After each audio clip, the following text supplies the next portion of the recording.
All right, welcome to the Edison World Championship 2025. Can you all hear me? How do I sound? Can you hear me? Is the audio good? Is this thing on? YouTube land, is this thing on? We are reporting live. Let's go, British people. Not British people. Okay, so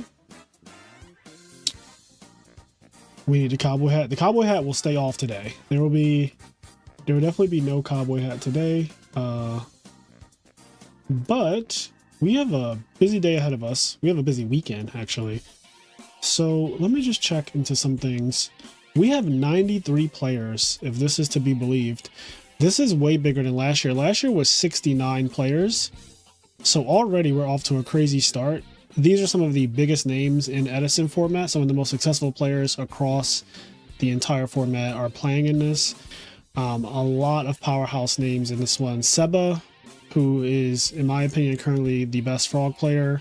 Sebu Pesteno, the best value player. Turna, who's won multiple tournaments. Scrub for Life, Fitz, AJT Evolution, TGU96, Johnny Giraffe, Ghost Rider. Ghost Rider is the best Dragon Turbo player. Joshua Johnson, definitely one of the best GB players. We got Niklas97. I believe this guy is the one who won RBET Berlin this year. Jojo Sakari, who got second in Ultimate Time Wizard with Twilight Sworn. He's also at least one of the first people I remember who played the list, basically the list that Jake XO won with RBT Chicago. I saw Jojo, he got second place at a YCS before that happened. Rodnak needs no introduction. Televisual is last year's world champion. Red Gadget, a Blackwing player and also popular YouTuber in the Edison community. Icarus89, devout Frog Monarch player. Ricky, we got Ernie, Ultimate Time Wizard champion, a true hero, needs no introduction. We got Ice Queen, we got Maru. If you remember, Maru came on the channel with the Stardust Assault Mode deck. Who else is here? Fonte, Igera, OG. Jake XO is here. We got Chess Prime, so we got some Gigavice representation most likely. Salo Growth, Mamizuku Rai, Sass P, Shamu, Tro Nation, Francesco Bellatone. Yeah, there's a lot. This is an absolute powerhouse of players. So I think round one is up. I think. Let's see. I think round one is up. Ronak versus Patrick Star. Patrick Star is playing a deck that main decks Breaker. Very interesting. What deck main decks Breaker, chat? What could this be? What could this be?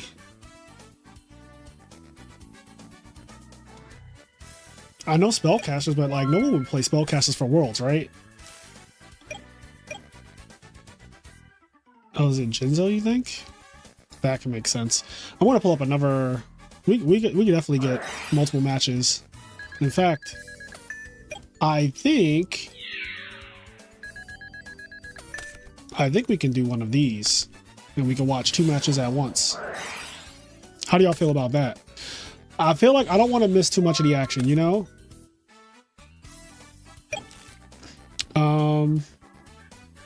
Kill Switch and Icarus89 sounds really good. Igera and Chill Phil sounds really good. Let's watch Igera and Chill Phil. So this is Jinzo. So you have Jinzo happening. Rawnak is up against Jinzo. We're going to get Seba for sure. We are going to get... Seba is like one of my absolute favorite players. We're definitely going to get some Seba. But we're going to start off with Rawnak and Igera and Chill Phil and Patrick Star.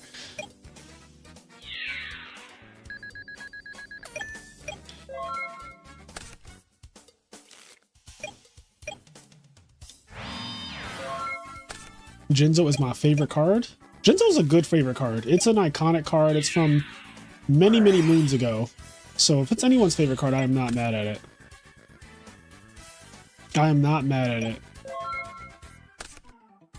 Take my riser.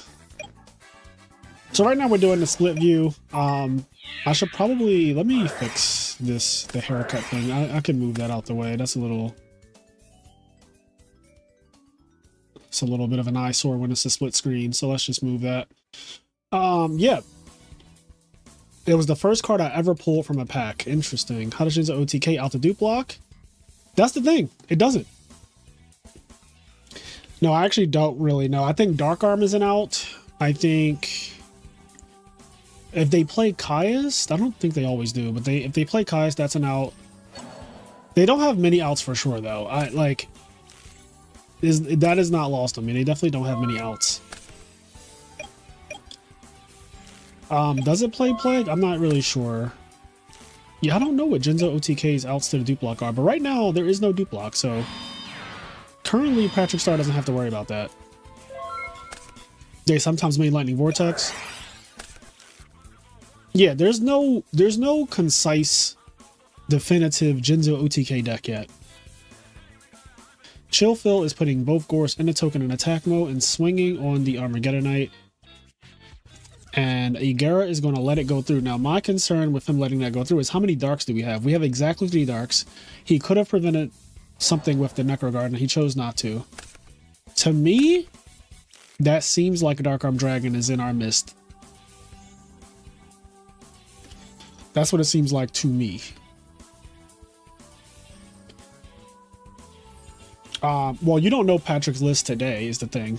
You might know Patrick's list from when he got his invite, but today is a new day, and people definitely will be playing cards in their decks that you might not have seen before, or at least that they haven't played in their deck, so that way you can't 100% know their list.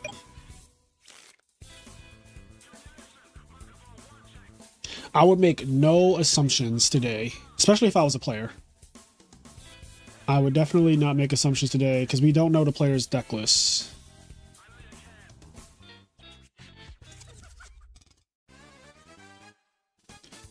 Last time I played against Jinzo, my opponent flipped DNA surgery, sorry, and contacted my frog field away. That's an interesting out. I actually really like that as an out. DNA surgery, machines, and then like you can contact with literally anything. That's kind of broken.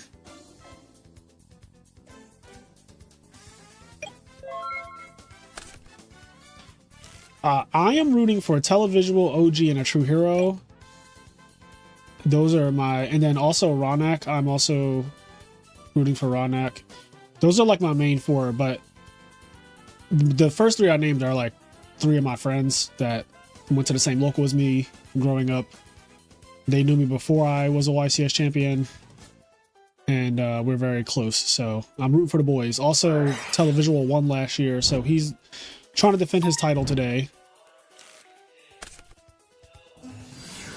Spine Gilman. Okay, I was so confused at first, but there we go. Spine Gilly.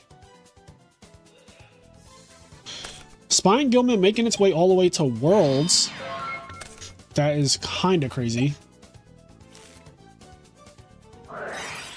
So Igera, did he not have Dark Armed? He did not have Dark Armed, but he has a fully loaded graveyard right now.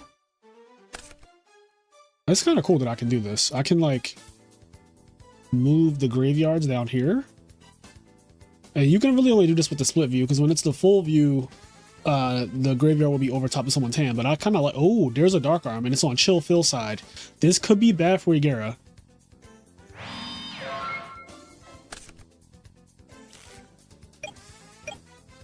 What's good, TJ? If you were qualified, would you have played Hero Frog with Dandy or some combo frog variant? I have no idea. I was not qualified since I am the streamer for these events, so you will never see me playing in a format library tournament anymore. I played in a bunch last year and I topped a bunch last year, but I no longer will be playing in these. I like commentating them far more. I've already proven. Uh-oh, here's a dupe block. It could be more than a dupe block. We could do other things, but the dupe block is definitely on the table. Misclick with Trunate. Huh?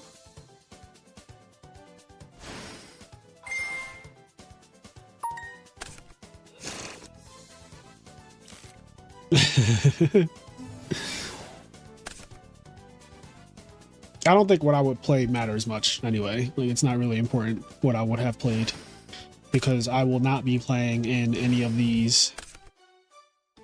But you can always look forward to my commentary. Is this the biggest Edison tournament each year / most important? It's definitely one of the most important. I think there are multiple that are really cool. Like the biggest one, the biggest tournament of the year in terms of size was RBET Berlin, which was in person. That one was over 300 players. I think this is the most prestigious tournament. This tournament has 93 players and all of them are pretty good. Some of them are like amongst the absolute best in the entire format, like top 10 players in the format. There are a lot of the top 10 in this tournament right now. Unifrog is a card that I don't understand how people don't play in their frog decks. I just think that it is a misplay at the deck building screen if you are not playing Unifrog in your deck. Just straight, like, if you look at the number of frog decks that win with Unifrog, I'm pretty sure like some 90% of them win with like Unifrog is in their deck.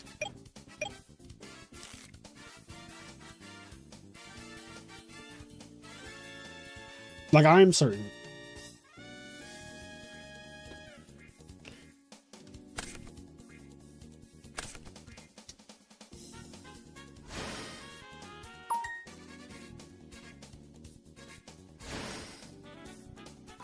Another Dark Arm drops. This could be game. If there isn't another Discard Trap or a Torrential or something. So Dark Arm, so for whoever asked how do they out the dupe block earlier, they do play Dark Arm Dragon, so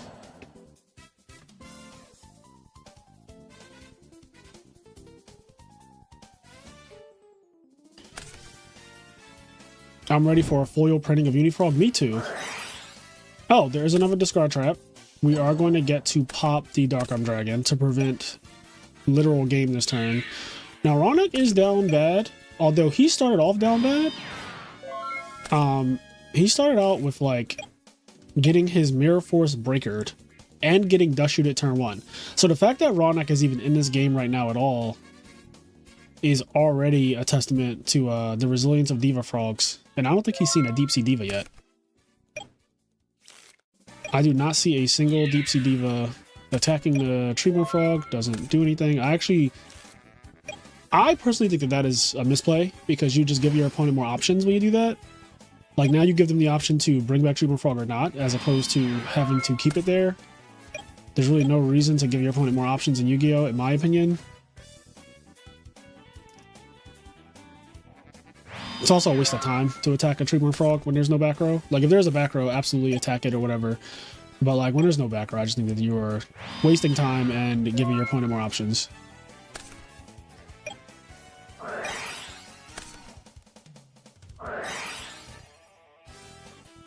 Call it a Hornet on Jinzo?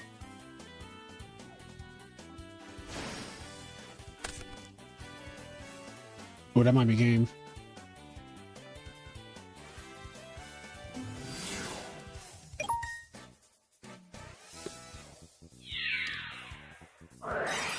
Oh boy.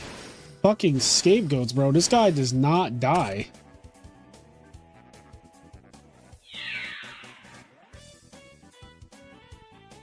That's actually kind of insane.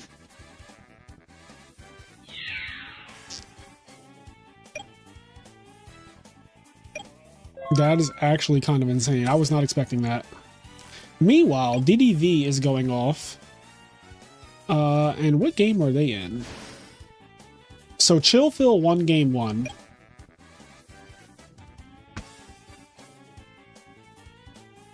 Are they both under DDV?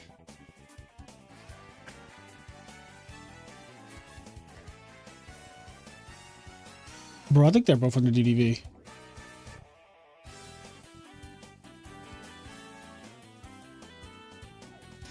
Do people usually play Scapegoat and Frogs? Not anymore.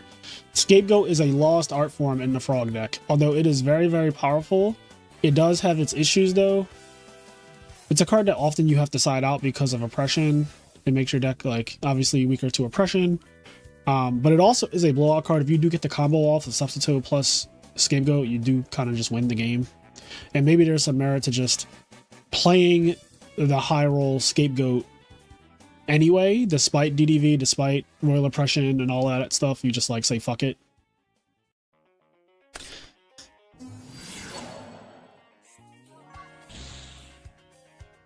So we're going to Caius. Now this guy gets his effect when he's destroyed by battle too, right? Oh, I can't see his graveyard because I'm looking at the other graveyard. When this card is sent to the graveyard, okay, yeah, destroyed during your end phase. So that Jinzo comes back, but I guess he really didn't have a choice in that matter. So the Caius is already marked for destruction by Fortress. This is still not gain unless there is a limiter removal, and there really could be a limiter removal right now. I don't know why I'm feeling like there is.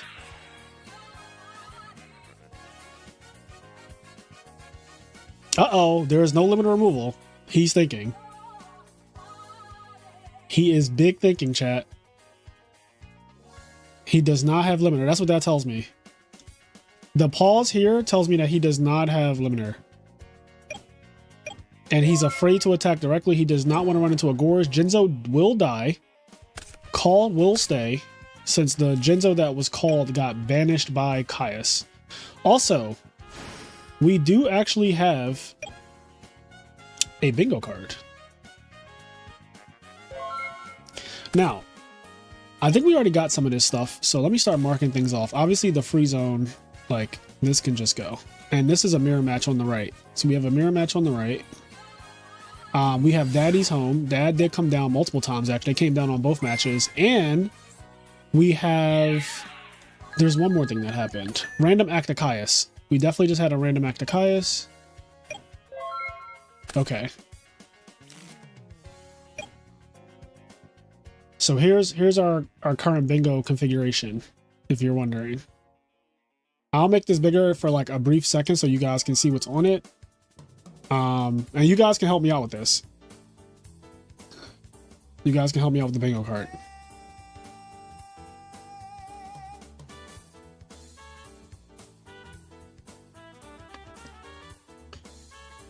Oh yeah, there was a Dust Shoot turn 1. That did happen.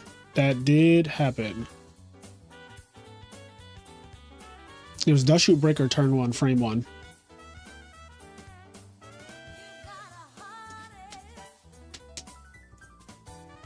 Abused as a child. So this bingo card was made by Enraged Peacock, but I edited it to include some things that are, for me, non-negotiables, like Summon Cat Cat Good. I added Big Torrential, I added Big Mirror Force. Oh, that's a really good econ. That's a really fucking good econ. Ronak is not letting this game go. Like, he wants to win this. And I love it. That's the type of shit, you know, at Worlds, there's not going to be too much giving up on yourself, you know? Like, you got to fight until the bitter end. Ronak opened up so bad this game. No Treeborn Access, turn 1 Dust Shoot, Breaker, Pop, Mirror Force. Like, honestly, everything that could go wrong just was going wrong. Yep, so he crashes the Fortress. It pops Treeborn Frog. Having multiple copies of Brain Control in your deck is definitely not fair. Okay, Patrick Star is officially on the back foot. Ronak still has not seen a Deep Sea Diva yet, if I'm not mistaken.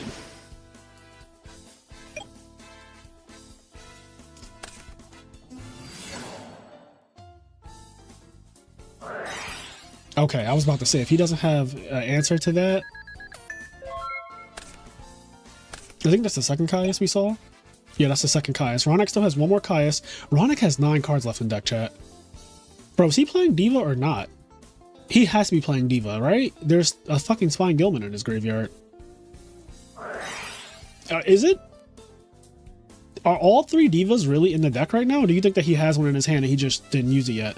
It's most likely he has a Diva in his hand and he just hasn't summoned it. Maybe. There's no way 3 Divas are in your last 9 cards, right? Like, there's no way.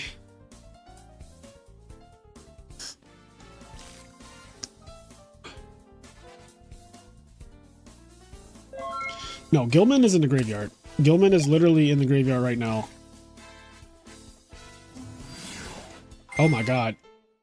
What a draw. What a draw. I think that's his first gear frame now, so he has a lot of gear frames. Yo, they're down to no cards. 12 cards and 8 cards.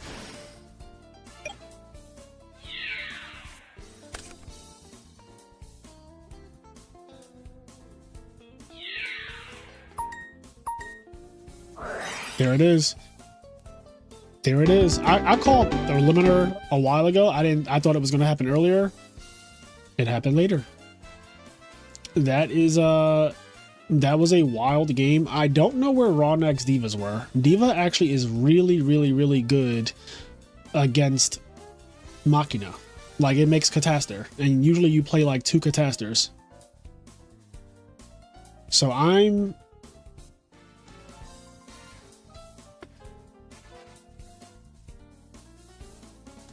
a little shocked that we just didn't see a single diva. Ronek's profile picture is even Deep Sea Diva, bro.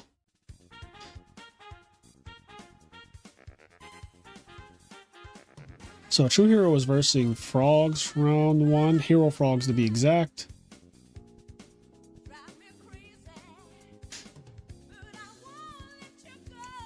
Jinza OTK sides a lot of hate. Yeah, but just because you side a lot of hate does not mean that you are guaranteed to win a game. Like, if that were the case, Frogs would not have won as many tournaments as they have for the last couple years. Side deck hate alone is just not enough to put the deck down. That's why it's one of the best decks. It's too resilient. What's up, Tyler? How's it going? Yeah, no divas versus no gear frames came down to who saw theirs first. It really did, though. It really did come down to who saw their diva or gear frame. No divas, no gear frames. They were down to 12 cards and 8 cards respectively.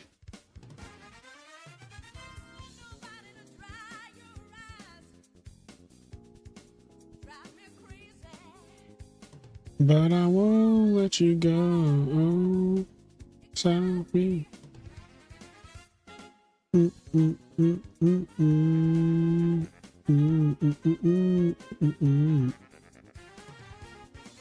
Doing math, 1 sec. Ooh, doing math. Who is that? Barry Williams, thank you for the sub. Barry.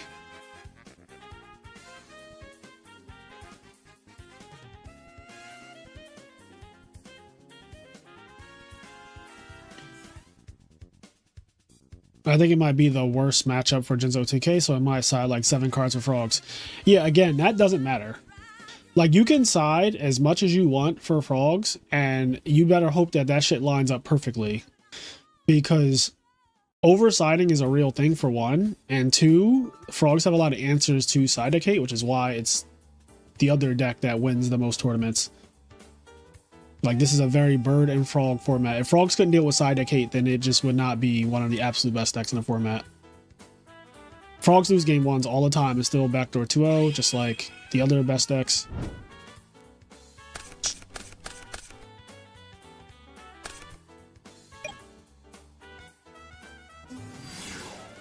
Ronek actually opened up a substitute this time. I'm still worried about these divas. Where are the divas? Okay, so this tells me that he might be dead, but he is blatantly putting this, he left this on the field because he might be dead.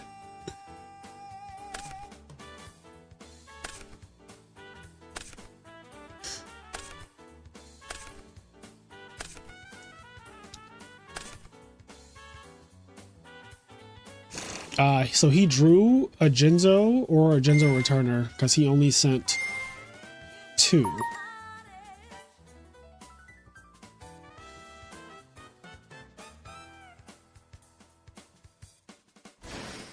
So I had this deck very high on my tier list yesterday. I think I actually still have my tier list up.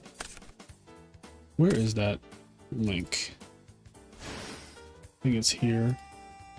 Oh yeah, here's my tier list. I actually still have this. If he has limiter, it's game again.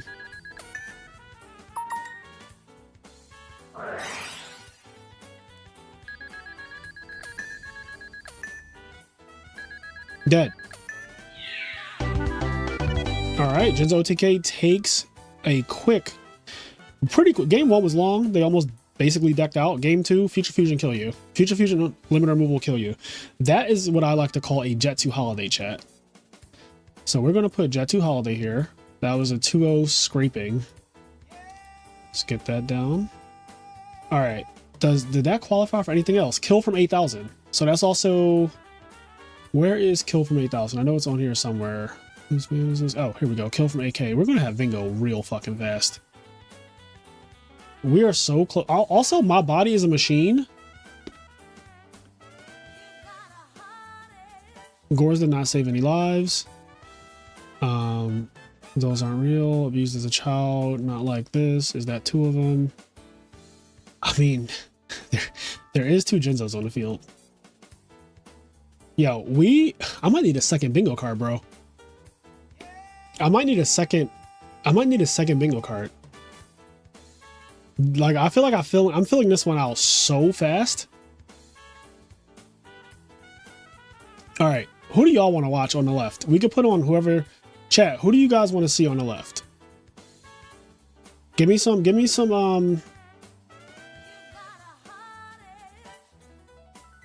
Who are we trying to watch?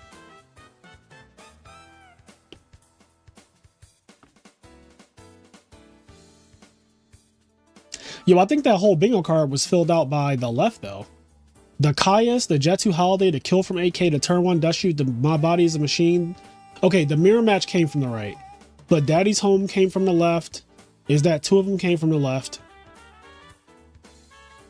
Yeah, like, everything but Mirror Match came from the left, which is crazy for one match to give you that many things.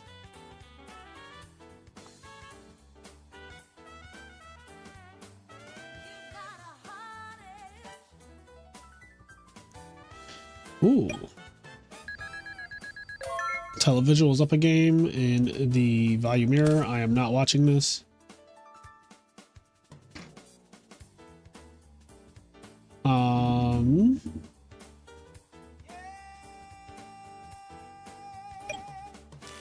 Okay, I want to see this.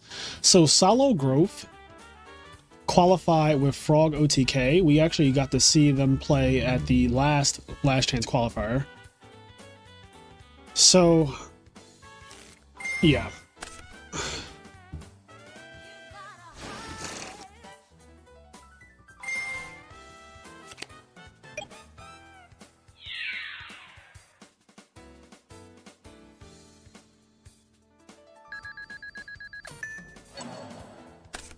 I'm never pulling the rug.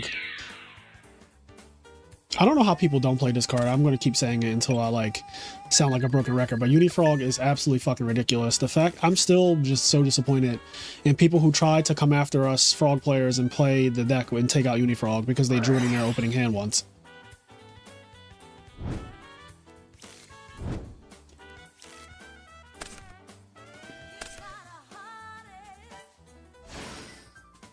For those who come after.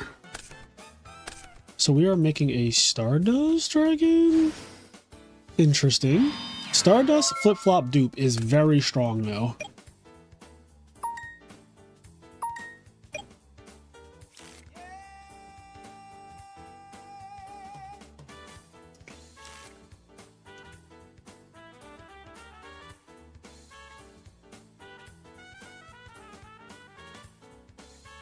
Do you think priority card effects should activate pulling the rug? No. What? That, like, it literally doesn't even make sense. No.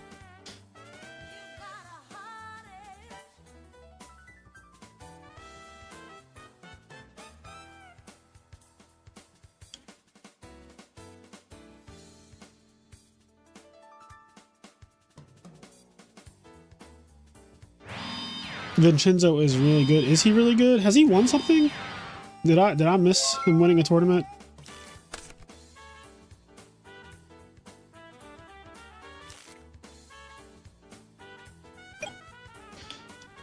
I was playing against an Italian last night. He was definitely talking shit, but I couldn't understand his Mario Luigi talk. I didn't bother translating. Yeah, Italians on DB are very, very funny. Have you ever watched DB Grinder's videos? So Stango loves DB Grinder videos because he likes when he commentates on Italians. This match is over, by the way. And even DB Grinder is like, oh, he just called him an idiot. oh, they're like going back and forth. It's usually just like straight vitriol and nonsense. There is something in the culture of Italy when it comes to Yu-Gi-Oh that makes them extremely competitive and toxic a lot of the time, and I don't know what it is. Like, I genuinely have no idea why so many of the Italian Yu-Gi-Oh players, they're very good at Yu-Gi-Oh, but they really, really, really tend to be sore losers. Chat, when I tell you this game is fucking cooked, we need a miracle here. Otherwise, Solo Growth is going to claim round 1.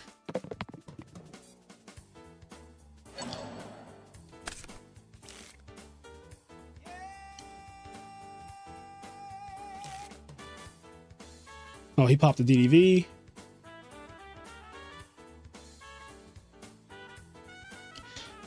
I'll be honest, I don't really know what Solo is thinking about here. Like,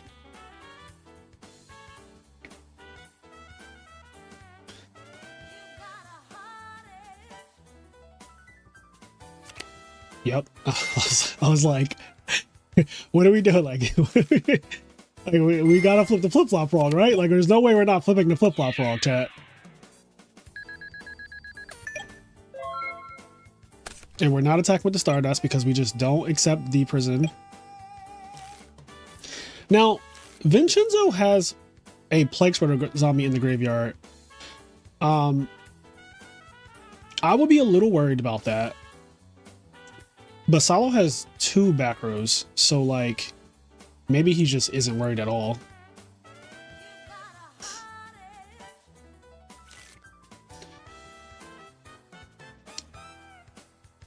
As an Italian, I agree that there are so many toxic players. Culturally, we are overdramatic and quite adverse to losing. Yeah, I wonder, like, culturally, we are overdramatic and quite adverse to losing. Do you live in Italy, Carmine? Are you, like, actually... Like, Stango's Italian, so is Kenny. Their mothers are Italian. But, like, do you actually live in Italy? Because I'm talking about Italians who live in Italy. The Italians in America are just regular, but the Italians from actual Italy who speak, you know, full Italian tend to like be really angry when they lose. Okay, so you're speaking from the perspective of somebody who actually is Italian. Okay, a true hero won his round 1. Very nice. One of the 3 players that I'm really rooting for. All right. So let's see if we can find Ernie. I know he's trapped monies. He might have already won by now though. The Ice Queen is playing still. Trap monies, here we go. Okay, he's in game 3. He's up a lot in life.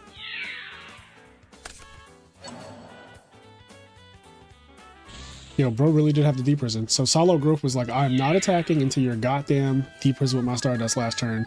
And it paid off. Patience as a frog player is extremely important. Oh, Red Gadget, are you responding? You said, bro, that might be racist saying Mario Luigi talk. That's a comment. That's one of the comments. That wasn't me saying that.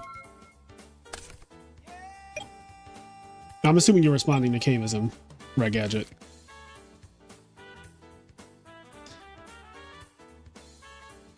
Oh, you responded to the comment. Okay. Just making sure.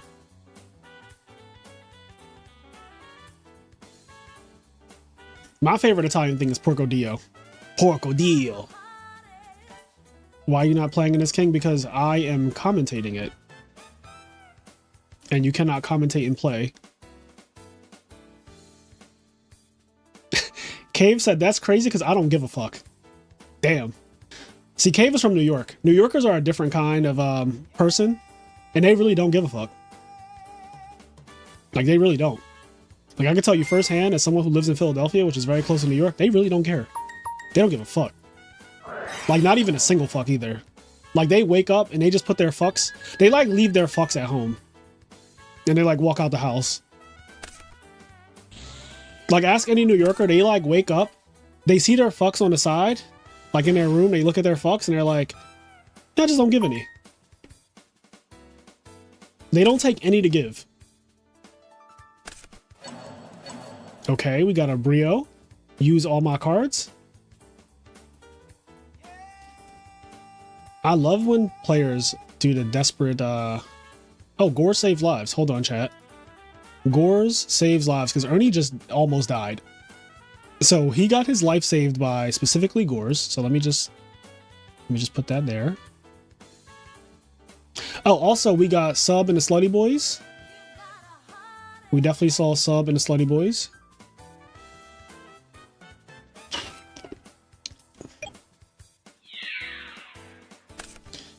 Okay, so there's a lone Brionic. There's a lone Brionic and one other card. Sub and the what? The Slutty Boys, bro. Yeah, honestly, a New Yorker and an Italian, like a straight from Italy Italian versus a New Yorker is probably the most entertaining DB match you could get. Like, that shit has to be so crazy.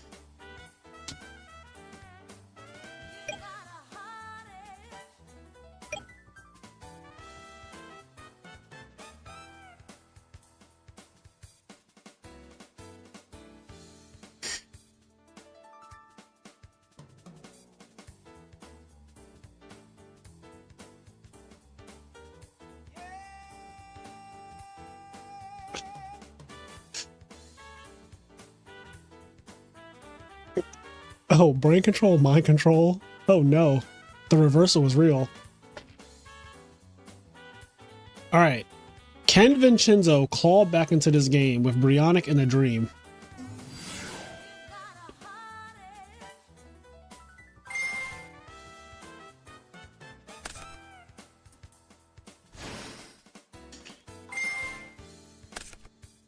Italian New Yorker versus straight Italian, arguing a card ruling must be peak. Oh, do I have brain for game? I don't think I have brain for game. I don't think that's on there. But Ernie won round one.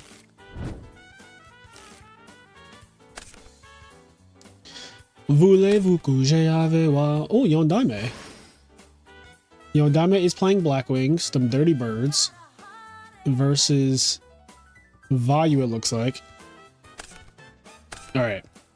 So Frogo TK is looking to claim this game.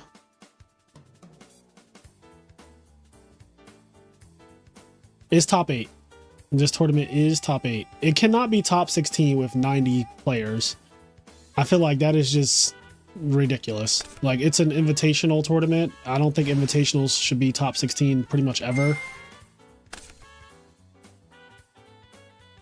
Yeah, this is top 8. There's, I think, 93 players.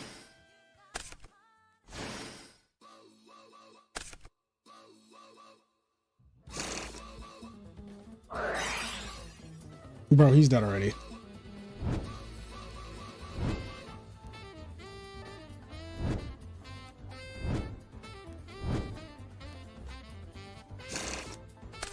There's no shot this is top 16. Like, there's no shot.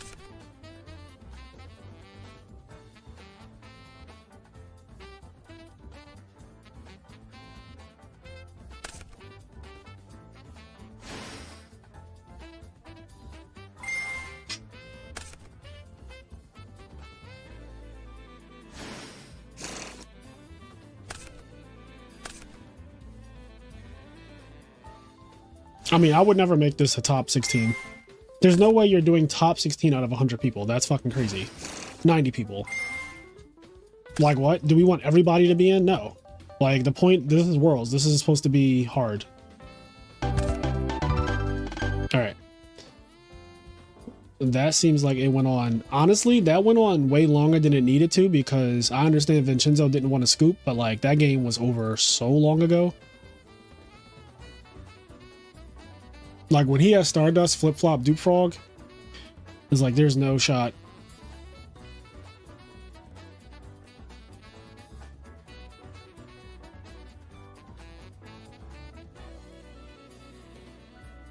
Yeah, who is John Frog? Like, who is that?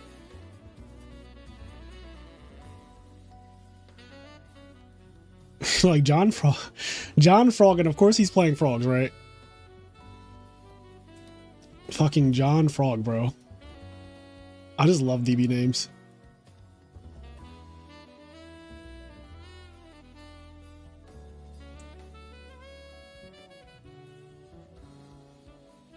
Um, it does say John Frog, right? Yeah, it's John Frog.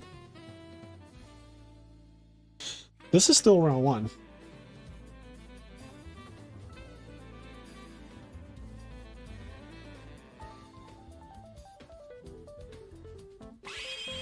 Surely there is a John Bird also.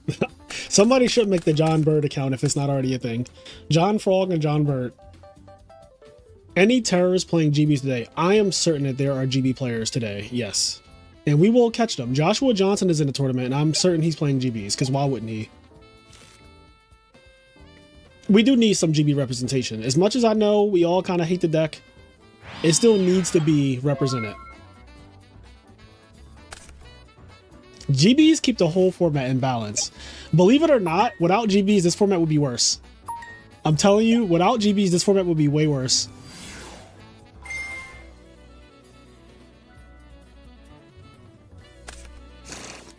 Why is GB so hated? It just doesn't feel good to play against. So for people who don't know how to describe why they hate GB so much, I can explain it from somebody who's competitive standpoint. It's the same reason why Insectors were very hated in 2012. So GBs is a deck that literally punishes you for playing the game. Like, it just makes you feel bad for playing the game at all. Insectors do the same thing. And what I mean by playing the game is putting anything on the field is subject to getting popped by GBs, because they have a monster pop and they have a back row pop. And decks that do that as like their main thing, like that's just what they do all the fucking time, just make you feel very uneasy about Yu-Gi-Oh! Insectors had this exact same feeling with Hornet and Dragonfly and Centipede. Like, just putting a card on the field is like, well, if I can't defend this card from a Centipede or a Dragonfly, I'm just going to lose the card and also lose the game. So it makes you just feel bad for like playing, and the whole point of playing Yu-Gi-Oh! Is to like play Yu-Gi-Oh! You put your monster on the field and you're like, oh, this is just going to get popped. You put your back row, you're like, oh, this is just going to get popped. You set 2 cards and you're like, these are just going to get popped. You always just feel like your cards are going to get popped.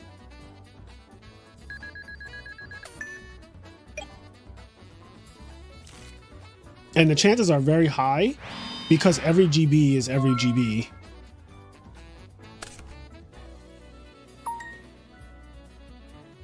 Yeah, dupe block feels very, very unpleasant as well, I'm sure. I don't really know what a dupe block feels like because I pretty much just play frogs. So like I'm usually on the good side of a dupe block. But I imagine it does not feel pleasant to sit there and watch me attack you and flip-flop you and all other bullshit while you can't do anything about it.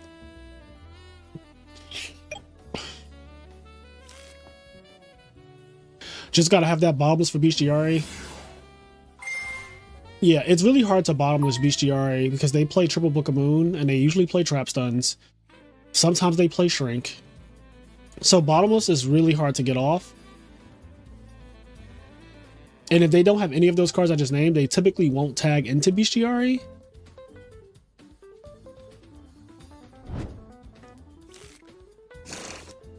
Yeah, against a good player, it's pretty fucking hard to bottomless bestiary.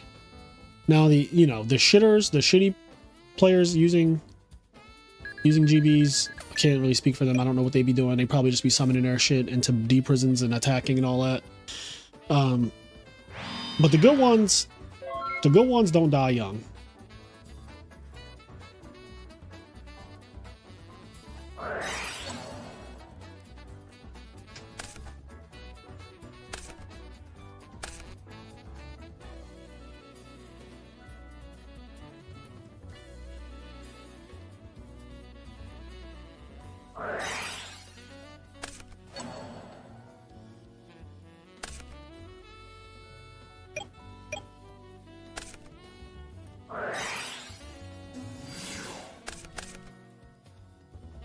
Diamond Dogs going far today.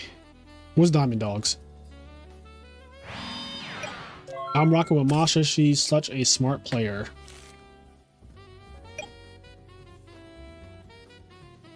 You have to bait the GB player by letting the summon and attack go through so they tag in the bestiary. Yeah, and at that point, it's still risky. I've done that before, and it actually fucking backfired on me. Like, I genuinely let him summon Sam Knight and attack me with Sam Knight. And I had a bottomless set, and I was like, God, please just let this motherfucker go into bestiary. He still didn't. And he was a good GB player. He ended up topping the event. This is at RBET New York last year.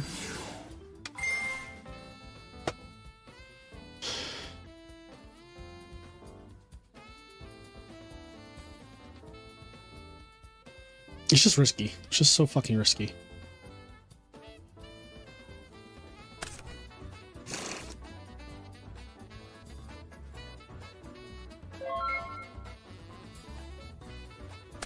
Okay, so Ice Queen is up against a Vanity's Fiend that kind of came out of nowhere, and now she's in a really bad spot now. With a full hand, though, none of those cards deal with Vanity's Fiend.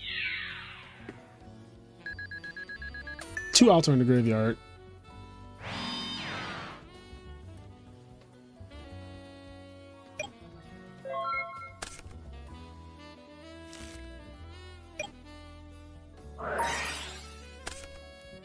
Oh my god.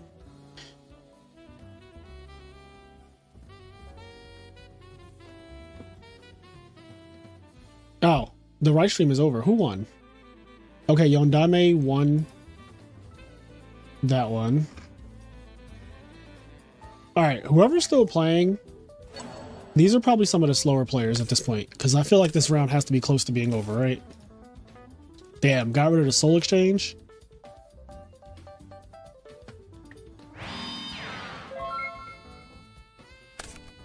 So Soul Exchange was most likely an out that I assume she just drew.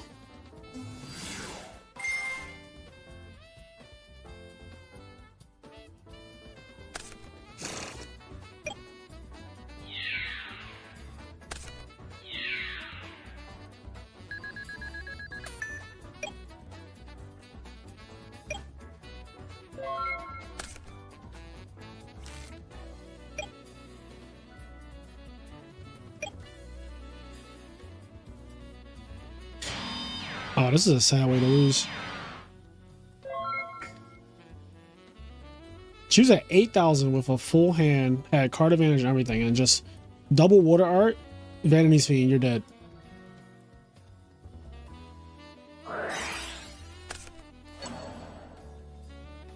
What do you mean? What's my prediction on the winner? The deck or the person?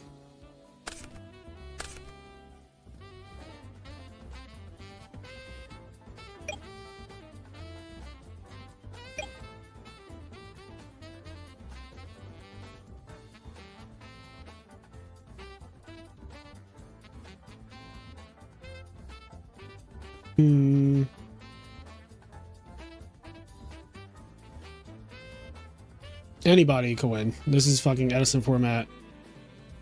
And these are the best players. So like any of them could win.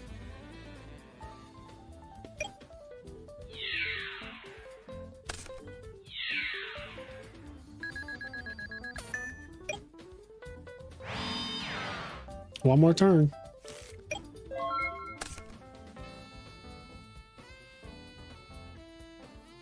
GG. Vanity's Fiend by John Frog takes it. Ice Queen did see outs, but Spiritual Water Art took them. The power of water art, bro. The power of fucking water art. Frogs now has its own Deck Devastation virus, but that one can actually hit spells and traps, as well as Dark Arm Dragon, and Return, and Burial, and all that type of shit. Burial has an asterisk next to it because you can chain it, but if you don't already have a return pile set up, then taking your Burial away preemptively before it can become a problem is still an option that Water Art gives you. Perfect information as a frog player, knowing exactly what traps your opponent has is really broken. You can just take the problematic traps as well. If you see like a Torrential Tribute, for example, I'll just take your Torrential Tribute, and now you're getting Caius no matter what. There's nothing you can do. You're getting Caius. And I know if I can swing into a deep prison, I know if I can just wait and summon Swap Frog and bounce my Caius and do it again, because you just have deep prison set, I'm not attacking into it. It's very powerful. This format just has gotten to the point where like the two best decks see your opponent's hand. That's just what it is now. The two best decks just look at the hand. Frogs and birds, coincidentally, they both just look at your opponent's hand. I think we can get rid of the split. So let's go back to full screen.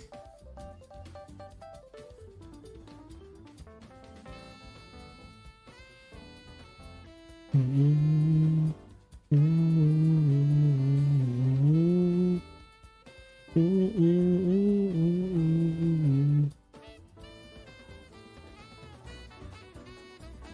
Blast. Nani?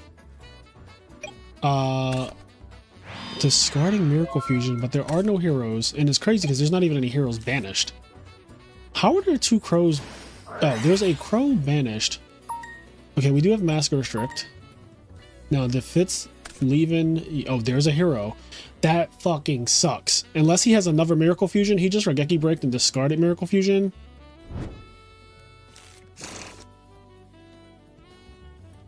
That would really, really suck if that was his only Miracle Fusion and he just pitched it, not knowing that he was going to draw a hero.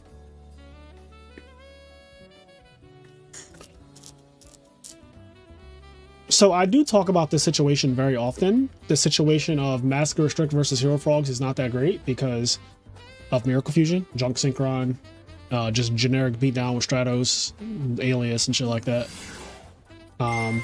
Also, because this deck can technically pop Masker Restrict as well. If you establish a monster and then summon Stratos, you can play Miracle Fusion and then summon Stratos after, and then pop Masker Restrict if it were a problem. A lot of options for this deck to deal with this card, especially because you have to flip it preemptively, so I'll know you have it before I do anything. The Masker Restrict is also late, is my other problem. I feel like Fitz probably got off some tribute summons or something. There's a Vanity Suite in the graveyard. No Caiuses though, so Fitz could have some Caiuses in his hand.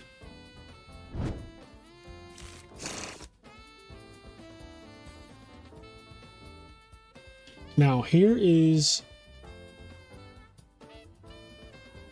where it gets tricky.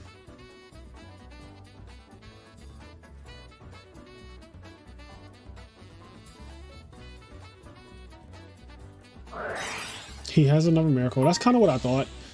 Like, is this late in the game and he discarded a Miracle Fusion so quickly for a Raigeki Break? I'm like, he probably has another one. So we know he has Alias. He has Absolute Zero. His opponent has 3 cards left in deck.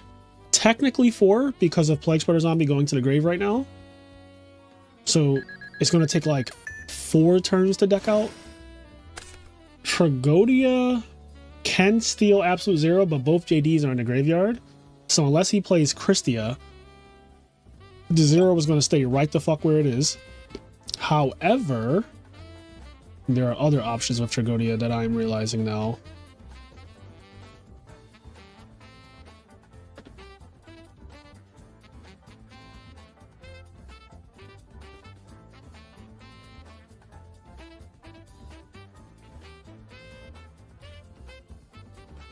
We are in time. Okay, how does time work?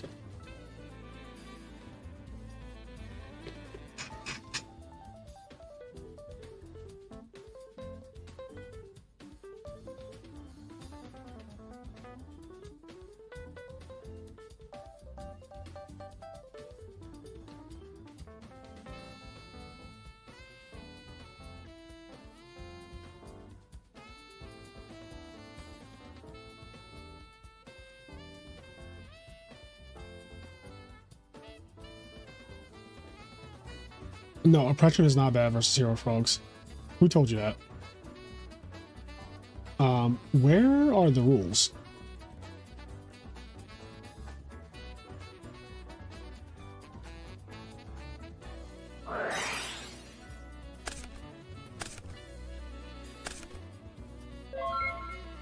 That was a good Lightning Vortex, because the Tragodia could have made a Dark-End Dragon by copying Chaos Sorcerer in the graveyard and then stacking for Plague. So I didn't want to say it at the time, but now that it's not a thing anymore, here we are. What are the time? Where are the time rules at?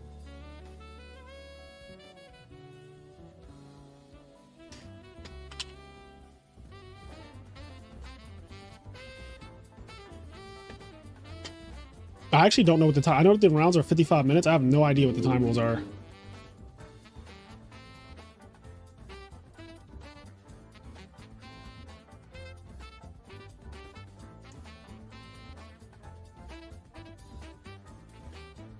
Oh, so they're doing turns. Okay, 0, 1, 2, 3. Okay.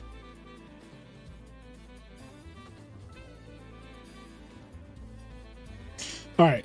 So is turn 0 now on Ben's turn? Okay, we're good. So they're doing turns.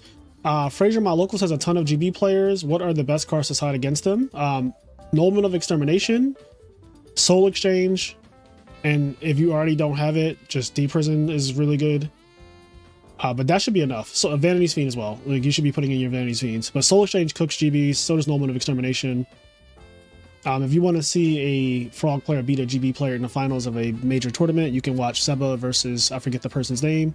I think it was Dan Top Deck Team. I'm not sure though. Don't quote me on that. But I know Seba beat a GB player in the finals with Hero Frogs very recently at one of the last EWCQs.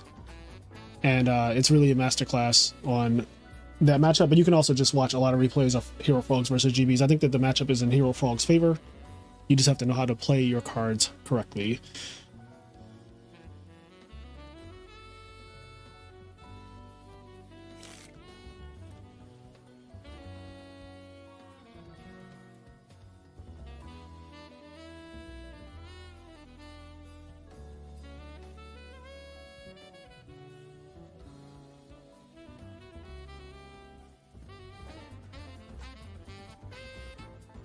Fitz did attack last turn, Red Gadget. What the hell are you talking about?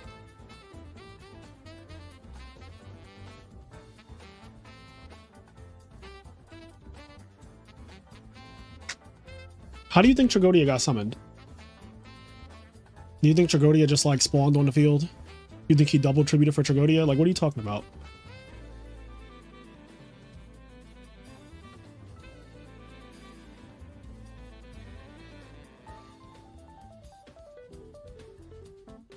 Red Gadget has no idea what the fuck is going on right now. He's just in chat spouting nonsense.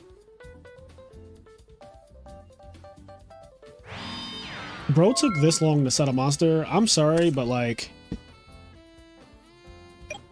there's no way.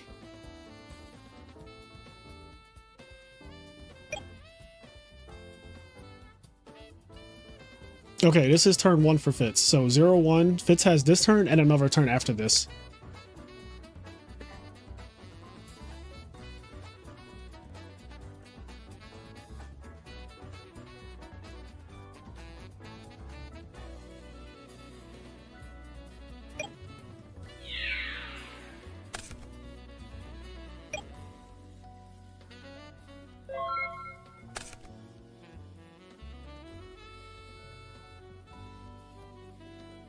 All right.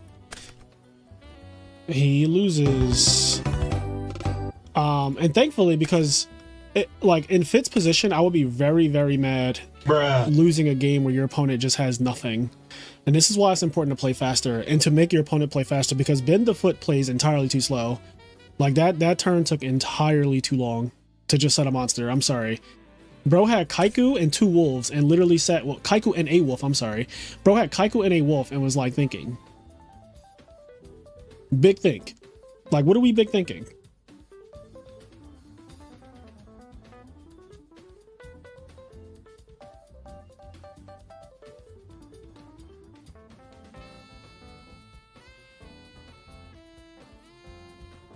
All right, I think that's the end of round 1.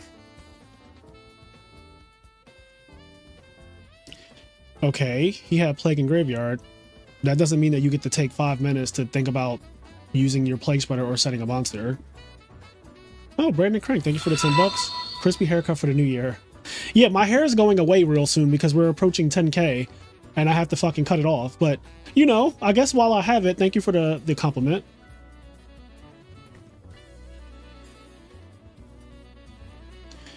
Yeah, he absolutely could have just stacked for Plague, and he thought for a very long time to set Kaiku and pass.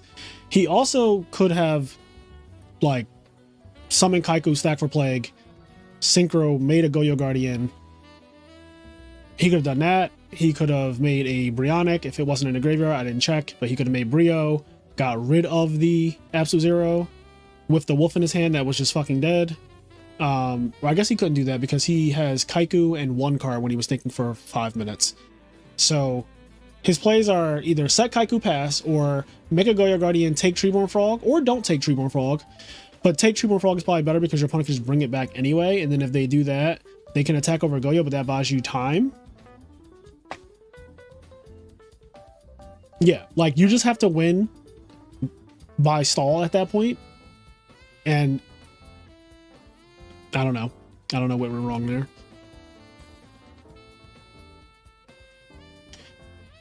Okay, I want to see Ghost Rider this round. I have not watched Ghost Rider play in I don't even know how long.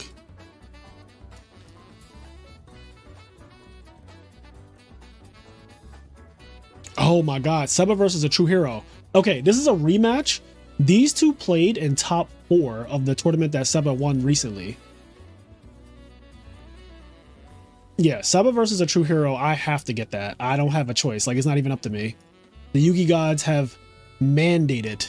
Mandate of heaven.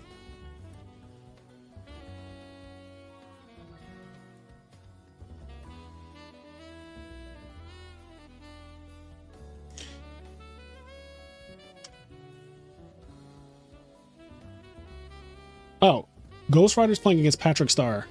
So Patrick Star, we saw cooked Rodnak round 1. Now I wonder if he can cook another player. Or will he succumb to potentially, I don't know if Ghost Rider is on I don't know if he's on Dragon Turbo. That's the thing.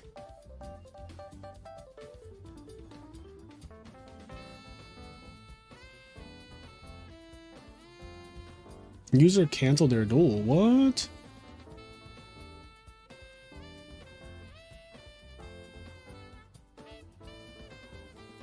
Oh, they're playing. Okay.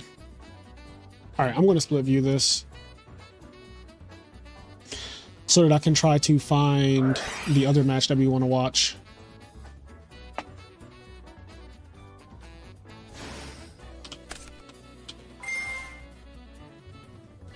Here we go. Oh, we have a fucking banger. We have 2 bangers this round. We have Ghost Rider versus Patrick Star. We got to see Patrick round 1, and he absolutely showed the power of his deck. And now we are watching Seba versus a true hero. Heavy Storm, Whirlwind, Kalute.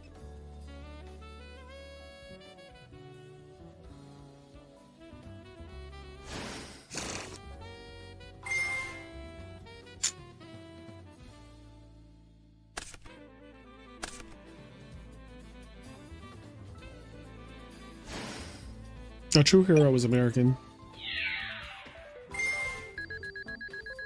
What if he searches for Stratos right now?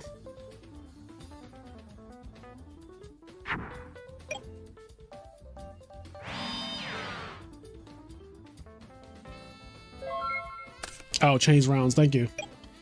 Thank you. Shout out to you. Change rounds, bro.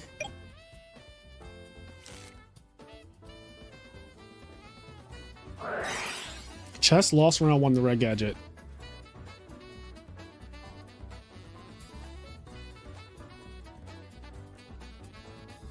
Who wins out of Jinzo OTK and Dragon Turbo? Right now, Ghost Rider is opening up Future Fusion, but Future Fusion doesn't kill you in Dragon Turbo. Whereas Future Fusion and Jinzo OTK, like, as you saw, literally kills you. Even when you only send 2 Jinzos and 2 Jinzo returners, it still kills you, apparently.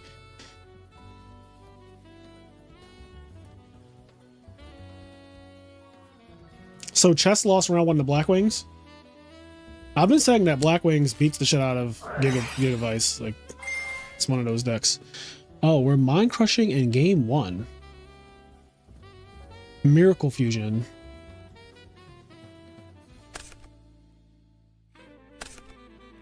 Okay.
I'm like frantic looking at the left right now. I'm gonna be honest. The reason why I'm so quiet is because this is fucking tense. Like, I am so sorry. This is like very, very tense, chat. I can like barely speak because I'm so excited seeing these two play again. So Seba, if that trap is anything, he can use it to get back Stratos, which is like what he's thinking about, obviously. A true hero knows that, and he wanted to hedge against Mirror Force, I guess.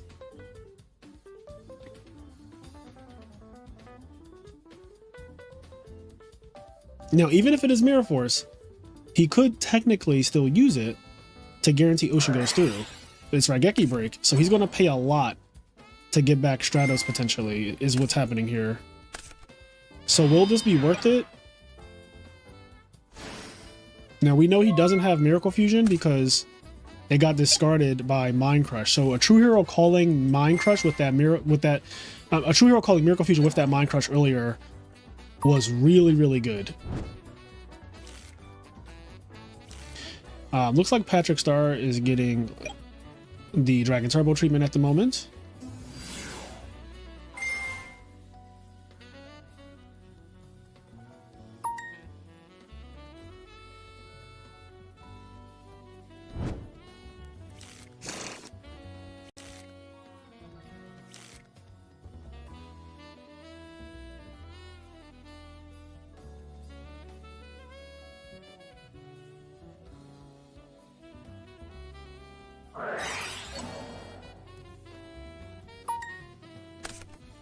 Econ? Okay. I thought he was about to go Econ, tribute your Stardust, take your Gale, like synchro with your Gale. That would have been fucking crazy. Carl Waite coming home with the dub for New York.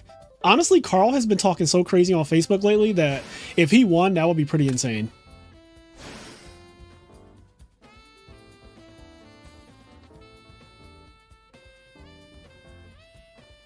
How many Treeborns did we put in the grave? 2? Okay, good. Think if Prio, bounce, or effect. Oh, this game is intense, chat. This is such an intense game. They both used Heavy Storm on their first turns, and then it just got crazy. Like, the players are playing like, yo, this is Worlds. I'm not holding nothing. I'm just going in. Heavy Storm, Whirlwind, Kalute. Heavy Storm, Summon, Ocean, Attack over Stratos, set. Like, they're just going in.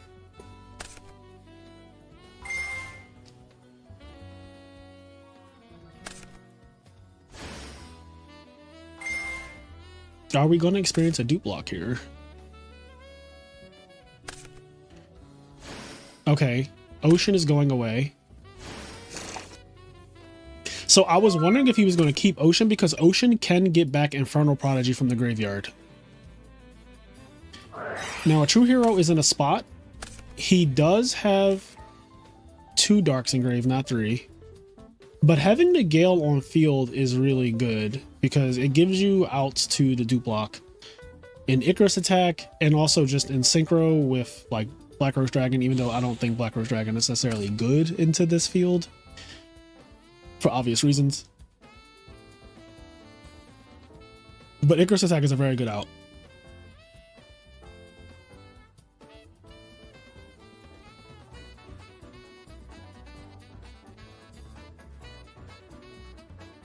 The other problem that's happening is Seba just thinned his deck out. So he has nothing in his deck except, you know, Miracles and Monarchs and probably Traps, I would say. Like, that's all that's left. Miracle, Monarchs, and Traps.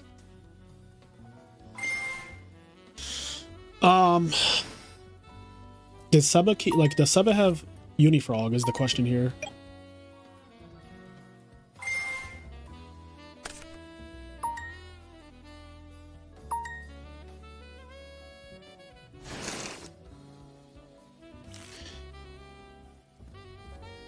What's up, Hydro Pump? Hydro, are you playing today?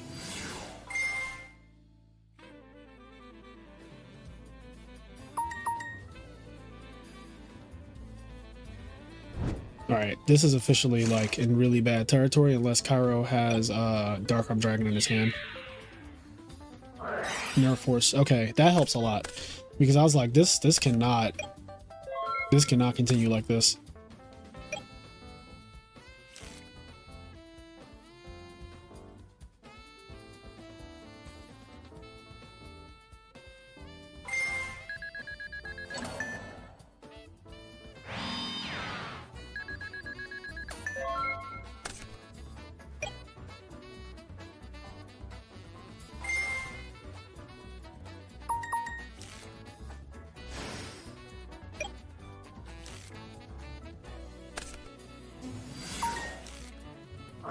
I am leaving for vacation today, so I am not playing. Okay, fair.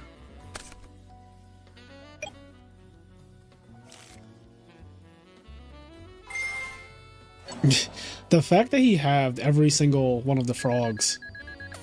Granted, it doesn't really do anything at all, but it's still funny. And he keeps drawing trap cards. Now he set 2 back row this time. Interesting. So one of those he had to already have had.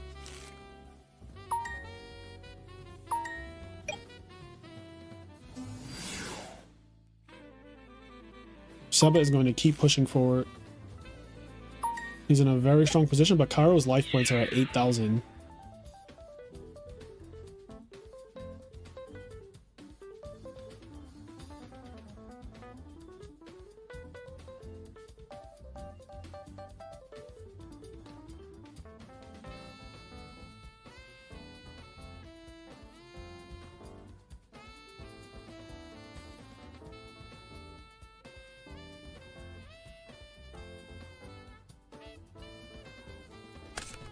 Gale finally dies. This gives a true hero 3 darks. So I've been wondering about this for a while. Now he's had several turns to draw Dark Armed. Summon Sirocco. Does he have DDV set? That's huge. He does have the Dark Armed. Oh my god. Oh my god.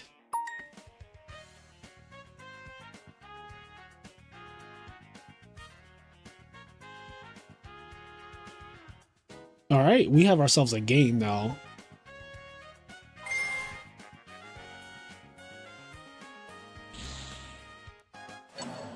We're going to get rid of the alias. We're going to chain DDV and kill everything else. Okay, very good. Now, I think we do have value in Sirocco engrave. Show your hand. Ryza, Mirror Force. Rise of Mirror Force. So a true hero is going to play perfectly into that by attacking, because if you rise the Dark Armed, it will just come back down. Oh, there is no value in the grave. I was wrong. MST.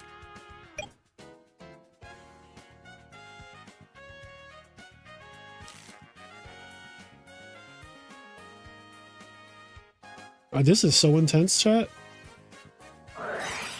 Because you have to rise at this, don't you?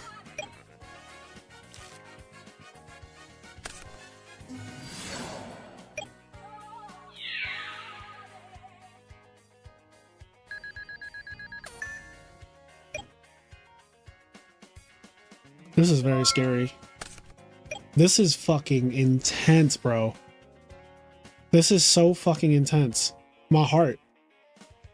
Meanwhile, on the right, fucking Ghost Rider's just absolutely creaming. This is so intense. My heart, chat.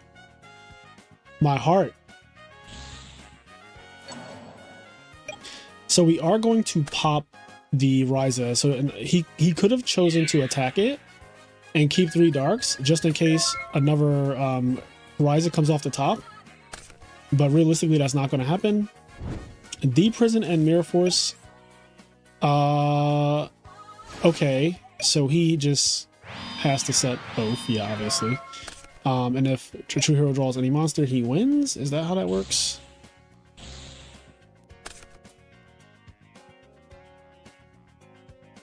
What's the other one?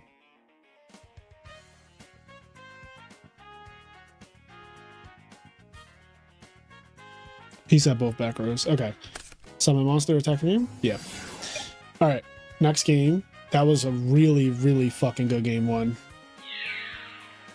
Holy hell. It really came down to Dark Armed. And it came down to having the wrong Monarch.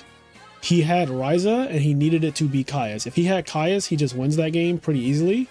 But because it was Ryza, and because there was perfect information, he just lost literally because of that.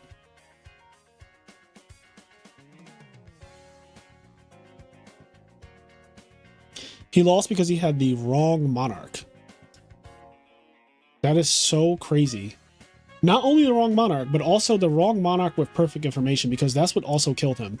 Knowing that they have the Ryza means that you don't pop anything, you keep 3 darks. So, huge. Huge, huge, huge, huge, huge.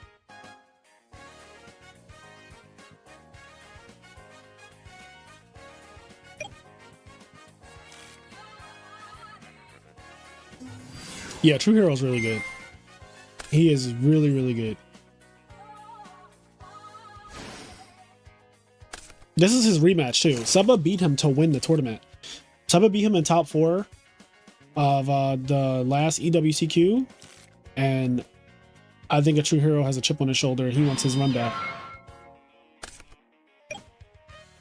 He needs that run back.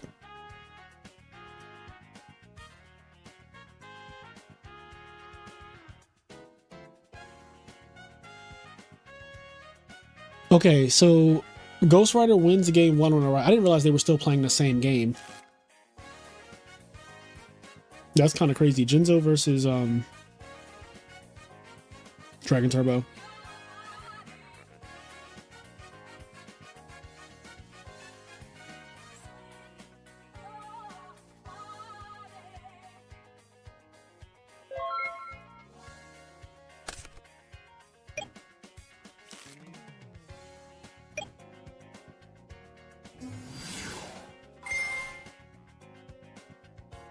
Alright, so True Hero is making no play on turn 1. He just passes. Seba is going to probably push out a lot of damage this turn with Miracle Fusion, it looks like. Greetings from Osaka. Are the Edison Awards happening this year? From Osaka? Shout out to you. Yeah, Edison Awards for sure. Instead of summoning Rise, I think Seba should just set Mirror Force pass. If he pops Mirror, you can Rise it next turn. If he doesn't attack, you are also chilling. If you set Mirror Force and pass, you lose the game if they draw any monster. So that is not a good play. That is actually just a terrible play. If you Rise at your opponent, you guarantee that you get another draw phase, which is far more important than putting the entire game on, I'm going to hope that you don't draw a monster in your Blackwing deck.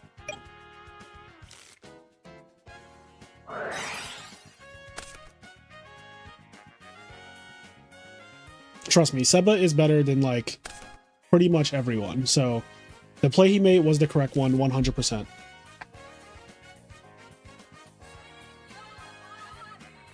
Like, if you just set Mirror Force pass, you're being bad. That is not a good play.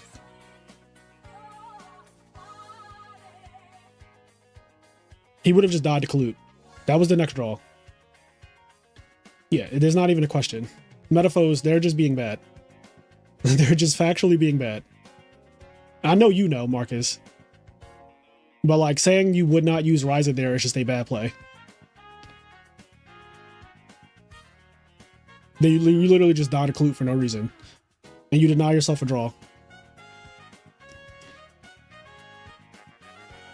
It literally doesn't make any sense. I promise you, the world's competitors are probably better than you. Like, 9.9 times out of 10, they're just better.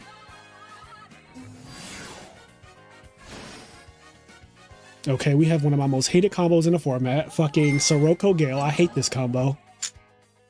What are we going into?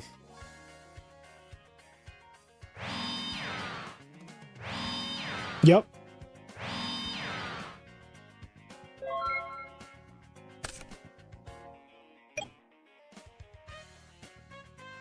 brutal honesty is why I learned so much. Yeah, this is a new setup because Google Chrome allows you to like have a split view. So I've been really enjoying being able to watch multiple duels at one time.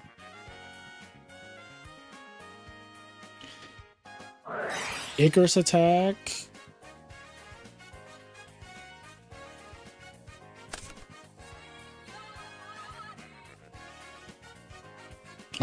Is Patrick dead again? Patrick is dead again. Ghost Rider wins.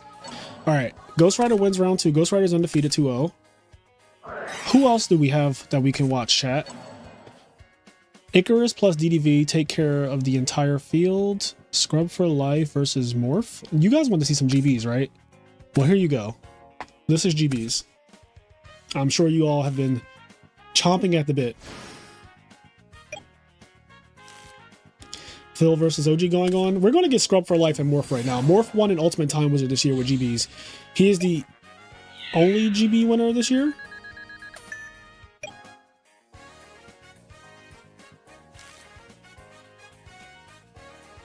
What got Kaiest? What got Kaiest just now, chat? Oh, Oppression? Yeah, OG qualified last week. Or actually, it was like 2 weeks ago. I think he played in the first week. Yeah, OG qualified in the very first qualifier and got it immediately.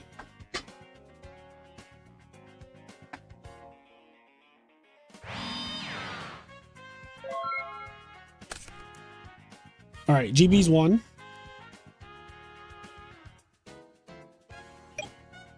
All right, we're going to game 3. Seba versus... Seba's going to game 3. Ooh, Maru. Is Maru playing... Oh, no. Maru is playing the fucking frog deck that wins on turn 1? Wait, chat. What the fuck is this? Self-destruct button. Chat, what is going on right now? Chat, what the fuck is going on right now? Chat, are y'all seeing this?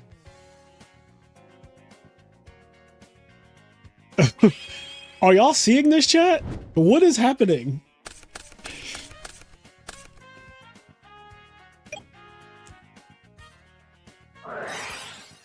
Whirlwind. Kalut again. This is how he won game 1. But FT King with a non-symbols frog deck recently. Exodius is too crazy.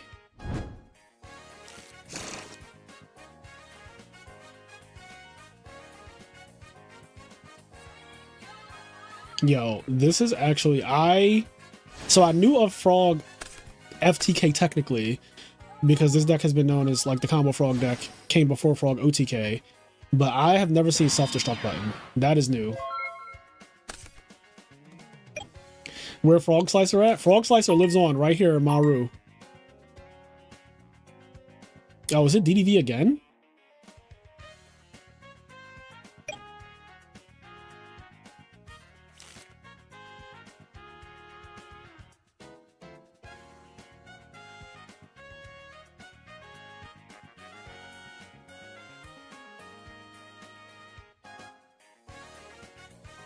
I was going to say, if this is main phase 1, he's dead, but is main phase 2 randomly?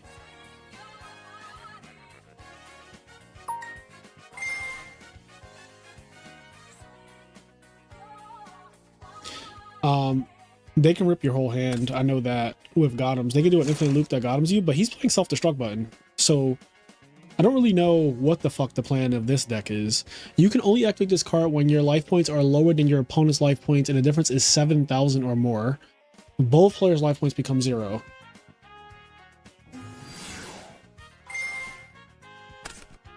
I really couldn't tell you what's going on with that.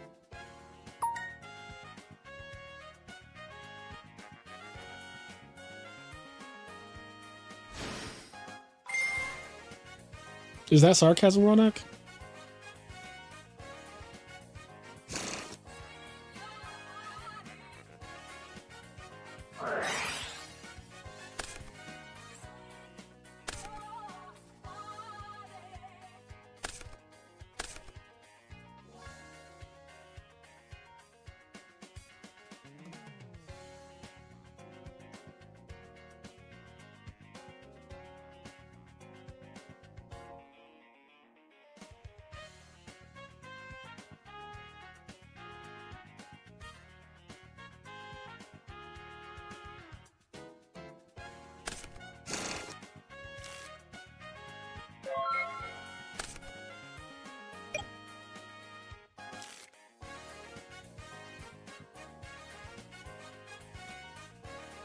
Oh yeah, I haven't looked at the bingo card in ages, chat. We probably missed all types of shit.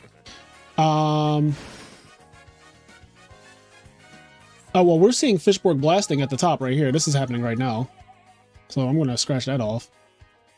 We also did have a judge call because there was a ruling about Black Rose Dragon versus Machina Fortress equipped with gear frame. So that happened. I'm gonna hold the abused as a child one for later. We're gonna get that later.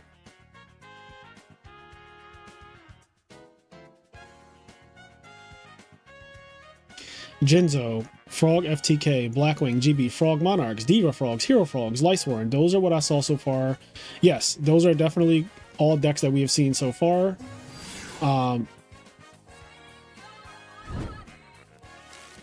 Right now, a True Hero is cooking with Black Whirlwind.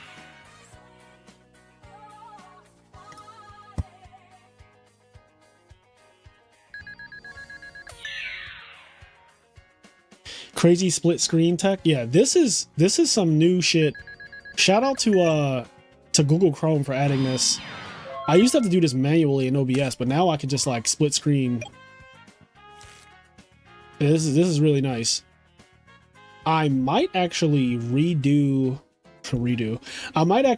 my entire setup after today, because I just realized something as well, but it's just on the production side of things. You guys don't need to worry about it.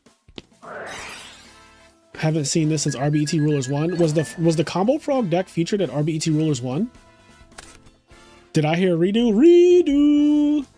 I was wondering why Hero blew his Gale just to sack the Synchro to Icarus, but now it makes sense. Yeah, that is a blatant Dark Arm play brewing when you see that.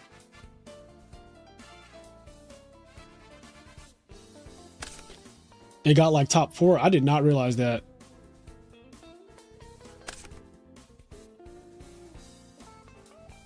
You've been locked in the basement for 6 months learning the Dimitri Frog combo. What the fuck is that monster? What is that?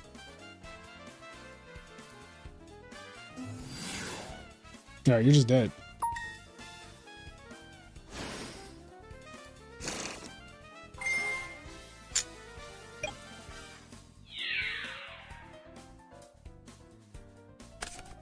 Oh, he double tributed. I didn't notice that. I thought he tributed 1. I was like, what could that be?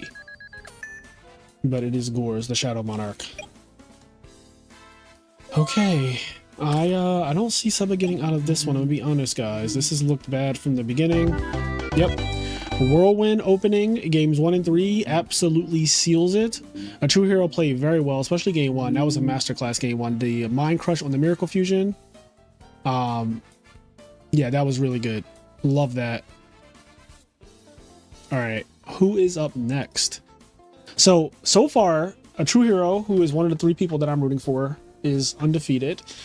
No clue how Television and OG are doing, but if we can find them...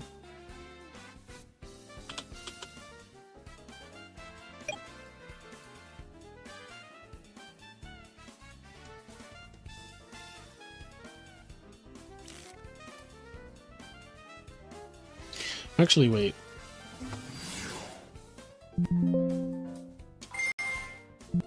Is that not a name?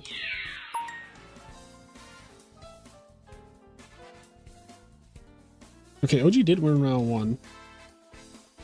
And he's Phil's name is just Phil on here. Did not realize that.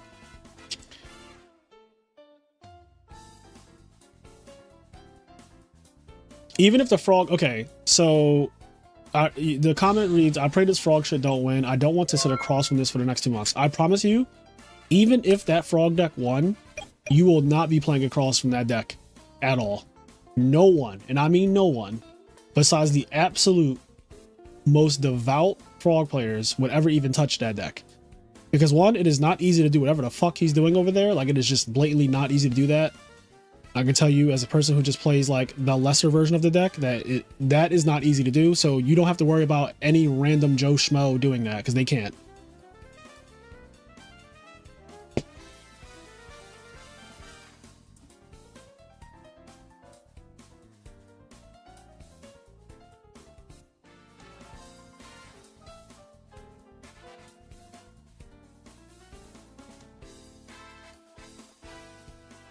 That deck was a massive waste of time to practice. Exactly. But if that deck tops, like if Maru tops with this, now I don't know if he even won round 1. So for all we know, we could be watching losers bracket right now. Yeah, we're watching losers bracket, bro. Maru didn't even win round 1. Like, so you have nothing to worry about.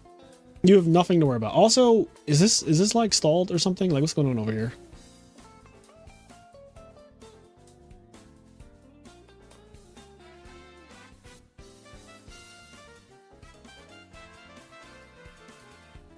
Okay, Dimitri got third in the first RBE2 rulers with this symbols deck. Gotcha.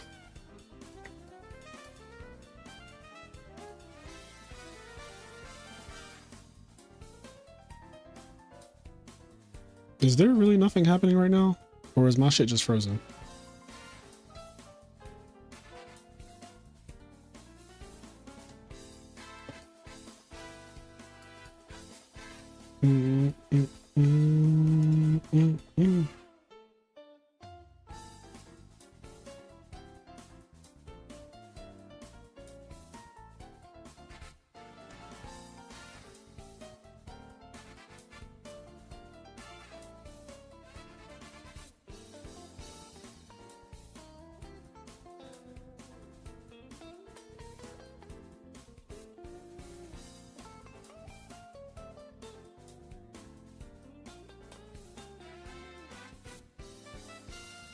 I was going to say frozen because left side wasn't moving either, but it's just an OG think in main phase 1. Yeah, Maru is the Stardust Assault Mode player who I had on Teach Me How to Cook. I know who Maru is. I didn't expect him to be playing this, but I do know who it is.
Okay, we're going to game 3. OG versus Chill Phil. Imagine spending 15 minutes drawing whole deck just a self-destruct button for Troll. Low-key, his Assault Mode deck is pretty nice. I do like his Assault Mode deck, I'm not going to lie. I think that it is genuinely terrifying. It is also completely competitively viable because it is a value turbo deck. It is a Diva Hero deck. And it has this Assault Mode thing that it can do but doesn't need to do. But it can do. And it plays a lot of the best cards. Return, Miracle Fusion, Dark Arm Dragon, Allure of Darkness, Stratos, like, Not Malicious, Caius, you know, Vayu, Sirocco, Gale. Like, it plays a lot of the best cards.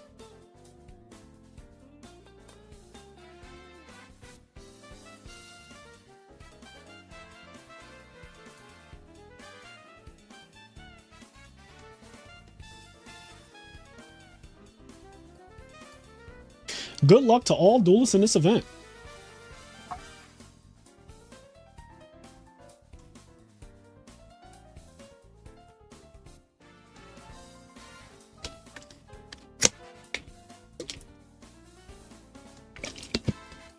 I wonder if Format Library, since they're not doing anything, right, chat? They're not doing anything, right? We're not missing anything. I want to check Maru's deck. Assault Turbo. Here we go. Yeah, this deck is actually crazy. It gets to play Future Fusion, Foolish Burial, Mind Control, Diva, Plague, Vayu, Sirocco, Dark Arm, Greffer, Reinforcement Army, Trap Destry, Torrential, Solemn, Skill Drain, Return, Mirror Force, Allure, Break. Like, It has a lot of really, really good cards in it. Kind of too big to rig, you know?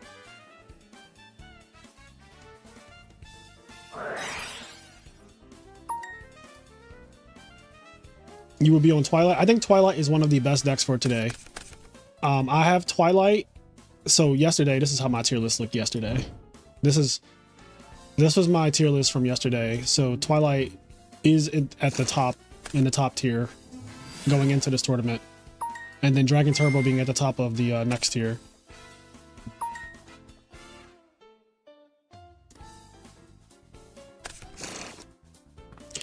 Best part of the list is that it's 20, 10, 10 on the card types, Chef's Kiss. I do love stuff like that, yeah.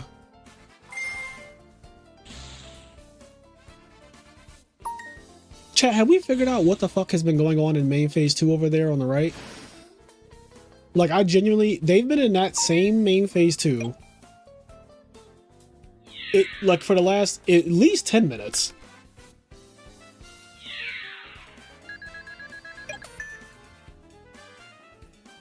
Wait, what just happened? There was a set Necro Guard now, and he went Greffer pitch, and he charged and milled terrible. Is that Shit Mills? Shit Mills! Those look like Shit Mills to me. I'm gonna put Shit Mills on the bingo card, chat. We got some Shit Mills right here. MST for Mirror Force, very good.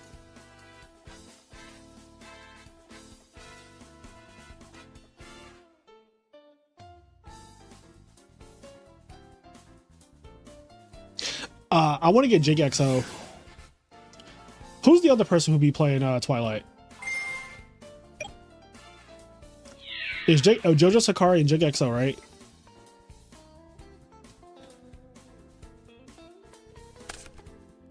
I don't know what Maru is playing, bro. I don't know what that is. Fabio King plays it too. I want to get a Twilight deck next round, no matter what.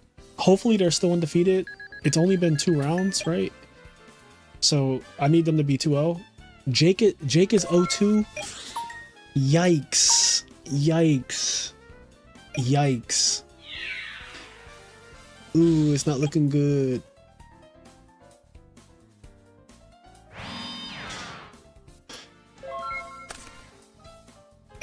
Yikes. All right, I need another Twilight player, chat. Fabio King and Jojo Sakari, right? Can somebody let me know what their records are? Also, calling him Jacob is hilarious.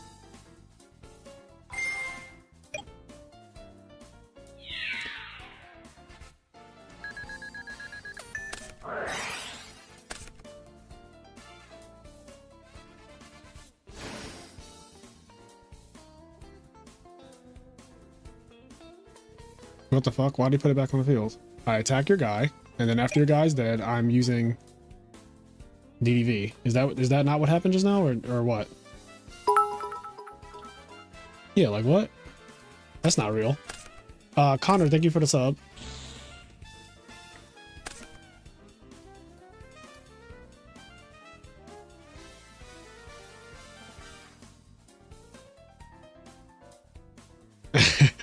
I am going to cross out nice deck.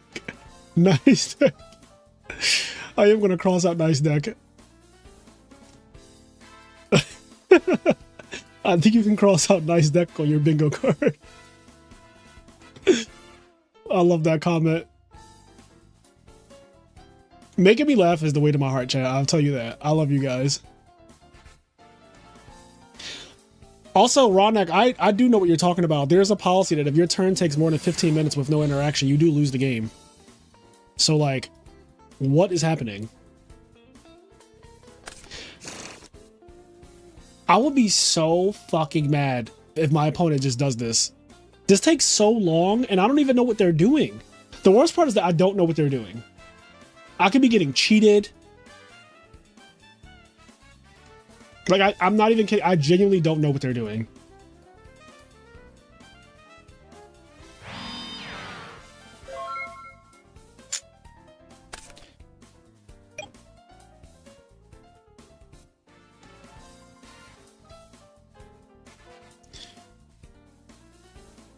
Do you find enjoyment in playing online events? Sitting in front of a computer for several hours is not for the weak. I find enjoyment in playing in online events. Yes, I sit in front of a computer every day of my life because one, I work in the finance field for my job outside of Yugioh, and then I'm a full-time content creator on top of that.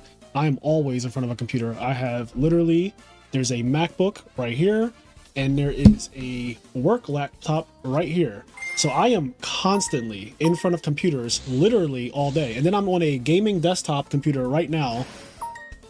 I am always in front of a screen. So that is not an excuse to not like Yu-Gi-Oh!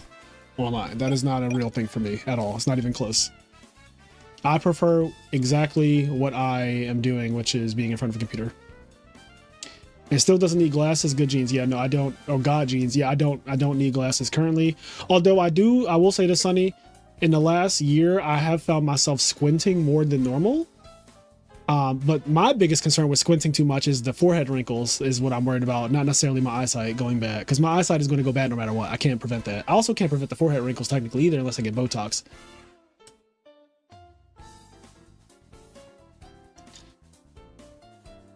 You have to carefully watch the combo for 15 minutes in case they misplay or accidentally make a legal play at any point. Yeah, I hate that.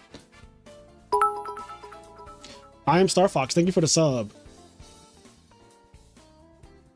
Bro, if this is just Colossal Armory Arm, I'm gonna lose my shit because one, it's main phase 2, so like, why are you doing that? And two, you could just play Frog OTK and do it way faster.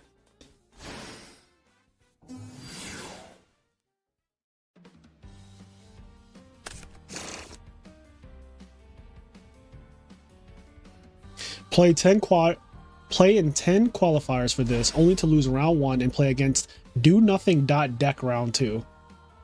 Yeah, I would be pissed.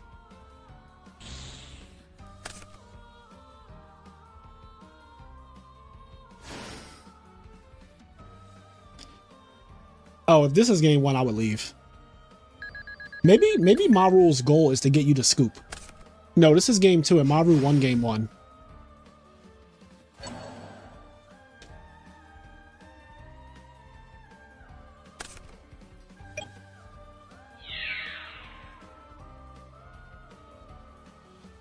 I just joined. The left duel looks normal, but what the hell is happening in that right duel? Honestly, bro, we don't talk about that right duel.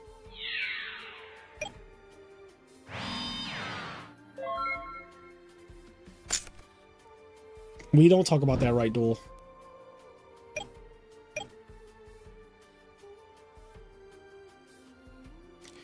There's a supplement company called Pure. They make a macular support supplement that's supposed to help your eyesight from degenerating. Really? I think I used some of Pure's products. I used to use Pure for Men. It was like a psyllium husk fiber supplement thing. But I stopped taking it. It's probably the same company.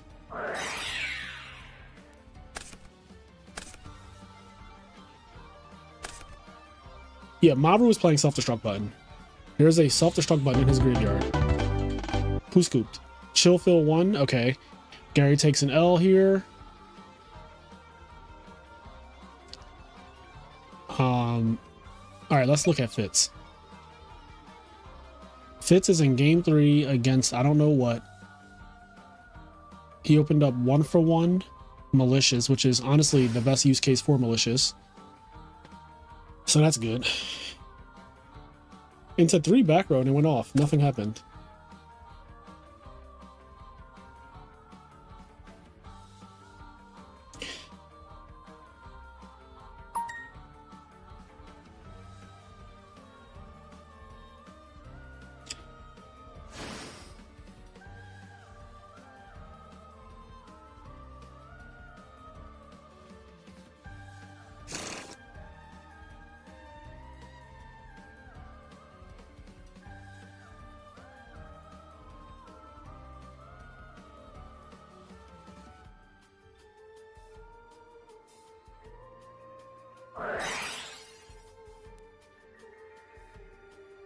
Does shoot while I'm doing my sub combo.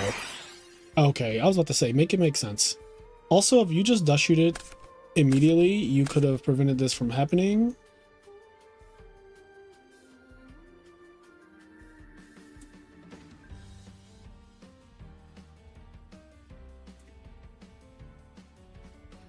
Yeah, I think it's just Mali Hero Frogs. Fitz just plays Mali. He's a devout Mali believer. Since he got second at a tournament, it's going to be fucking impossible to convince him that it's not good. You're going to have to pry malicious out of his cold, dead hands. Sometimes your success can be your downfall.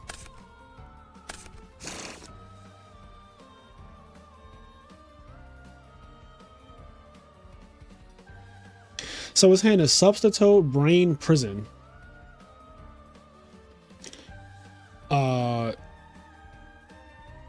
That's actually a pretty good hand.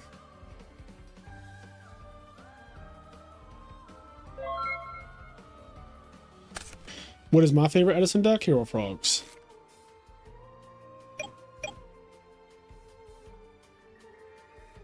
Somebody brought War Crime Somebody brought War Crime Frogs. I'm pitting that.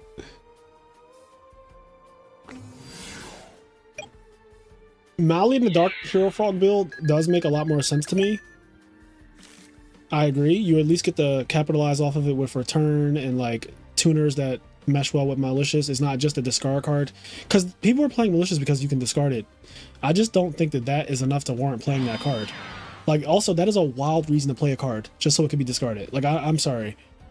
That just can't be the extent of why that card is in your deck.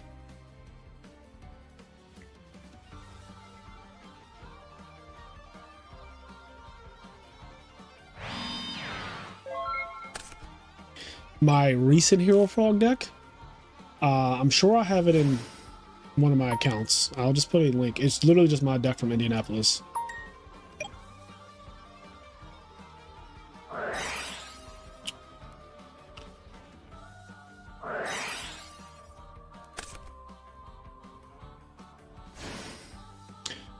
It's in one of these accounts. Let me check. I'm just gonna go in. I have so many accounts. Let me just see if Hero Frog.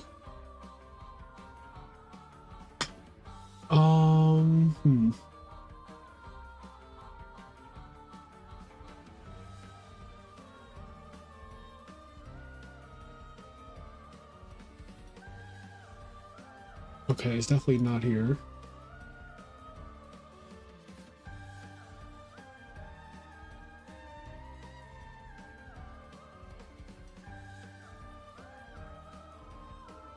Oh, here we go. I found it.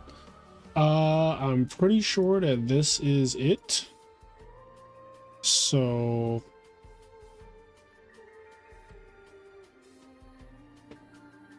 I'm just going to post the link. Okay. What do you think about main deck water art? I think it's good. I think it's fine. I don't think it's mandatory, but I think it's fine. Did this end? No? Okay, he said GG's. Alright. That was toxic. I don't know what it was, but that was toxic. I'm glad we caught that on stream though, just to like know that it happened, because I would have gone the whole weekend without knowing that that ever happened. But like, should it have happened? Probably not, right? Damn, where are the players at? Oh, Icarus 89.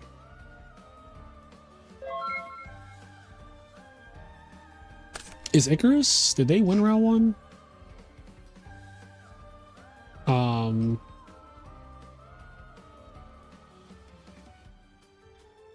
They did win round one. Okay. So Icarus is fighting right now. That's the highlight of the tournament for me. Yeah, I mean, that is currently the highlight of the tournament. I think a True Hero versus Sebas match was also extremely good. Games 1 and Games 2 were really good. Game 3 was just a scraping. Game 3 was just like Whirlwind, Kalute, Armwing, Icarus Attack, Dark Arm, Kalute again, Surge Blizzard, you're dead. I think that was the exact sequencing. Game 1 had a Mind Crush in it and shit. This deck apparently did top worlds, the Frog FTK deck or whatever. Seba looks like they won against Machina, which is a free matchup for Frogs. Like, if there is a 70-30 matchup in this format, it's probably Machina versus Frogs. Like, if such a thing exists, I don't really believe in 70-30s, but like, if there is a 70-30 matchup, it's probably that.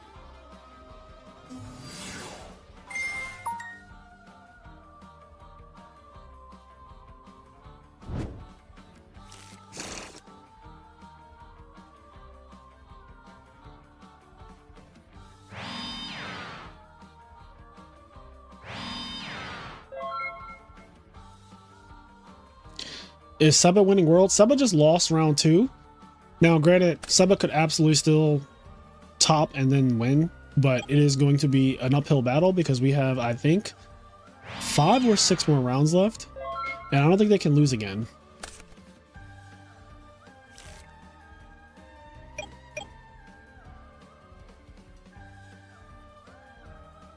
Versus any frog variant or just forgs. I think Machina loses to all frog decks. Now, there is different degrees of how it loses, though. I think that it loses against Dream Frogs and Frog of TK probably harder because they can dupe block over and over again. And they also play Flip-Flop Frog. And decks that play Flip-Flop Frog give an extra layer of annoyance to Machina decks because Fortress doesn't get its effect if it's not targeted. And Flip-Flop, for whatever reason, does not target. So you can Flip-Flop Fortress away, and there's no benefit to your opponent when you do that.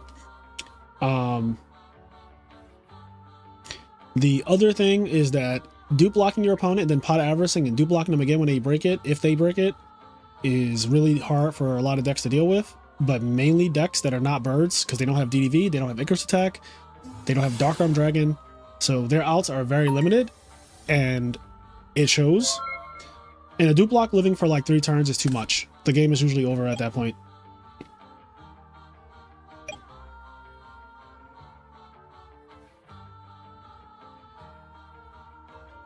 He said, is that a Volcanic Queen?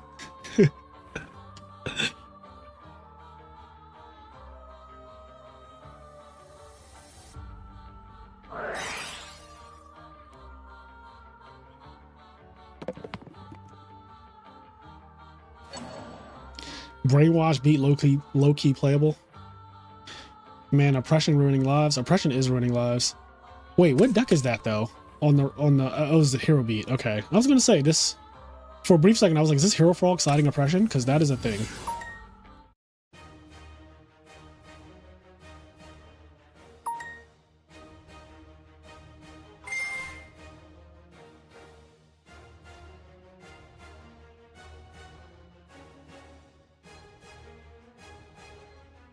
Yo, Fitz has a dream right now. A Caius in a dream, bro.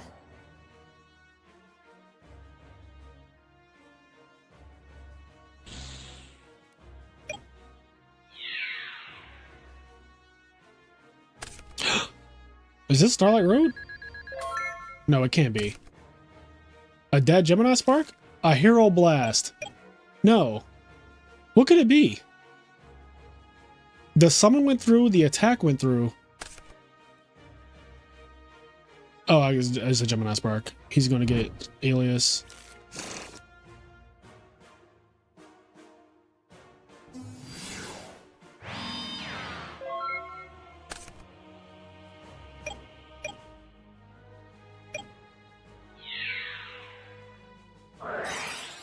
He drew a prison.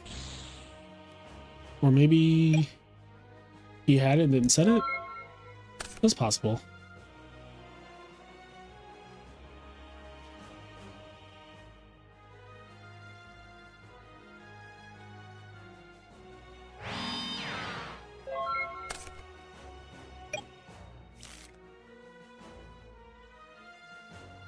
I think I'm going to start displaying. Can I display the time? I think I can. Ooh, I can. Okay, I might start displaying the time.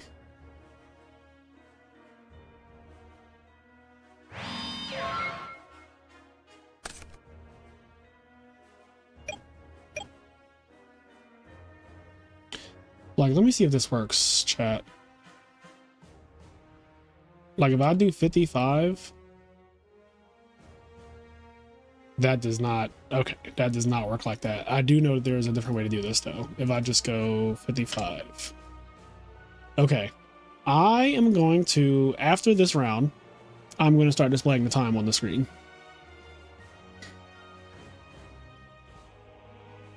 Time is called. So me too and you two, exactly. Yes, you both get 2 turns each. These are the original time rules for Edison back in 2010. I checked the symbols replay and the combo went well over 15 minutes. Well, Killswitch didn't seem to know or care. And I don't know what's going to happen after the fact. I don't know how that works. But Maru needs to be conscious of the fact that there is a rule in place that says you cannot combo your opponent for over 15 minutes.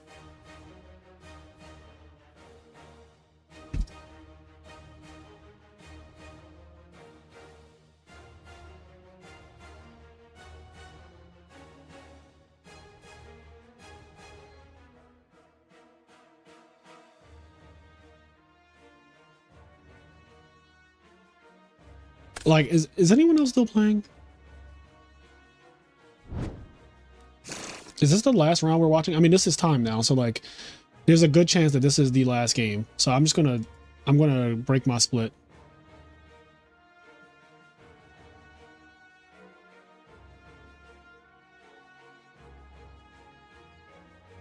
King Ray said, I'll concede if anything. He got that. Shout out to you, Santi. He said, fuck it, I'll accept the L. That rule is in format library. It's in the, there's literally a channel called rules.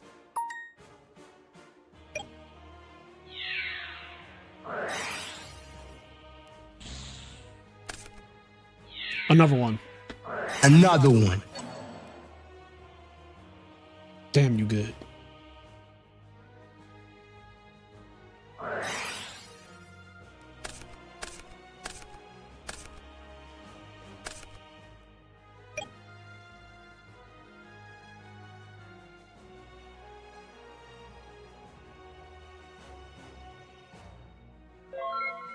Uh, 808 could lose. A top decking frog deck with Treeborn access, and you're playing Hero Beat, you can absolutely lose this. Oh wait, life points. They're in time. I forgot about that. Playing Hero Beat in 2026 is the confidence I wish I had. It is some confidence. Yo, that Breaker might be game. Breaker, the Miracle Fusion? Miracle is live. So yeah, Breaker, Miracle Fusion for game. LOL, JK. Ah, yes, the Pitch Wing Blast for Raigeki Break Classic. That's what happens when you add more discard traps and you put just Malicious in your deck. You tell yourself, I can play 5 or 6 discard traps because I played Malicious. What?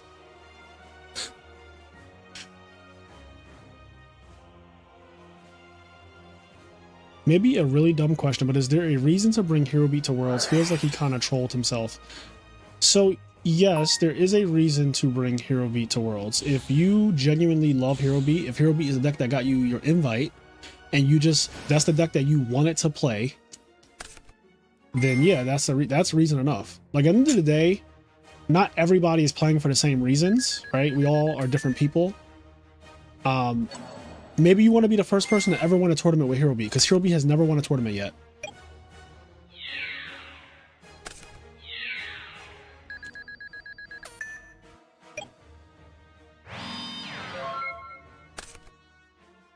If you want some free time on your Saturday, Ryan, no, not free time on Saturday.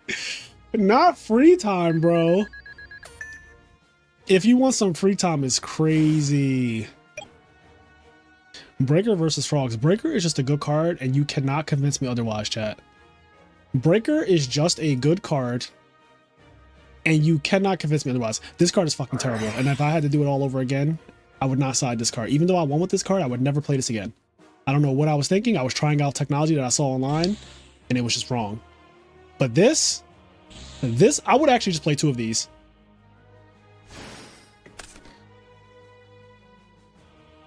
Silverman is one of like 3 people I've seen side Oppression and Frogs. Yeah, Silverman is a madman.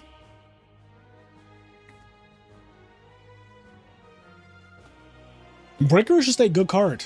Like, Breaker is a baby monarch, bro. Damn, Fitz. Damn. Fitz went into time 2 rounds in a row. At that point, I'm going to say that that is on him. I think that last round we were watching Fitz in time, and this round we were watching Fitz in time. So it definitely is looking like there's a common denominator. I had a conversation with 10-foot about this at RBET Maryland last year. I was like, you need to learn how to play faster, and he actually did it.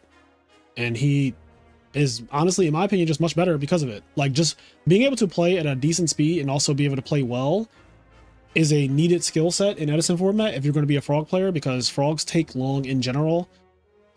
I don't think hero frogs take long personally. I think hero frogs is actually one of the faster decks, but like, I watch a lot of people play it and they spend an egregious amount of time sometimes. And I don't know what that is. Like, I'm not even trying to toot my own horn, but I genuinely don't think that it takes that long to make the plays. Sometimes you get into a tricky spot, but like, I think on average your turns should be pretty quickly. I think when you're taking long, every single turn is the issue. Anyway, round 3 is up. Today is going very well. Was that Terra? I don't know if that's how you say it. Love the French world's print of Breaker.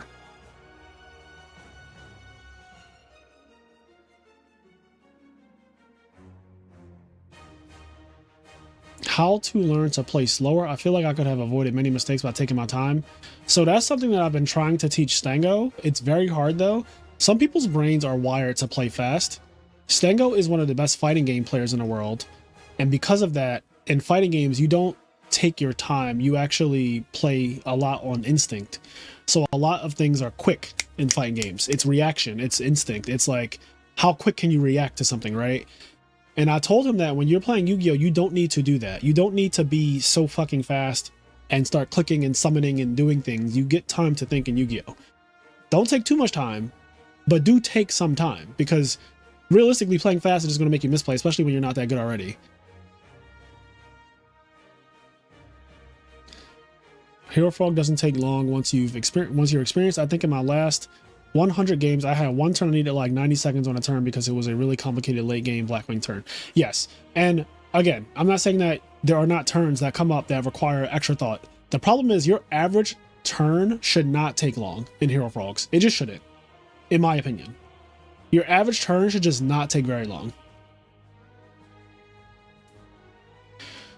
Anyway, we have Yondaime versus Icarus 89. We have Samu versus Luigi. I feel like I need to watch those 2 matches. I feel like I need to watch literally Yondaime and Icarus and Samu versus Luigi. So that's what I'm going to do. Because those are 2 of the craziest sets. All of those players have won tournaments, I think.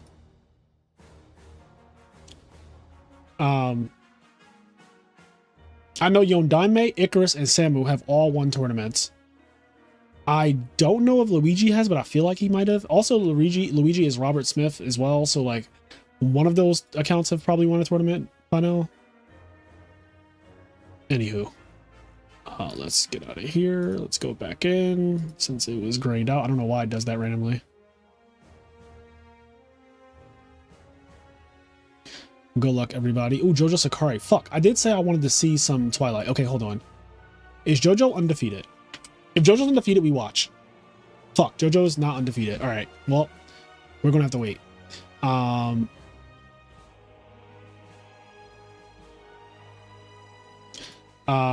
and Maru, I'm not watching any more Maru, bro. No shade, but I cannot watch any more Maru. That is just off the table. Did you see Maru's last match? I cannot watch any more of that.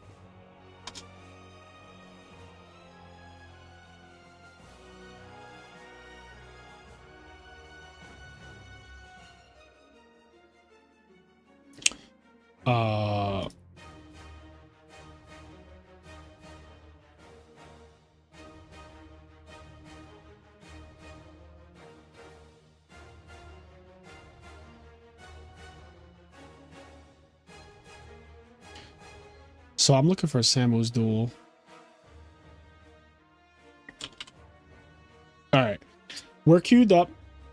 We got Yondaime and Icarus on the left, I think, right? Yeah. And then we got Samuel on the right. Jake XO, unfortunately, is out of the tournament.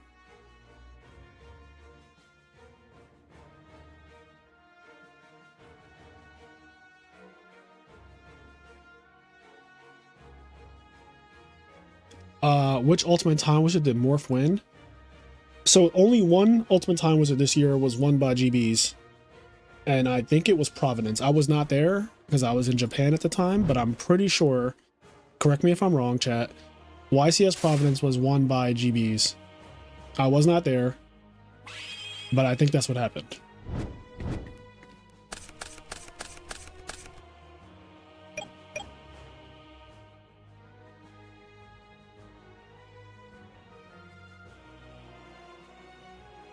Oh, I said I wanted to display the time, so I'm going to do that.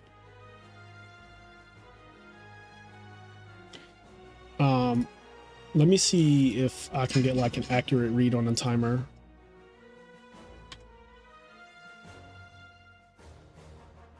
There's 50 minutes left. Okay, so this is already way off. Let me change this to 50 minutes.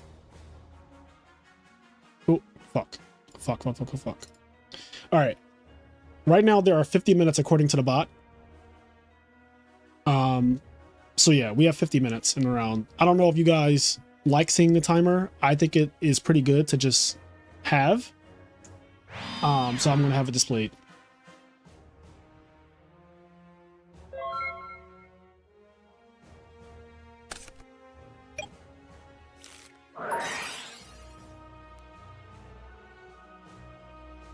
Turn 1, Trap Dust Shoot. We already have that.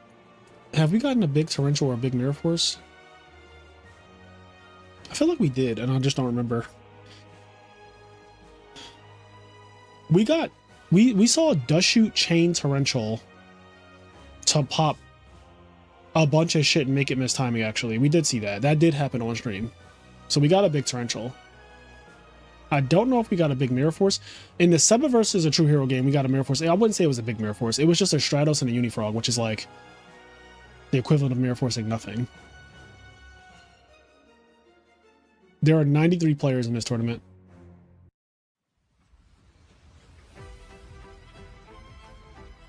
Not only did Volcanic Garden get second, but they only lost because a top-decked Cyber Dragon with like no cards was their only out and they got it. Really? See, I didn't see that. I wasn't there, so I didn't know that it came down to like a top deck. I did say that the timeline would be very different though if that Volcanic Garden deck won the tournament. Any Diva Hero players in the tournament? I don't know. Last year we had ShamWow. I don't think he's playing this year, but he did top 8 last year with Diva Hero. I don't know if we have any representation for Diva Hero this year, which is kind of sad.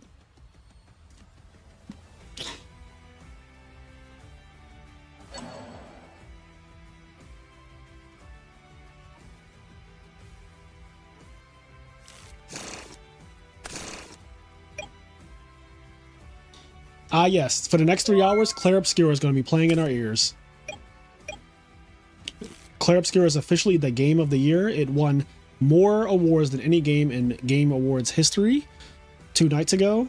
It's one of my favorite games. It's in my top 2 video games of all time. I know a lot of people hate on it, but those people just literally have never played it or just don't have brains. But the music is phenomenal, and if you're watching this channel, often you will hear Clair Obscura music and not know that that's what you're listening to. I don't think it won enough awards. I agree. It was nominated for 11 and it won 9 of them, and I think it should have won 11. I actually don't know the 2 that it lost. Baldur's Gate 3. Is Baldur's Gate 3 even real?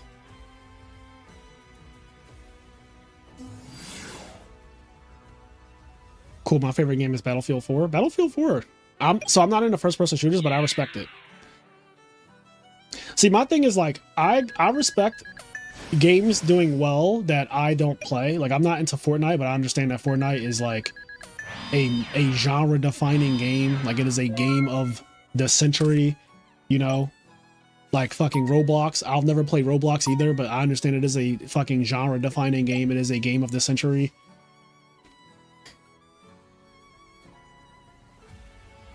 I want to play Hades.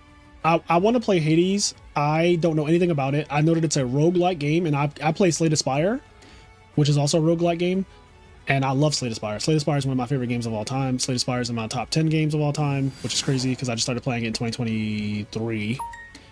But it's so good. It's like so outrageously good, and I genuinely think that Slay the Spire helped me to be better at Yu-Gi-Oh!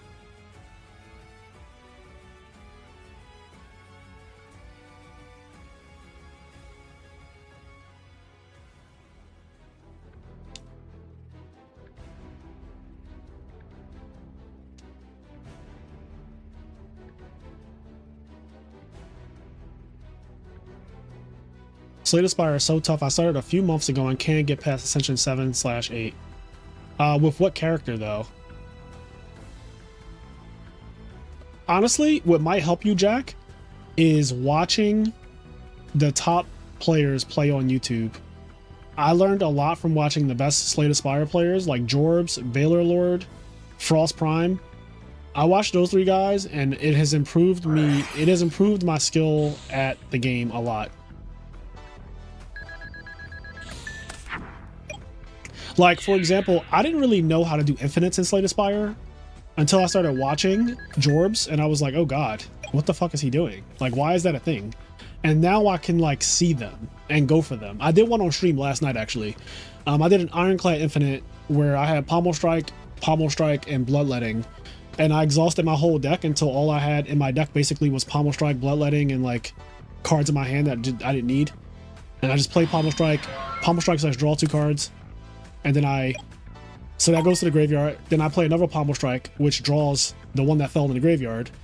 And then I play Bloodletting, which gives you more energy. And then I play Pommel Strike and then do it again and again and again and again. And it just kills anything at the cost of some life.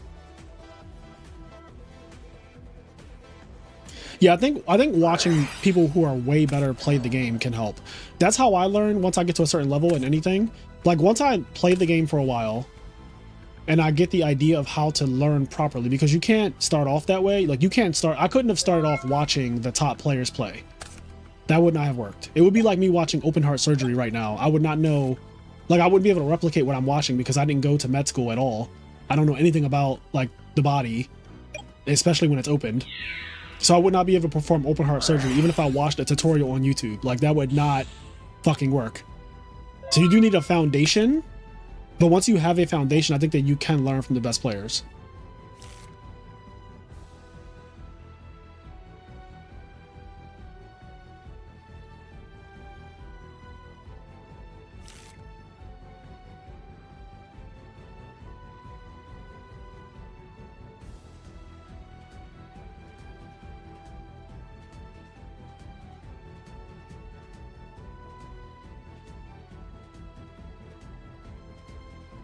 Have you played Balatro or Megabonk? I have not.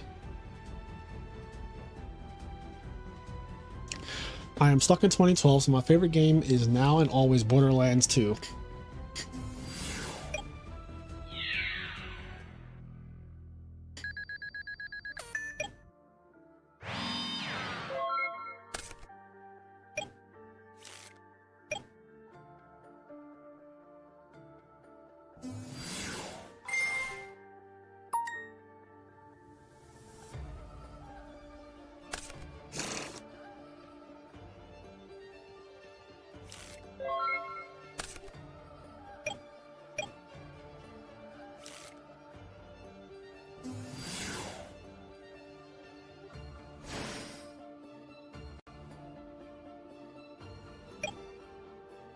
Yo, E33's OST is so good that it was number 2. It was literally number 2 on my Spotify Wrapped, or Apple Replay is what, I don't have Spotify, but same thing. My Apple Wrapped, whatever. It was literally number 2. Like my Apple Wrapped, my number 2 is Clair Obscur Expedition 33 music, which is fucking wild.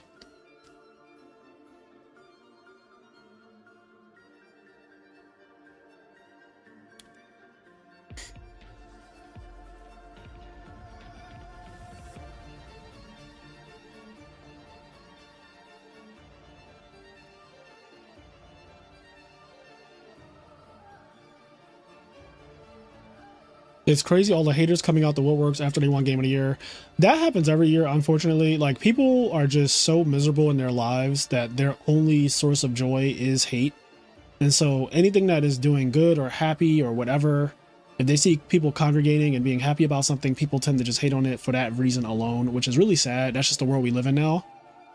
I just ignore them. Like, it doesn't, you hating on it doesn't change the fact that it won more awards than any game has ever won in history, and that it won Game of the Year. It, like, you can hate on it all you want, you don't matter. Like, I tell people all the time, you don't matter. Like, you're one person, you just don't matter.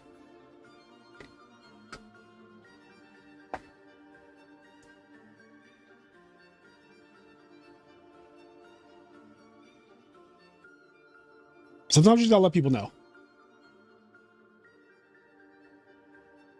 I feel like I said this earlier. I forget where I said it.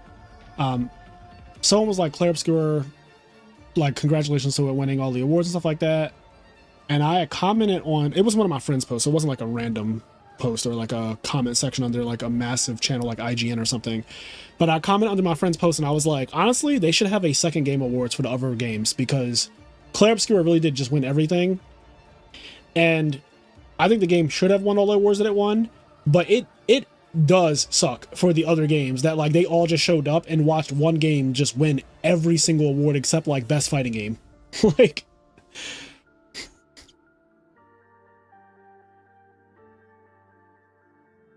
do you guys think that Grand Theft Auto 6 is coming out in 2026? Put a 1 in chat if you think it will. Actually, I'll just do a fucking poll. I'll just do a poll. Will GTA 6 drop in 2026?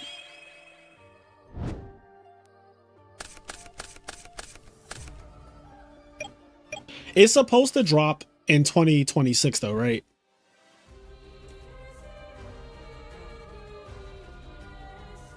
Like, that's what they're saying, right? Or did they push it back to 2027 already? Let me see something. GTA 6 release date. Okay. It's scheduled for release on November 19th, 2026. Do you guys think that this game will come out in 2026? There's a poll. Please answer the poll if you are here. Also, like the stream if you don't mind.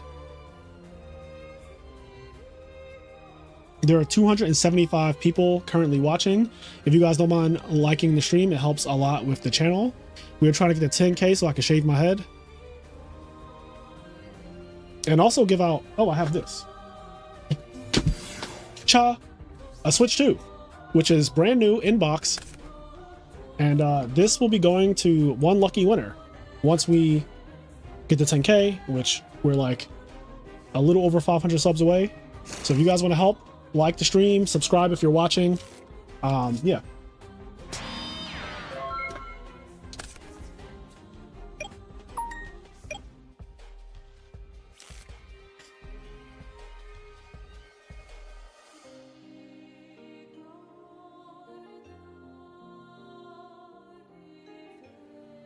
I heard it'll be called GTA 6-7.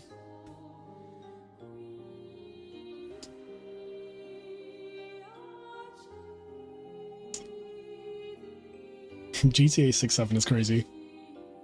Because, like, it really is taking that long.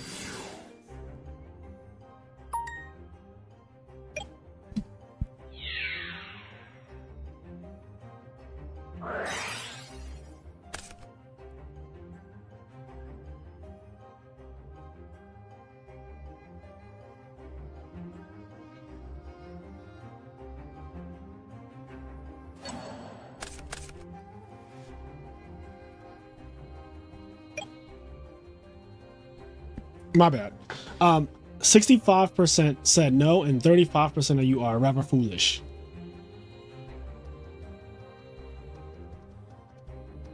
You're looking rather foolish.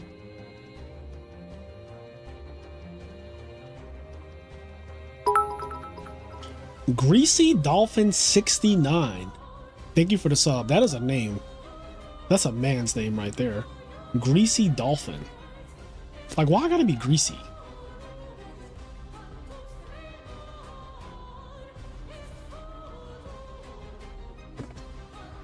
We'll take all cash bets for any that reckon it won't. Oh, so you're like standing on business. You want to like put money, you're putting money on it that GTA 6 is coming out in 2026. Like you're betting money. It will not get pushed back any further.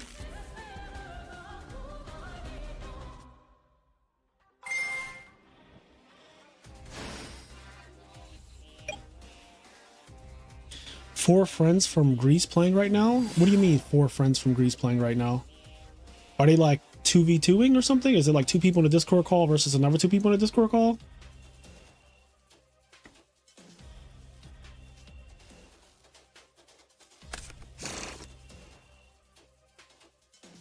In tournament. Is one of them Pana? Are you saying Pana? Well, when one of these two matches is over, I will go to... If you're saying... Who's Panos 21? I don't know. I don't think I know who that is. Unless you're talking about Pana 25.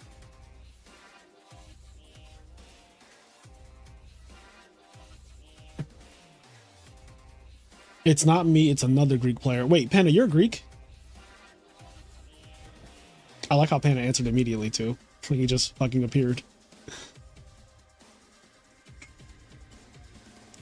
Also, Red Gamer 7. Yeah. Okay, Red Gamer 7. All right. When one of these two matches concludes, I will hop into Red Gamer 7's game, if that is their name.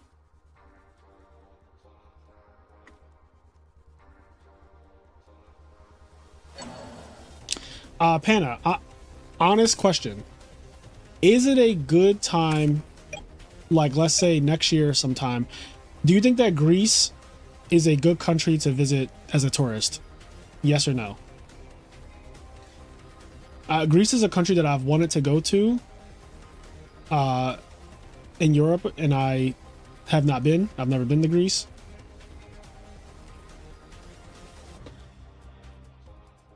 Empty Society say yes for sure. I mean, yes. Like, I'm going as a tourist. Greece is always good. So many islands to pick from.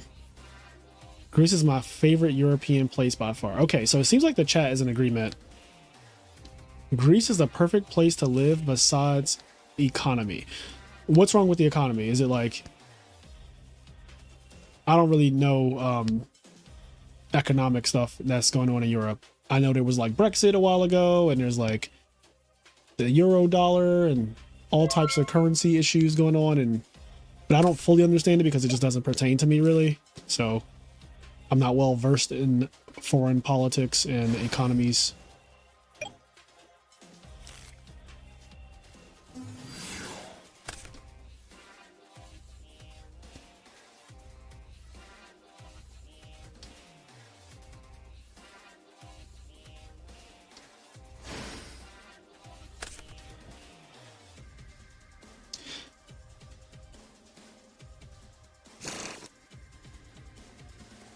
The scheduled release date is the 19th of November.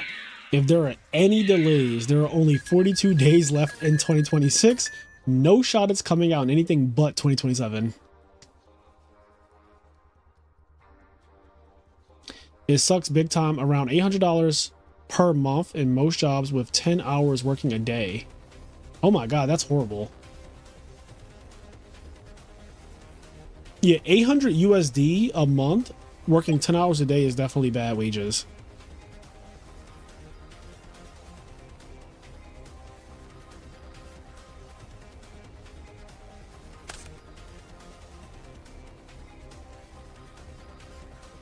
It's coming out 2030. 2030 is fucking wild.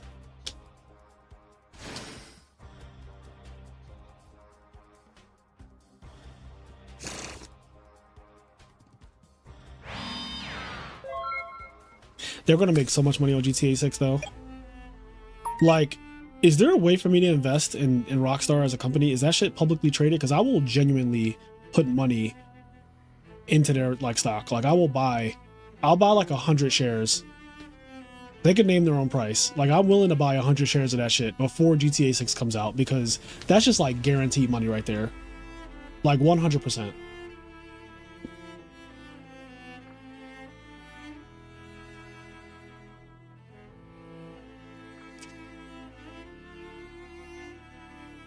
Take-Two Interactive is the company. Okay, I'm buying Take-Two Interactive on Monday morning. I wonder what their stock is at right now.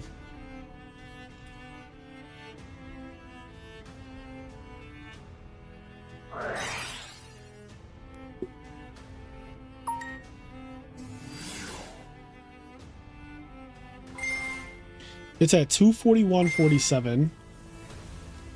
It's going up 28% in the past year. It's going up 31% almost this year alone. This is just like guaranteed.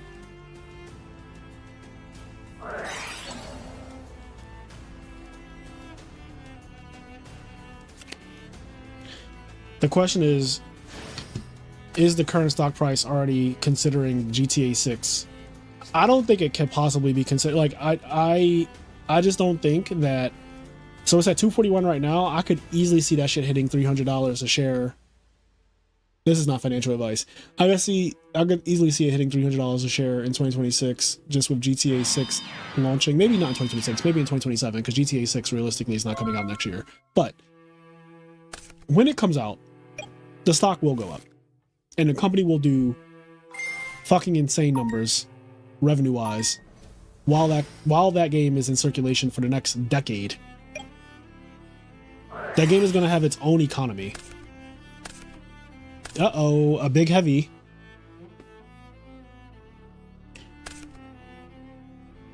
Fraser about to rug pull his community on Rockstar stocks. Like I said, no financial advice. I just feel like for me personally, I have to invest in a blatant game that is going to have its own actual economy, bro.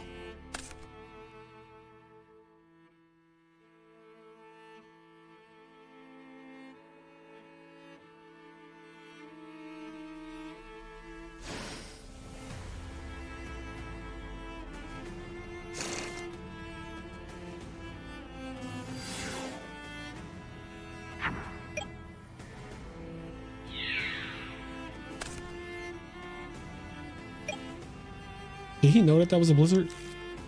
Oh, it got booked, so he did know. I was gonna say, what if that was a false dino? Alright, so I guess false dino would kill the shore. I'm assuming this came out by Blizzard.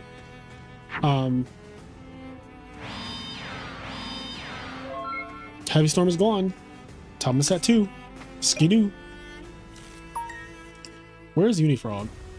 It's always my question. I'm always looking for Uni. Bro, Unifrog is like my most used frog.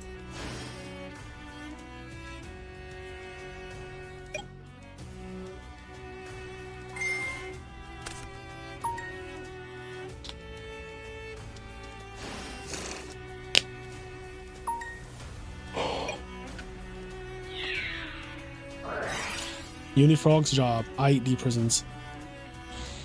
Big torrential on the right. We did get big torrential. Okay, so chat, for the bingo cart, we are looking for a big mirror force now. We're looking for Gigavice, which may or may not happen. I'm not sure. Is Chess Prime undefeated? Oh no, wait. Who else is playing Gigavice? Because I know Chess Prime lost round 1. I'm not sure how they're doing right now. Take my Raza. Where's Rich Silverberg at? Take my Raza. Is anyone watching Samu's game?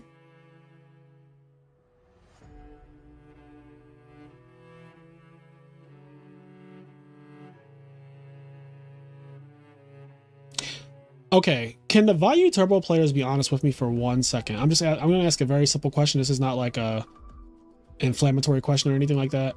Can you guys be honest? The Value Turbo players, the Value Turbo community, if you're listening right now, there are how many people watching? There are 264 people currently watching. To the Value community, is your mirror match fucking awful? Be honest. Be honest. I'm just asking for honesty. Is the Value mirror match, and at this point in 2025, is the mirror match fucking terrible? Honest answers only. Please be honest. I want to hear from the Value community and the Value community only. Is the Value mirror match fucking awful? ProStorm said it's the worst mirror of the format. Jesus Christ. You think it's worse than Blackwings?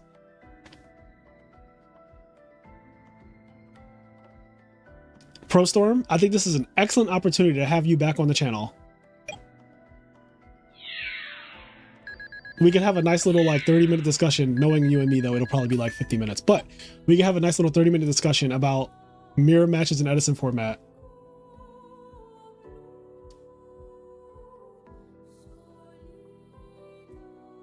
Fix it again. Tony said it's 50-50. Yeah, it's, well, yes.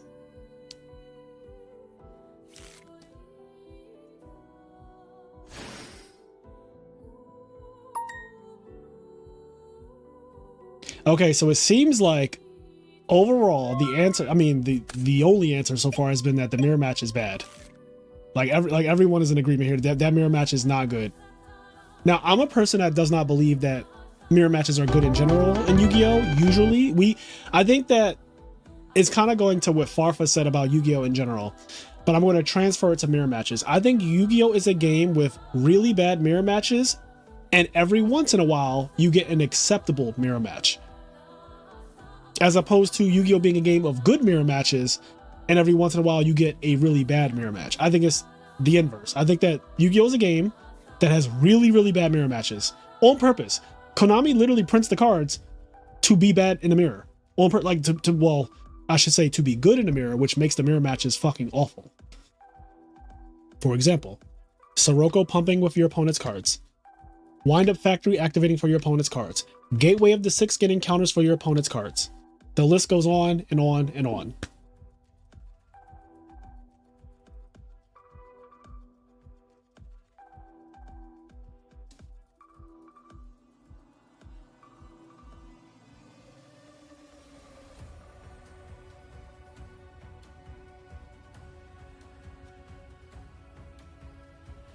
Gotham Z-Call in the X-Saber mirror match. Yeah, like why does Gotham Z-Call do that?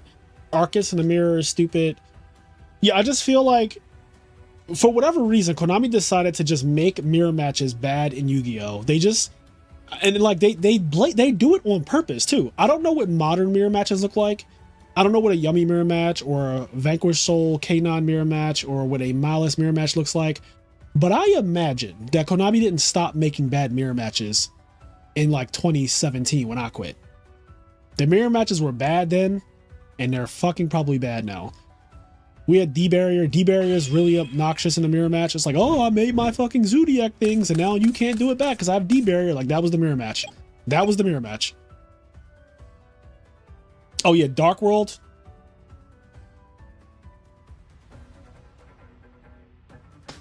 Yeah, mirror matches are just really, really bad in general. Most modern mirror matches have been toxic. Tier Elements is one of the exceptions for sure. Yeah, I know Tier Elements is good, and that's exactly speaking to my point that Yu-Gi-Oh! Is a game of bad mirror matches, and every once in a while you get a good one. So Tier Elements is like the good mirror match from the last 3 years, because it came out in 2022, I think, right? But I can't imagine that the Cash Tier mirror match was good. Like, you can't convince me that the Cash Tier mirror match was a good mirror match. I just won't believe that. The Necral's mirror actually was not good. Don't forget, the Necral's mirror, we were fucking Jin locking each other. That's how it was going at first. And then when the Jin went away, it was a really nasty hand trap mirror match with Maxi and Lancia. It was not good. And do not be fooled. The Necral's mirror match was only good if you were good and your opponent wasn't. If there were two competent people playing a Necral's mirror match, it was really fucking bad.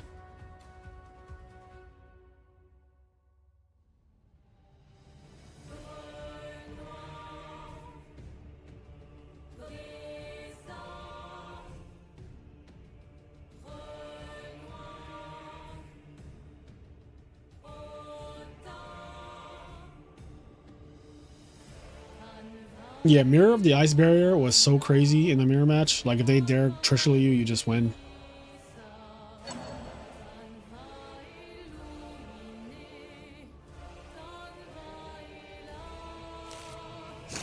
Yeah, Casey Barbie, I did actually play the custom ARG format with Necros, and that was acceptable.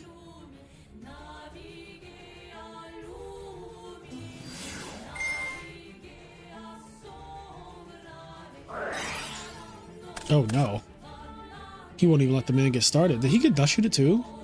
Oh, this is cooked. Oh, he got dust shoot it and pulling the rug. That is fucked. His hand is my body's a shield, Book of Moon, Soul, Uni swap. He summoned the swap, so now his hand is my body's a shield, Book of Moon, Soul Exchange, Uni Frog. Against Whirlwind, Trap, Dust Shoot, pulling the rug. What's the best mirror in all of Yu-Gi-Oh? I'm led to believe from the players who currently play that the best mirror is Tier Elements. But also the best mirror in all of Yu-Gi-Oh might just be Goats, right?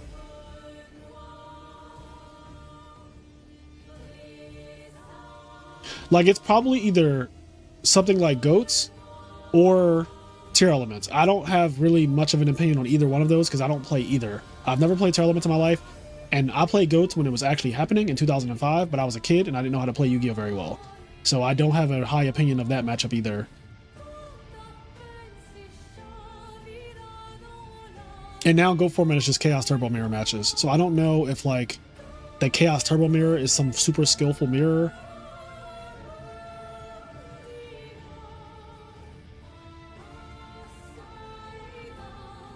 Zoo was terrible in 2017 as like for the game. Zoo was a very, very bad archetype. It's just a power creep exceeds archetype. You are exceeding with one card. It's an abomination. At the end of every archetype, at the end of every new summoning mechanic, they decide to make it ridiculous, like how they did Performapile Pendulum. They start making zero scales and things like that. They start making exceeds with one card. They start making synchros that say you don't need a tuner. You can just treat a monster on your field as a tuner. It's like, okay, what's the point?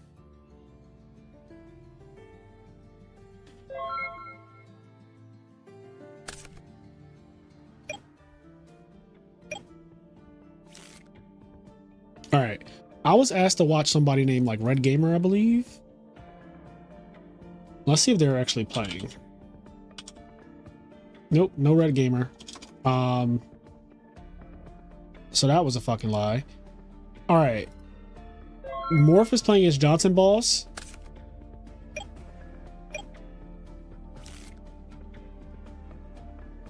Johnson is game 3. Johnson Boss just resolved second tour. Is looking like Johnson Boss is about to take it. I miss Goat mirrors. I still play Goats equally as much as Edison if Chaos Turbo never broke past the 10% of the meta it used to be. Yeah, Chaos Turbo makes up most of the meta now.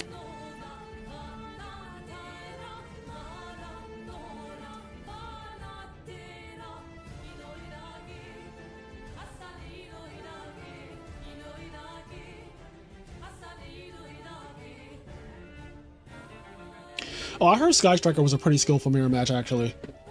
I saw in the Sky Striker mirror that good players often won the mirror match. Like, that was a thing in 2018. I do remember that.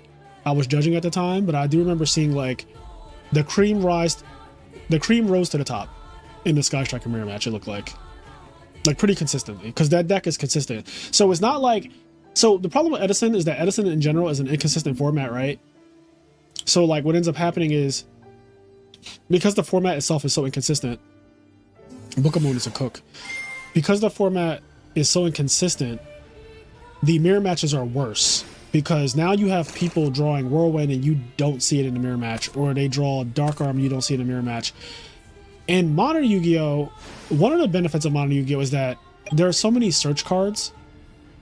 So it's unlikely that you brick in general. Like, it's hard to brick per se. Now you have another problem, which is the hand traps, which can just brick your hand. But like, you have triple engage, they have triple engage. You have reinforcement army, they have reinforcement army. You have hornet drones, they have hornet drones. So you guys have like a lot of the same cards, and the cards, unlike Edison cards, the cards actually do set up your whole engine. Like, drawing a hornet drones gets you into, what is it, Shizuku, and that gets engaged on the end phase or whatever. So like, you can just do that, for example.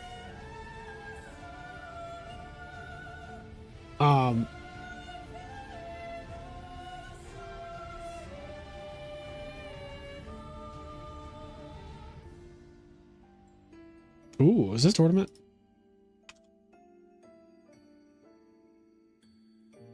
It is tournament. Yes, we will be watching this. I want to see some Light Swarm, baby. Oh, it's Christius Warren at that. Ooh, we got a Christius Warren player. Is he undefeated? No, he's 1-1, but still, I want to watch. I want to watch right now.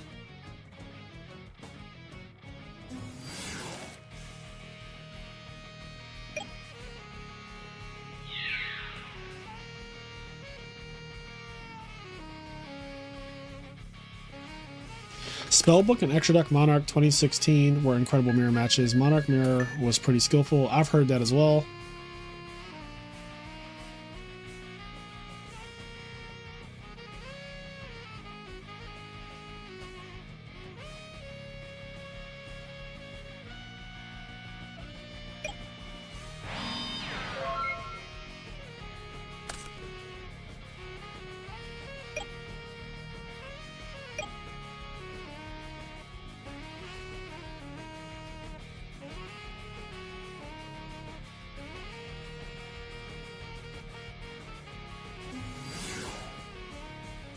Is this still the face down Marmillo? Like, what is going on here?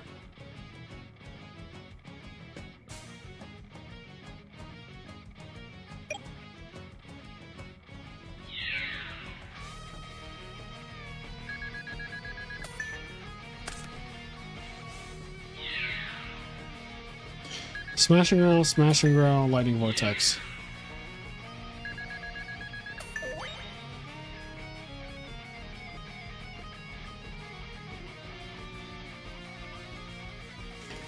Oh damn, both matches concluded. Okay, I have to find new things to watch. Wait, is Moscow, is he already out? He's playing rated. Yeah, I think he's out. All right, we get Ernie, Ultimate Time Wizard, Raleigh winner? Was that Raleigh? No, that was Virginia.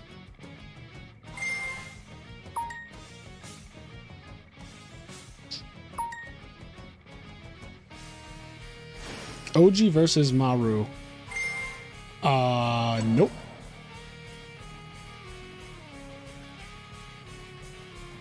Damn, Guerra's out as well. He's playing rated. Bro, I love that the Yu-Gi-Oh players love Yu-Gi-Oh so much that when they get destroyed in a tournament, they go and play rated and play more Yu-Gi-Oh. Like, I love that. I'll tell you one thing that I won't be doing. Let me lose. Let me lose at Worlds and see what I am not playing any more Yu-Gi-Oh that day. I don't know if I'm missing something, but all the good mirrors besides GOAT seem to be tier 0 formats. Usually that's what the vast majority of players believe. I question that though, because like Teledat, for example, the Teledat mirror match was good until Royal Oppression was discovered, and then it wasn't good. So like if you're saying let's play Teledat mirrors and we cannot play Oppression, then okay, sure, that mirror match is not terrible. If you're doing tier elements mirrors, but you guys don't have like instant fusion or whatever the toxic cards are, there's always some toxic bullshit, Abyss Dweller, whatever. Like if you're doing that, then you're not really playing the format as it actually unfolded, which is a little disingenuous in my opinion. Like Dragon Rulers was good until Vanity's Emptiness became a thing, and then it wasn't good.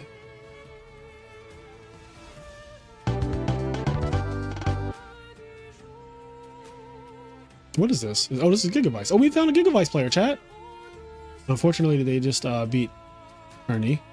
Televisual is still doing well. Is he undefeated?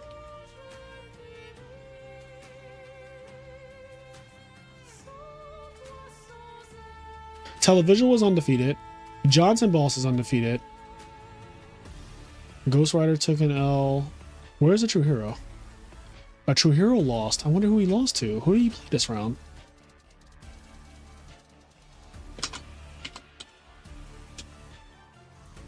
Johnny the Giraffe. That might have been a Blackwing mirror match. My goat Seba is struggling. Yeah. Damn. I'm going into matches and they're ending as soon as I get in there, basically. Like, holy shit. All right. I'm going to break the split view.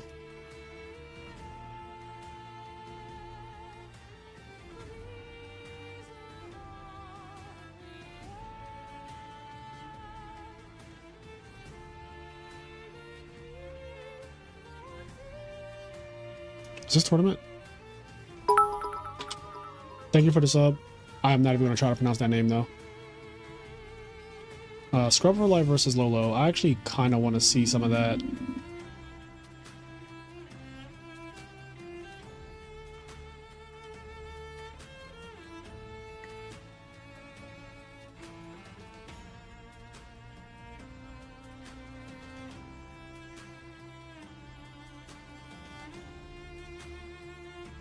I wonder if there are any tier 0 formats that wouldn't be tier 0 if given the time that we've given Edison.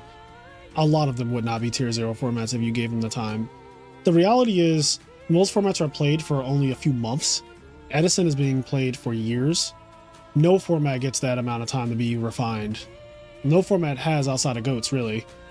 Especially with this level of competition. So like most formats, I believe most formats that people think are tier 0 would not actually be that way if we played them for actual years and years and years.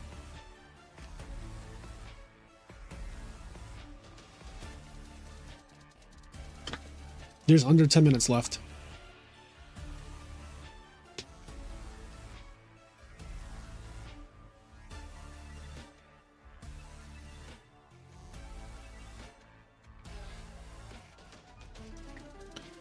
I just realized I need to do something as well real quick to the stream. Ooh, Christo B, thank you for the sub, my guy, Christo.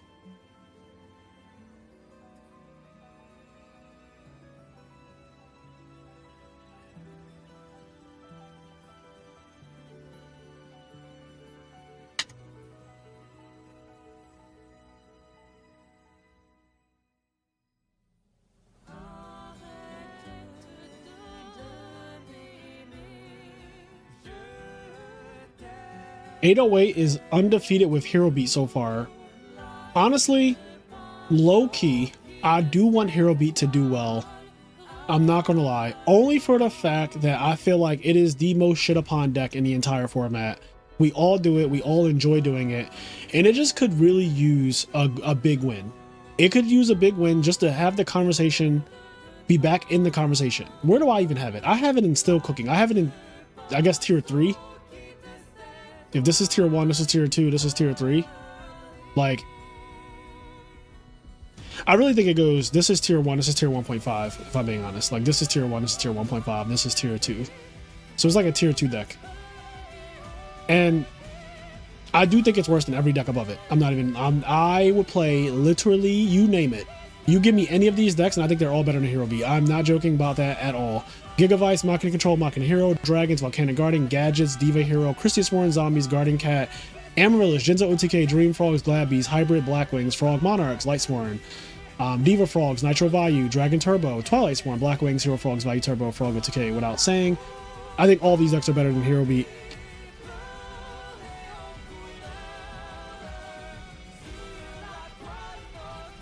If I had to ban a single card in Edison, what would it be? It would be Deck Devastation Virus.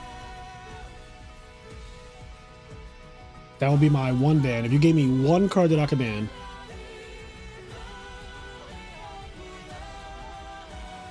Yeah, Hero Beat has never won any majors.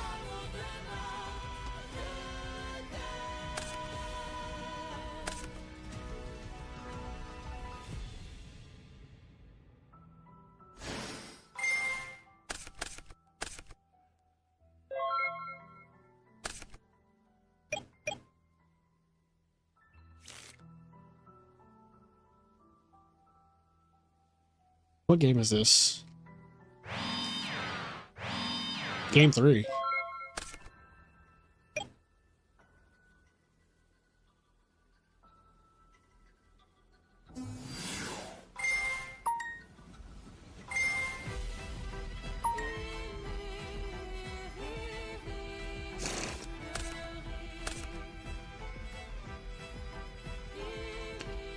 You're banning oppression? I think oppression is like, I'm not going to use the word fine, but I'm not mad at oppression being in a format as a bit of a check. I think DDV kills deck building, and I really, really don't like that aspect of it. DDV literally makes certain decks unplayable from the character select screen. It also just influences how you build your deck, which I Okay, everything influences how you build your deck. So let me be more specific. It influences how you build your deck to a large degree. You cannot enter a tournament realistically with a deck that flat out loses to DDV and expect to do well. The only deck that really gets away with that shit is Frogs. But that's like, I don't think any, because Frogs have like salvage and shit and Monarchs or whatever to like combat it. Every other deck that gets DDV'd really badly though is out the format at this point. Like, they're just not good decks to play at all. Or you have to change them so drastically and make it like, oh, this deck now plays only 10 cards that get DDV'd or something.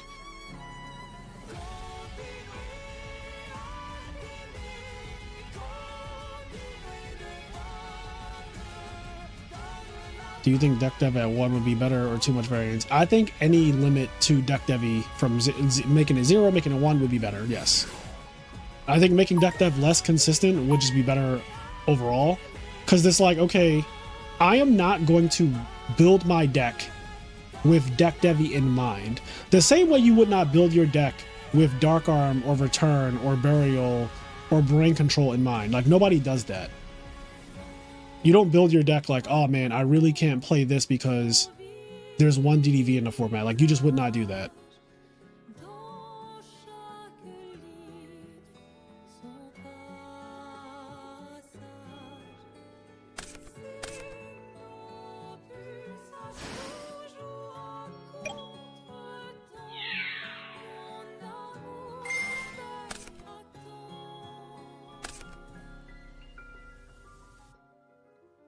Did we not have an android to attack for game?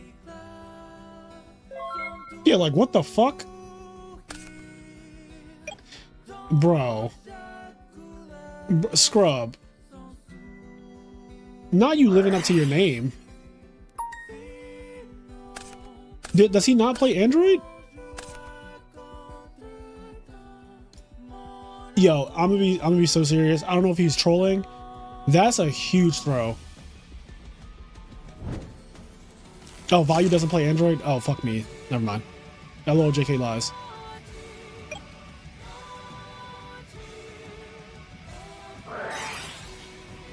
They, like, you know, this is how, guys, this is how you know I am not a Value player, though. At least you know I'm not lying. At least you know that I don't secretly play Value on an alt account or anything. I genuinely thought that they play Android. They do not play Android, bro. This deck does not play Android, and I did not know that. I'm right-handed guy. I did not know that this deck does not play Android. I swear on everything. I swear on everything. Yo, they really don't play Android. Yo, this deck really does not play Android, bro.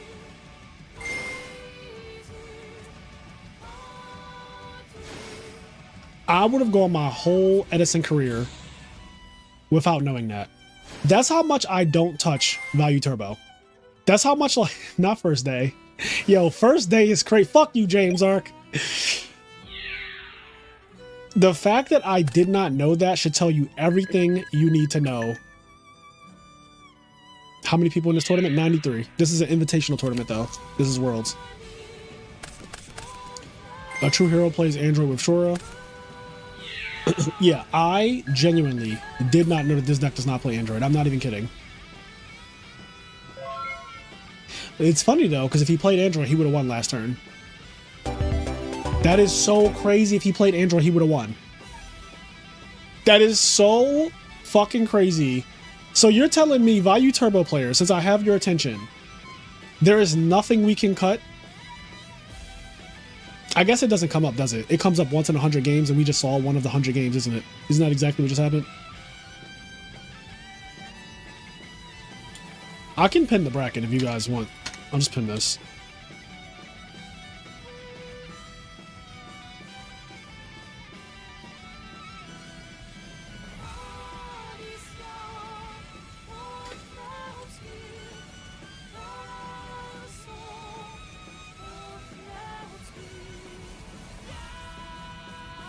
Yeah, I guess I'm realizing that Android just doesn't come up for you guys. I don't play Value literally at all. I don't play it in my free time. I don't play it for funsies. I barely play it on the channel. Like, I just don't play Value. So I really don't, because there's enough Value players for everybody. There's enough Value players to go around. It's funny though, because it's the matchup that I play against the most. Like, I feel like every tournament. I play against value more than I play against any other deck. Like at RBT Chicago a couple months ago, I played against 4 value players. Like literally 4 value players. My first 3 rounds were value. No, 3 out of 4 of my first 4 rounds were value. One of them was Hero Frogs. It was value, value, Hero Frogs, value. And then I played one later on.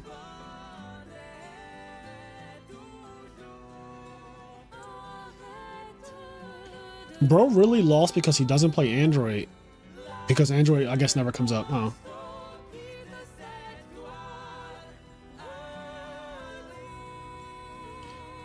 MD Society, why are you thanking me? What'd I do? Oscar is so weird. 3 hamster, 2 Raiko. Is that his list that I have up? Yeah, I don't know. I mean, I did say on stream last night, attacking into a hamster is a +2 for your opponent. So like, this is a really good card, but I don't understand playing just 2 of this with it. But I also don't play value, so I don't really have a strong opinion. I'm not even going to critique this as though I know what I'm talking about, because I don't. I don't even know you guys didn't play Android until just now. In 2025, I got caught in 4K. We are almost in 2026. I've been playing against value for fucking years, and in order to win a tournament, I also had to play against value in the finals. And I still didn't know that they don't play Android. I could have gone my whole life. I would have gone my whole life thinking that value played Android, bro.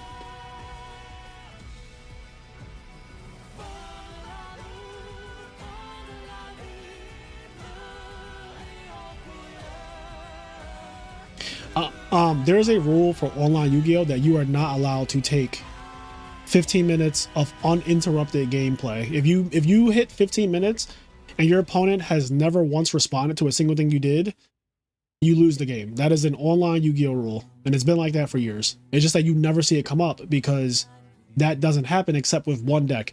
And the goal of that rule is literally so that that deck, that gay frog deck, cannot literally just play the game infinite and you just have to watch until the time goes down. Because it can do that. It can technically just play forever.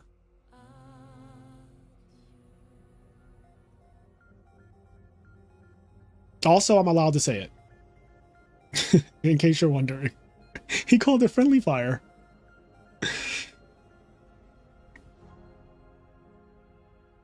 I have to pee so bad. I'm going to go pee, but I want to wait until... Oh wait, is there a match going on? Oh shit. My bad. I didn't realize this was going... My bad. Yeah.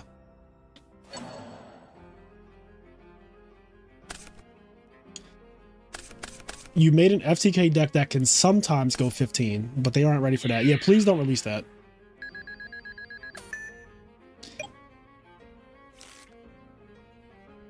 It's a weird rule if you don't think about it. Gay equals good at Yu-Gi-Oh! Gay does equal good at Yu-Gi-Oh! If you know, you know. That's like an old, that's the old school original meaning of gay.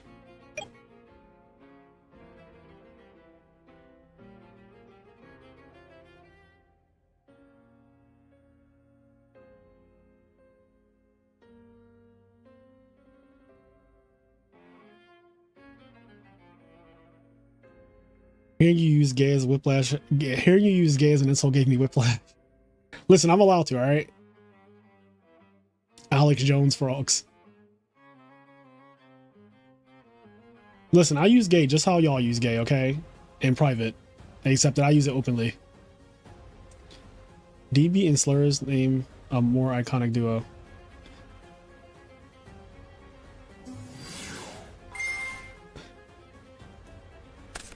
All right, chat.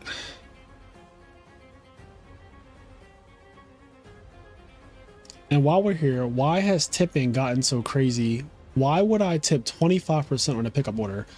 Does someone expect you to tip 25% on a pickup? If I order food and I go pick it up myself and I bring it back to my house and I eat my food, I am not tipping. That is not a thing. I tip for service. Like, you have to serve me. You have to literally serve me. Bring me water. Like, take my order. Ask me, is everything okay at the table? Ketchup. I need, I don't know, barbecue sauce or something. I hate, when I go to Starbucks, bro. Like, I just hate that tipping is on everything. Bro, I went to the grocery store. I swear to God. I swear to God, at the grocery store, I fucking went to go pay for my groceries, and before I got to the grocery like checkout thing, there was like a little 5, 10, 15% tip thing. I'm like, who am I tipping? Who am I? I'm at self-checkout. Who the fuck am I tipping?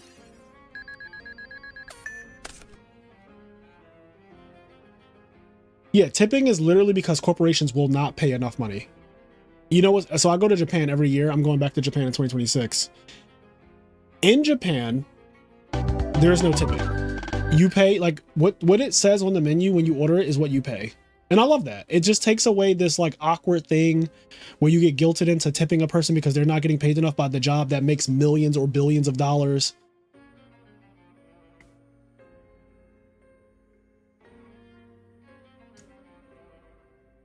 You always get a cute cashier at self-checkout. I usually get an old lady who's trying to tell everybody not to steal. The tip goes back to you on self-checkout.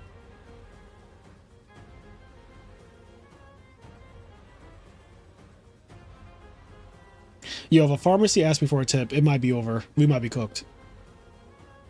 Y'all should abolish tipping. It's too stupid. What do you mean I need to pay you more than you ask? Yeah, like I'd rather that the tip just be included in the bill, but I don't know it. Like it's in the price of the food. And that way I could choose if I want to even eat here now because the food is just that much more expensive or whatever.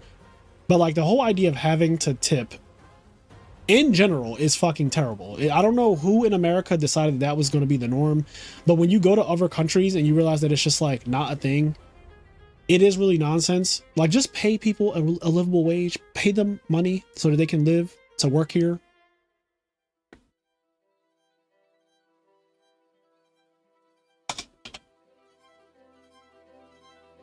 All right, chat. I'm going to put a duel on and then I am going to the fucking bathroom because I have to pee so bad. Who do we want to watch this round, by the way? We haven't seen Johnny the Giraffe. So I reckon we watch Johnny the Giraffe. Oh, Johnny the Giraffe versus Joshua Johnson is actually a match that I would love to put on stream. Oh my God, I need to pee.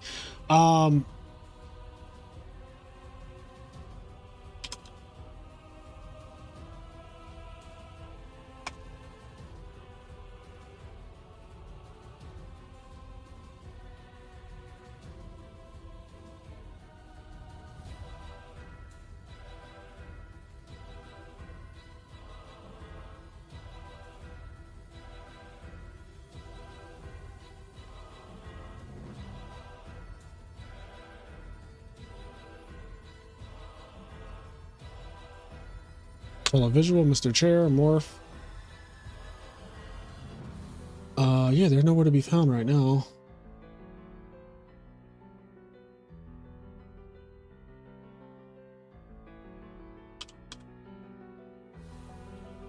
All right, I'm gonna put on this True Hero match for a second. I'm gonna look for the other match that I want to watch over here. Well, that is not. I'm closing that. I don't want that popping up randomly. Ryan-eyed with the giraffe. If you guys see that the giraffe has started, please let me know though. Oh, Johnson Boss Johnny Giraffe. Okay. The duel hasn't started, but it is queued up officially.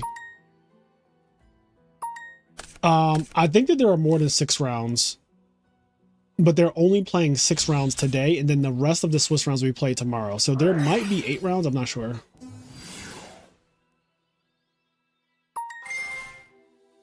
It's 7 rounds, top 8. So tomorrow we're playing 1 round of Swiss, and then we're playing top 8. Our True Hero is in a Blackwing mirror match, and his opponent opened up Whirlwind Shora. Okay. Anyway, I do want to watch This Is the Match.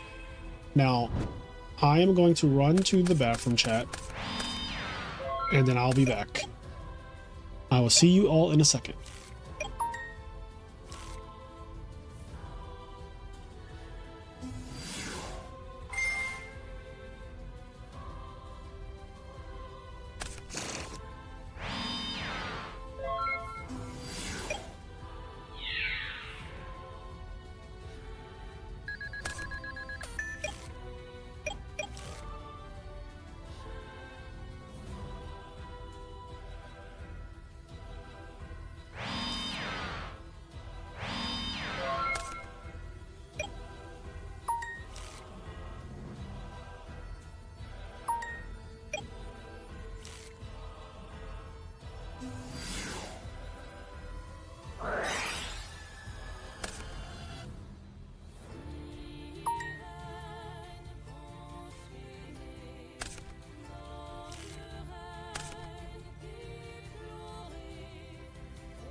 Oh, okay, I am back.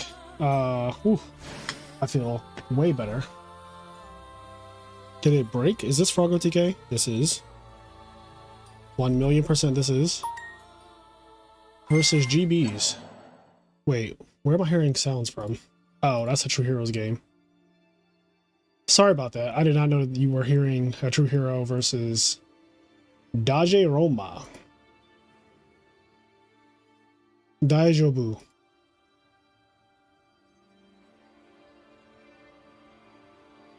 He said, did it break? Did it break? Okay, so Froggo TK is in main phase 1. They have access to Fishborg Blaster. However, they don't have enough cards. Unless, are we in the middle of resolving something? Is this? Okay, never mind. Is this the best we could do? Just play pot. Okay, so these two cards they just drew off a pot were not very good. They were not Dandelion.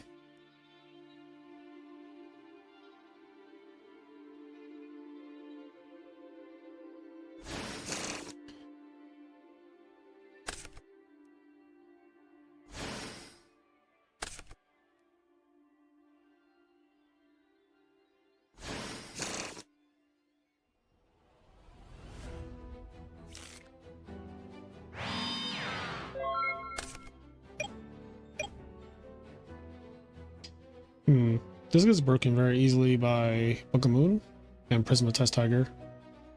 But, as always, you have to put your opponent on better habit. Imagine this deck with Formula Synchron? No thank you. I don't like to imagine war crimes.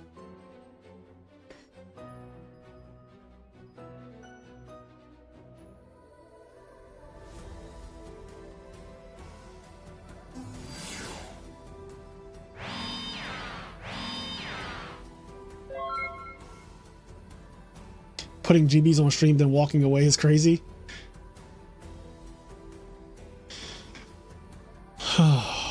Ooh.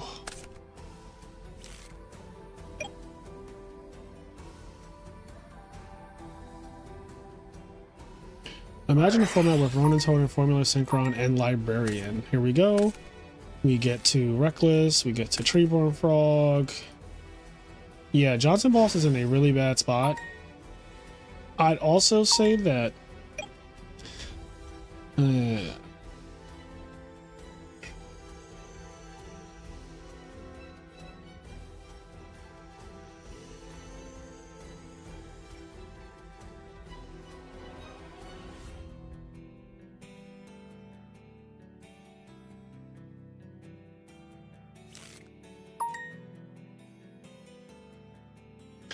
Substitute, Swap Frog, 3 unknowns?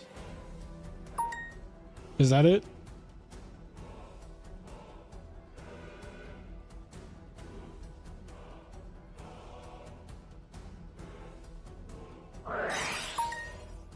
Ooh, this is huge.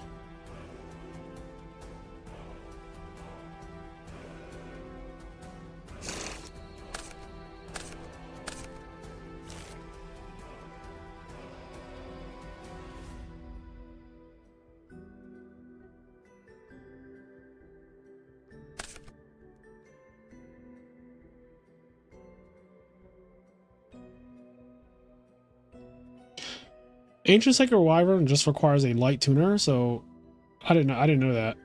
I guess I forgot, but Formula Synchron making Ancient Sacred Wyvern is stupid. That just means that frogs will be able to OTK you so much easier.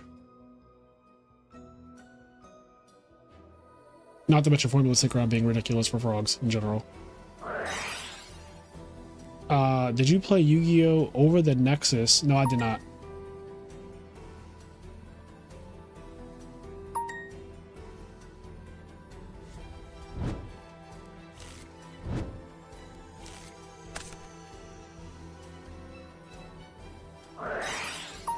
Oh no. Another one. So he's looking for a True Nade or Heavy Storm right now, in case it wasn't obvious. If he finds it, the game is absolutely over.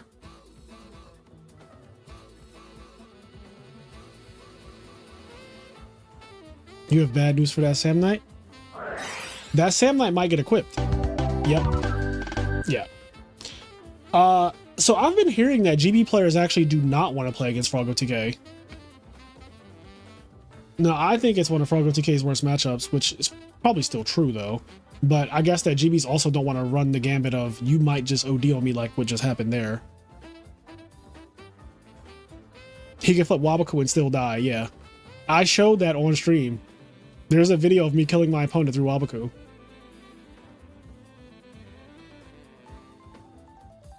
Who wants to play versus Froggo TK? I mean, I think that is one of the easier matchups for GBs overall. Like, they rather play against Froggo TK than Blackwings, I assume. Or like Hero Beat, or even Vayu. I think Vayu is tough for GBs too. Fucking deck has Oppression and Necro Garden and shit. Like, at least Froggo TK has literally no defense usually. Usually there's no defense. So like, if you can start to play the game, you can do a lot. Like, you can Secutor very easily and stuff like that.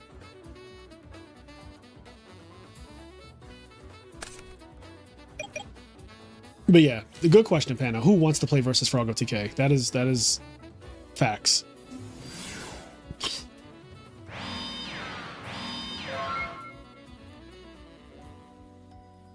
Like, that could be game right there, you know? Like, but Bestiary and 2 back row, that could be too much. Are we lagged?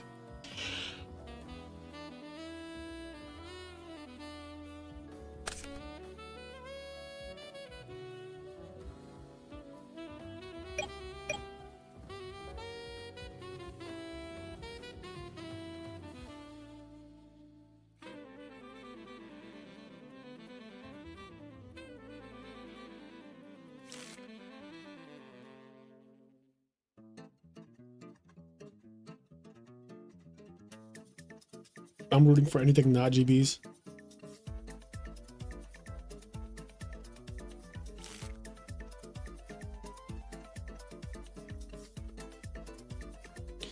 I mean, I think in GBs, you kind of just have to telegraph. You kind of have to telegraph Cherry even when you don't have it. Like, I don't think you're ever setting your Bestiary and setting 2 back row. I think it's always going to be summon. Make your opponent have that much more to think about. GBs is a deck that, like,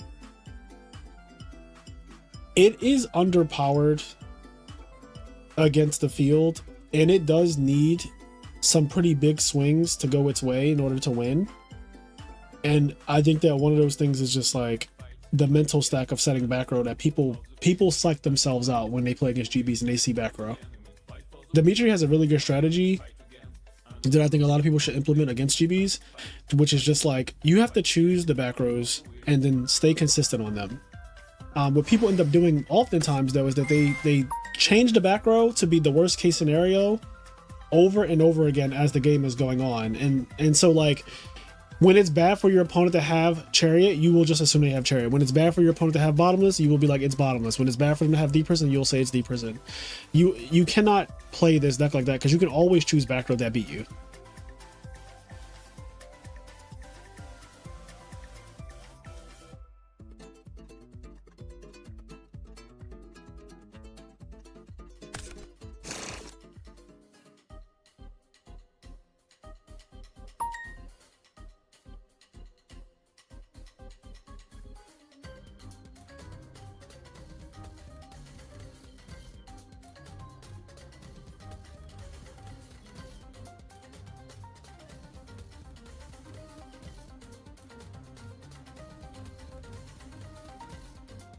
Now, your opponent summon Bestiary, and okay.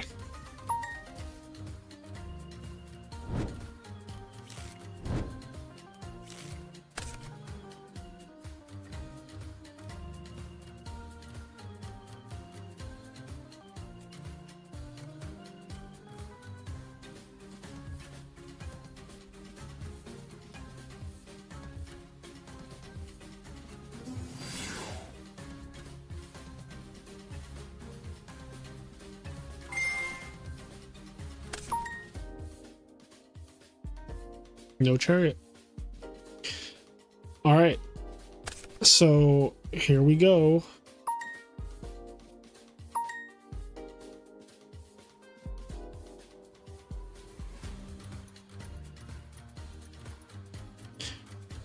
So now you know that there's no chariot. So now you have to say, what are these back row?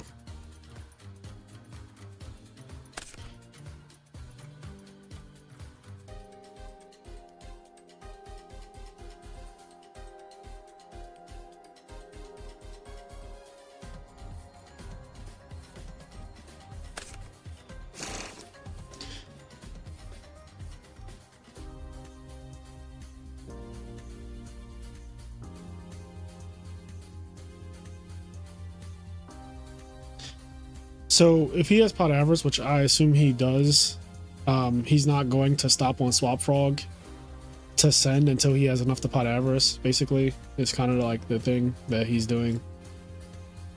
So that's why he's not going like swap send sub, swap send sub. Like he's not doing that. He's just going straight into mill my deck down, and then he's going to pot.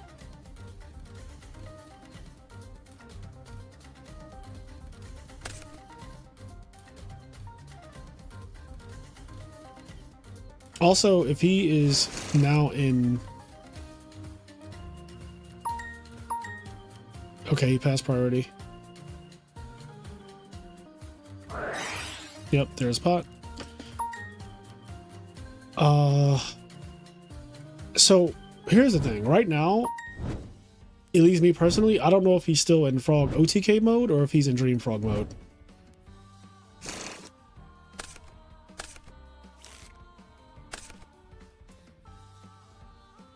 I heard you say something about OTK through Wabaku. How would that be possible? Put 2 army arms on that bestiaria you see right there and attack into it for game. I showed it on stream a couple of weeks ago.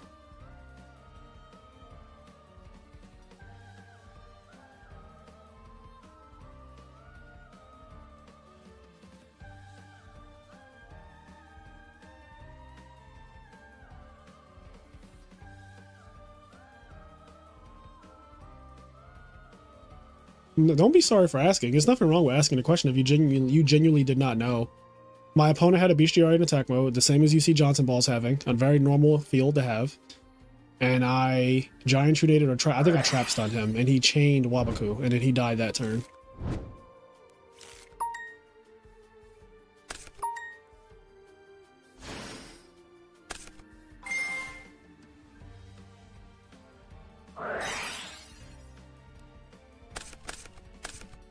That's a very big torrential. Oh, we got our... Oh, no, that's not a big Mirror Force. Fuck, that's like the 3rd big torrential we've seen, though.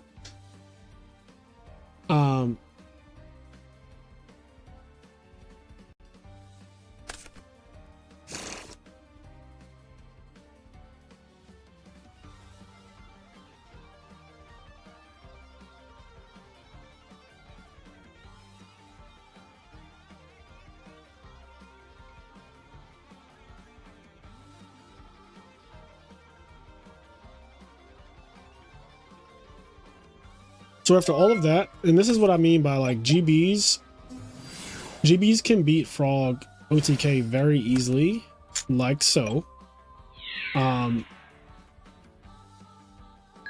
Because there's really no, and I don't know if he's in Dream Frogs right now. He has no traps visible, which is a little sus. But like, this is what I mean. Like, this whole game came down to just a torrential tribute. And now the game is basically over.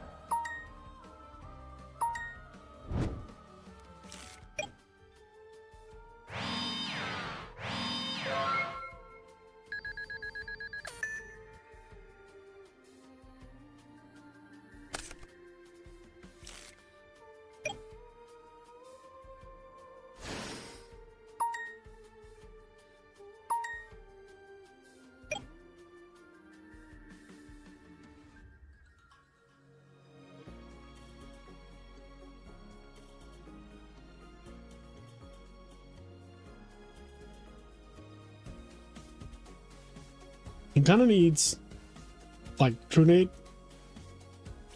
I don't think a heavy's gonna go. A True Nade probably doesn't walk either, to be honest. But here's the thing. GB players will set all their back row against Froggle TK anyway, even if they don't have Starlight Road or Solemn, because they kind of have to. Because the alternative is holding traps and dying, right? So it's like, all right, if you have heavier True Nade, I was going to lose anyway.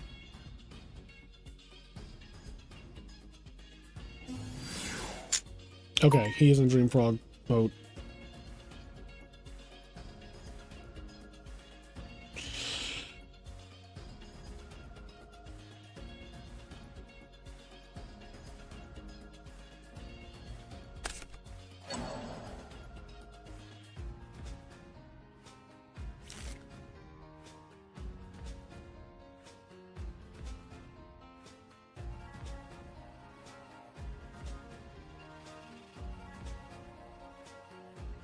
Think.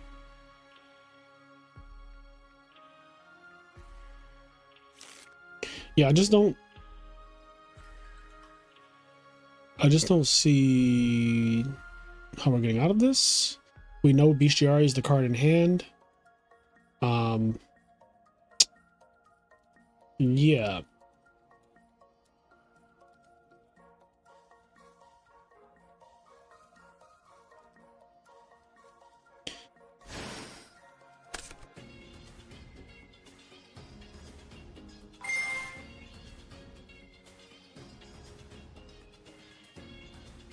Did he draw Chariot for turn?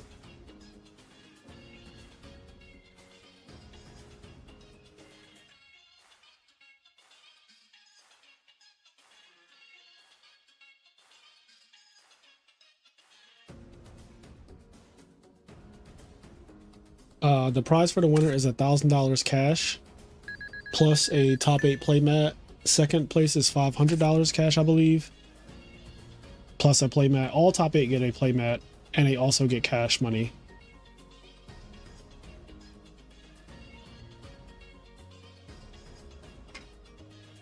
I think I can find the prizing somewhere. I did find it. Here we go. All right, prizing. So first place is 1,000, second is 500, third is 250, fourth is 150, fifth through eighth is 75 each. They all get a playmat, and obviously the, being the winner of the year, the world's winner. But yeah, $1,000 cash is really nice, especially right before Christmas.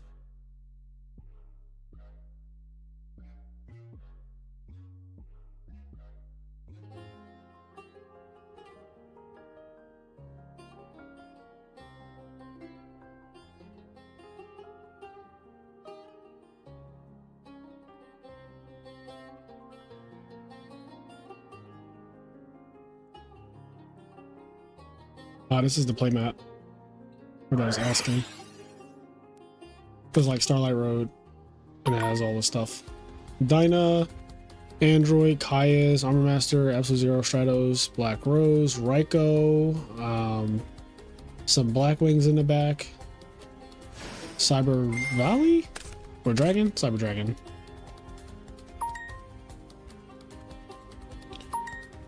Much love from Edison, Greece. Playmat is also dope. Thank you. Yeah, I would really like $1,000 cash right now before Christmas.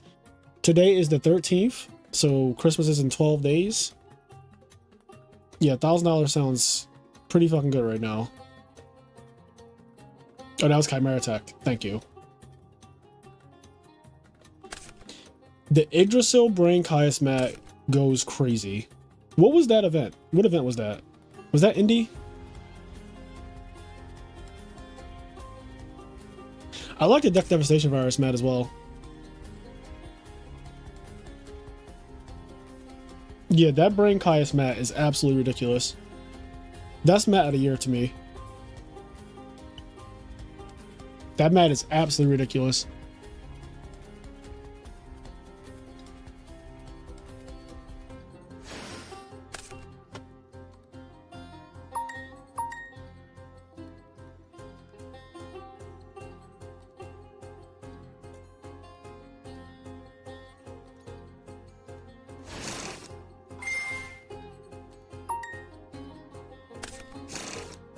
Let me talk to you about the hamster mat.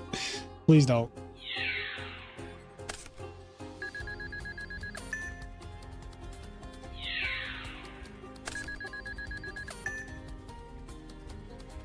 Really?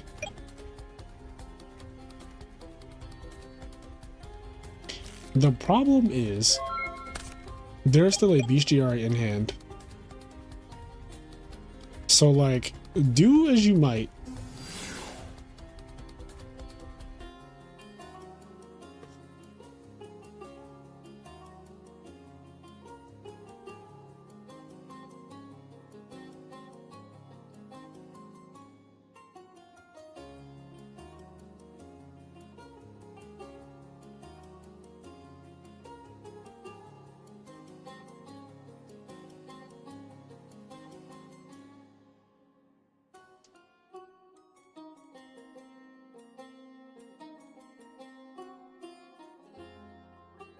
No, he does not have Fishborg in the grave.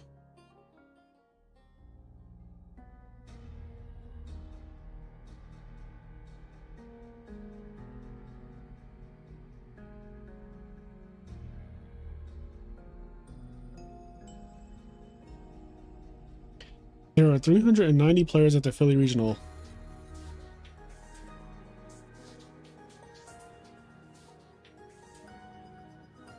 That's very small for Philly. I'm assuming that Modern Yu-Gi-Oh is not in a good place right now. If there's only 390 people at the regional, that is not good for Modern. And for Philadelphia. Philadelphia gets usually 10 rounds of Swiss regionals. 600 players, 700 players.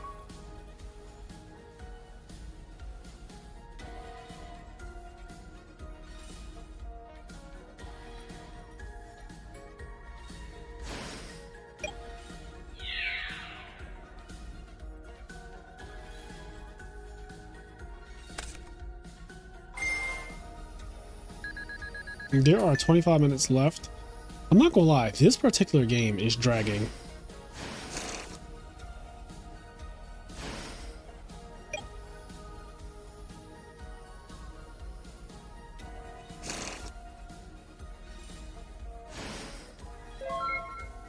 This is game 2. Johnson Boss lost game 1. This is game 2. And yeah, this is game 2. It's crazy because a Caius right here might actually just cook. Like a Caius right here might actually just be entirely too much.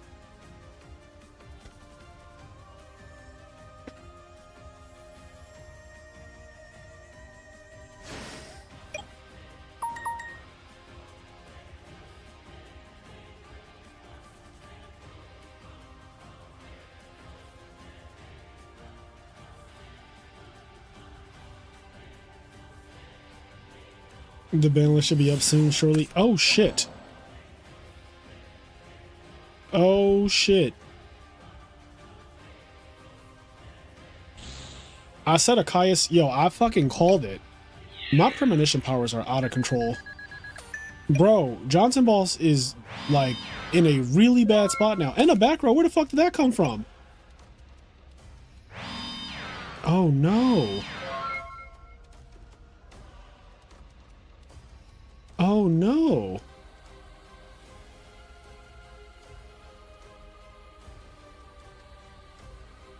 Oh no.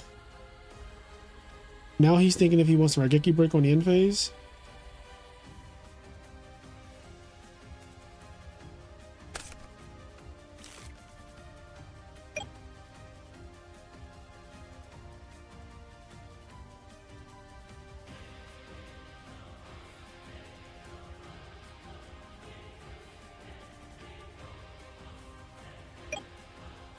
Cats is 4-0 with Dragon Turbo. Listen, Dragon Turbo, I had it in my top, what was it, 6?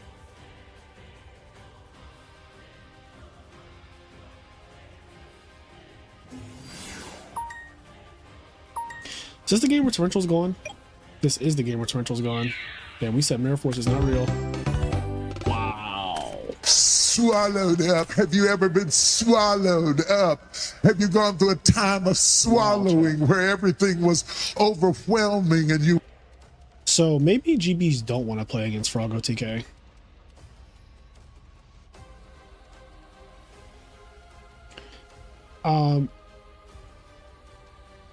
There was a turn where he Secutored, right? And he had a chance to banish both Treeborn Frogs with Ready Yaris.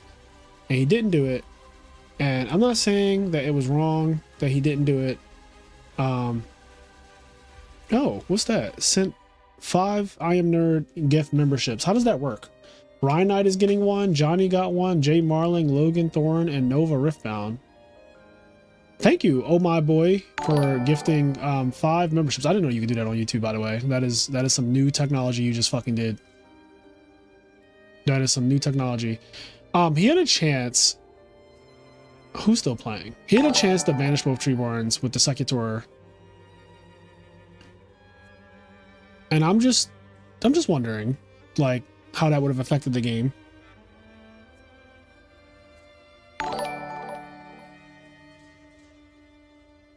Yeah, he didn't do anything except summon Secutor and set a bunch of back row.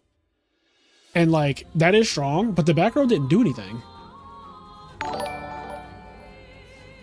Oh, Ronak is playing against Ghost Rider, bro. I did not notice that. And Ronak won game 1. Fuck.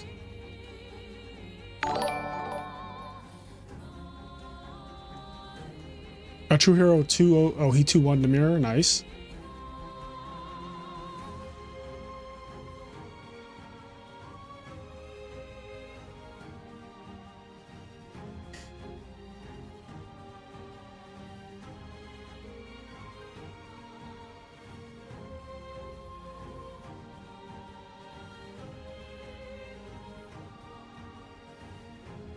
I would banish the hell out of those Treeborns. Yeah, when he didn't banish the Treeborns, I was curious, but I said his back row must be strong as fuck. I was like, his back row just have to be insane, right? I really don't know the context, and Johnson Boss, as far as I know, Johnson Boss is really good with GBs. Like, I don't doubt his skill with GBs. I just don't know. I don't know what the lines were with the... I don't know. I don't know, bro.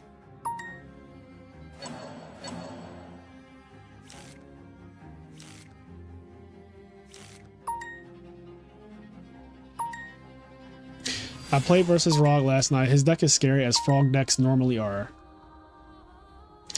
Is Dragon Turbo or Frog... I assume you mean Frog OTK harder to pilot. Because if it's Frog FTK in the conversation, Frog FTK is... Frog FTK is the hardest deck to play in the entire format. And it's also pointless.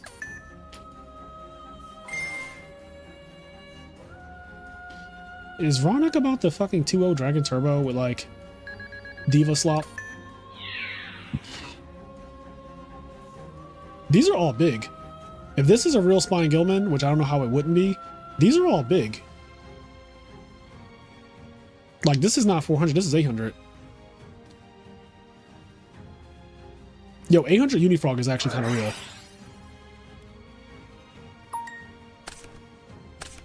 Did he take the right damage? What is... Loss 400 is not right. Nothing on this field does 400 damage, so why is this... Did I miss something? Oh, he took an extra. I see it now. He took 1,000, and then he took 400 because Ronak said, hey, my Spine Gilman has an effect. He just lost a Spine Gilman boosting all these fuckers. This field is actually a lot of damage. This is 17, 900, 800, and 1,400. So this is 30. These two by themselves are 31. This is 31. Plus 900 is 4,000. So flip-flop, Spine Gilman, Swap Frog is 4,000. Right? 17, 14, 31, 900, 4,000. This is 4,800 with just these 4 monsters. But more impressively, these 3 monsters are 4,000. And this does not look like 4,000 right here, but it is. Yeah. And honestly, I'm about that life. This Dupe Frog would have been rotten too. Anyway, I believe that means Ghost Rider is now 2-2, which probably means that he will not be topping this tournament because I don't think a 2-2 is going to get in. It is far too early. We are literally at the halfway point, basically. But you never know. You never know. But yeah, I don't imagine a 2-2 is going to make it in, even if they win the next 3 rounds. Televisual took a loss. Rodnak clawed back from losing round 1 to Patrick Starr. Where's Patrick Starr now? Patrick Starr is also 2-2 now, so he came here just to beat Rodnak. That always kind of sucks. A True Hero is still fine. Where is OG? OG is battling for his life. We haven't caught any Mamazuku Rai.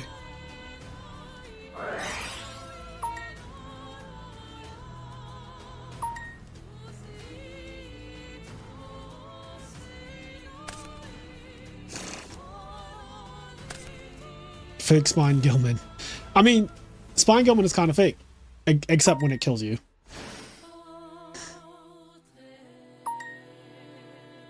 He had the chance to banish double Treeborn twice. Yeah, he just didn't believe. He just refused to believe that Treeborn Frog was necessary at all. And the Kaias killed him for it, basically. Yeah, it's kind of unfortunate. Gringo is dead. Thank you for the sub. Panna is 4-0 with gears. Oh shit, you got me excited, bro. Don't do that. I was about to fucking run to Panna. He definitely plays double Ready Yari. Maybe not in his main deck, but he definitely does play double Ready Yari in his deck as a whole, I assume. He has in the past. Worlds really does feel different from other tournaments. I'm having to think harder than normal. Well, that makes sense because you were playing against some of the absolute best players in the world. Panna said, I'm not even in the tournament.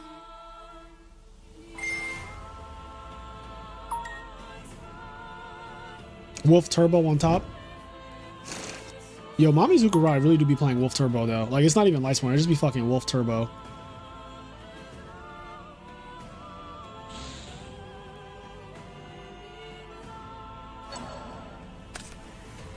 Damn.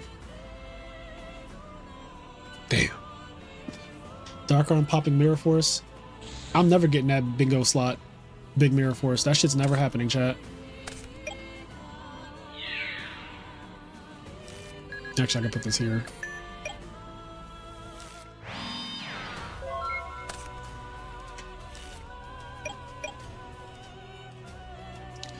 Also, I gotta be honest. I'm checking off Abuse as a child now. We got to see Bestiary in attack mode. We got to see Bestiary lose.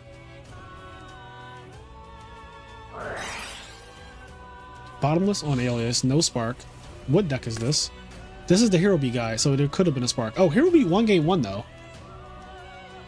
Yeah, Abuse as a child is definitely checked. We haven't seen Honest yet, but we have opportunities, I think. We haven't seen Gigavice. No, we did see Gigavice.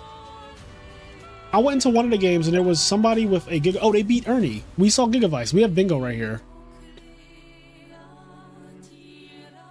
I also said Gigavice when we saw it, so it was also mentioned, like literally. Okay, so we have bingo on the left.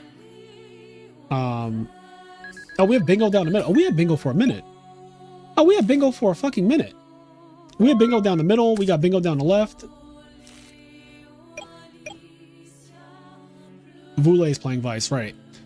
I think Vule is the person who gave Ernie a loss.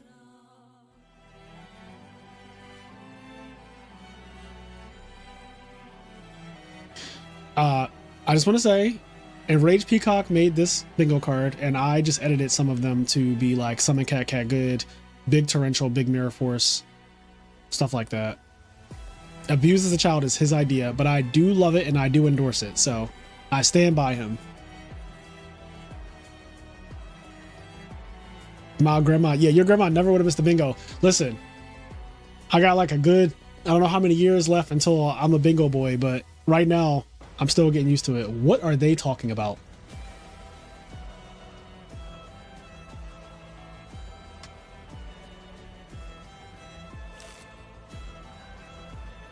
What happens if we go into timeout this game? Is it draw or game 3 without boarding? No idea, man. I'll ask quickly. We can pause time.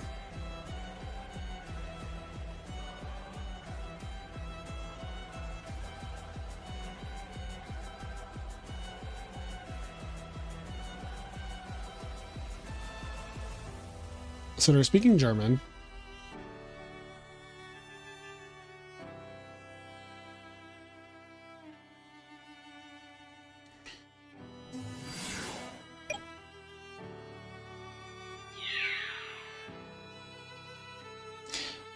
Nice deck was crossed for Maru. Playing Frog FTK, not OTK, FTK. I really liked your ARG articles back in the day about your old tournament grinds. You should bring those back to the podcast. You mean talk about them? Or, because I'm definitely not writing articles in 2025.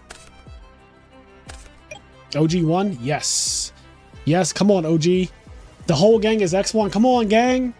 Come on, gang. It's only 3 more rounds. Come on, gang.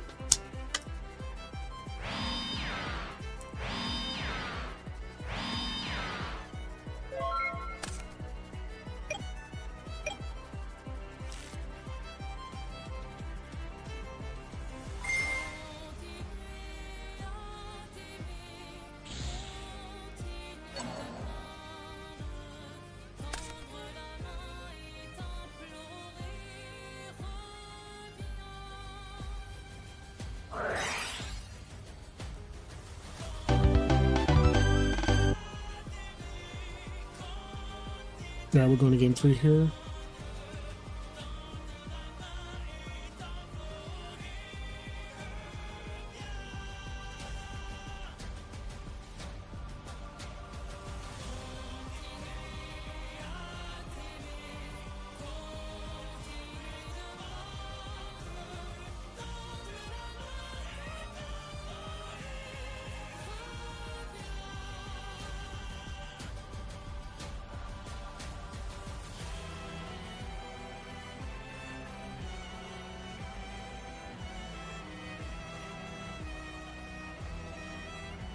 Dad is pretty good. Dad is pretty good. All right, I'm gonna look at another game in the meantime, or see if there's an interesting one going on. Let's see who else is playing. Because we only have how many minutes? 10 minutes. There's only 10 minutes left.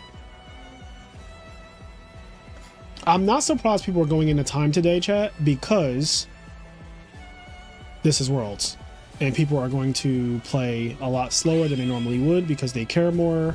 They're trying to do well. So they're taking more time on average. I'm seeing people who I know play faster play slow today. And I'm not mad at it, but I do think that if you find yourself going into time multiple times, that is a problem, and you probably should speed up at that point.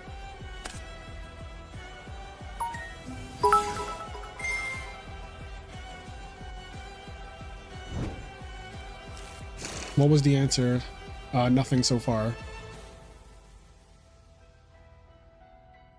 Do you think Redo has potential? Sincerely, I don't know. I can't predict the weather, bro.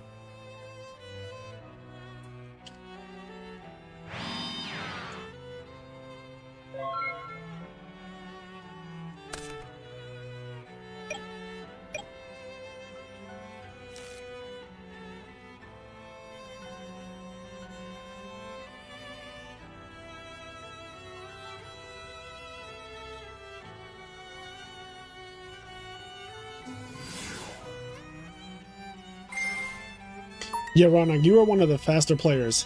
However, and I said this recently about you, you are definitely one of the faster players. I do think it would benefit you to slow down a bit. And, I mean, it seems you have.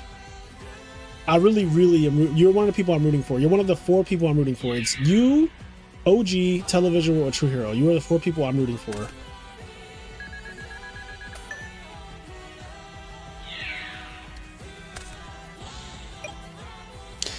Only weather I can predict is whether or not I'm gonna wash these today.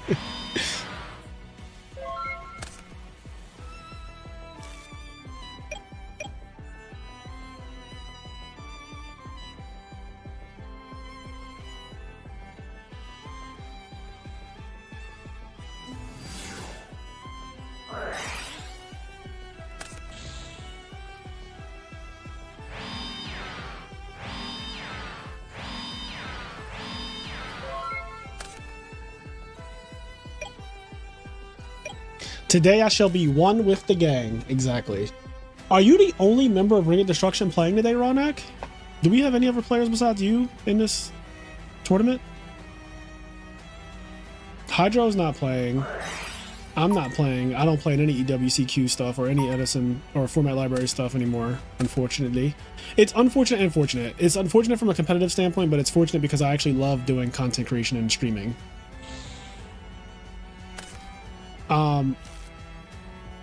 So all deck lists will be posted after the whole tournament is over. I'm only showing top 8. I am not showing all 93 decks, but if you have an account, you can see all 93 decks. I don't play Format Library because I'm streaming Format Library, and you cannot stream and play in the tournament. Yeah, most of the team is dormant, exactly. I switched to being a content creator. Hydro Pump, I think, has some other obligation, and the rest of the team is just like not really playing as much.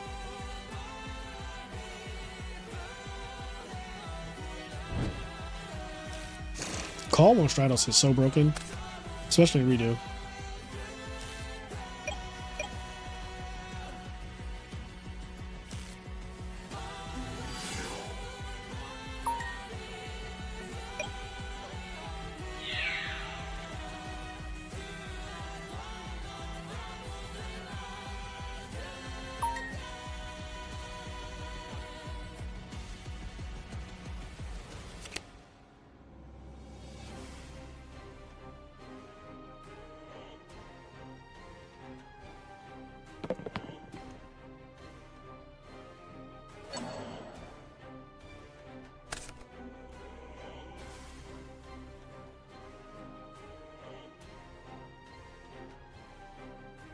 Wolf is an FTK versus Hero B.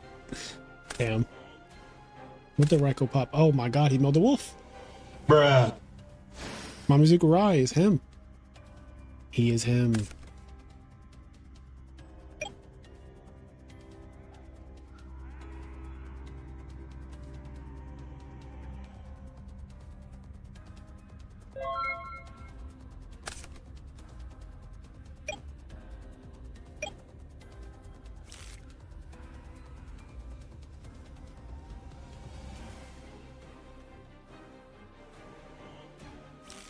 Hero frogs that work.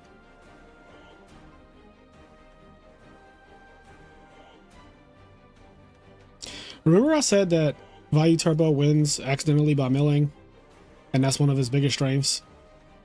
I think Mamizuku Rai is trying to take that and make it extreme because my man is out here milling these fucking wolves against Hero Beat of all decks.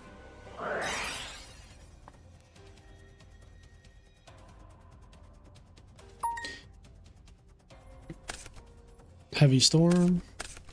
That gets for the Stratos. Also, this got banished, which is really bad. He might not have access to water, which sounds like weirdly bad as well.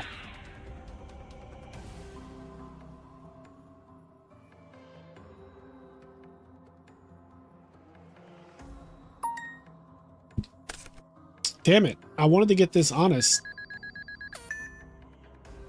He's bluffing.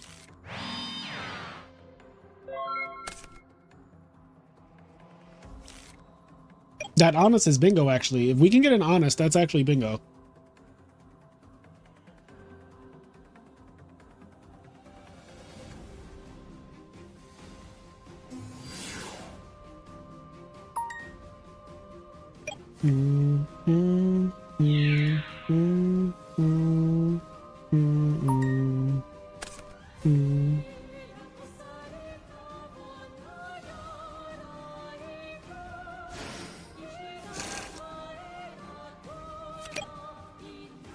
So anyway, Wolf FTK's Hero B.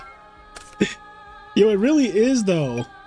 Like, why is that just true? Why is Hero B struggling this bad with just Wolf? He mirror forced it earlier, then the second one got milled, and it's just been wrecking fucking shop.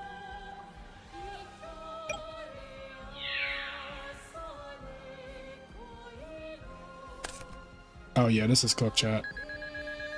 Oh, this is so fucking cooked.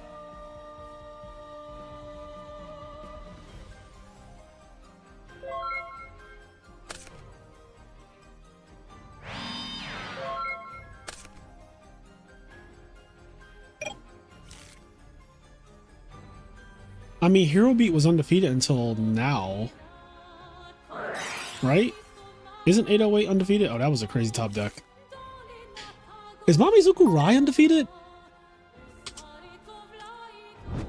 No, Mamizuku Rai is not undefeated. Okay, so maybe Hero Beat, maybe this guy is not undefeated. I don't know.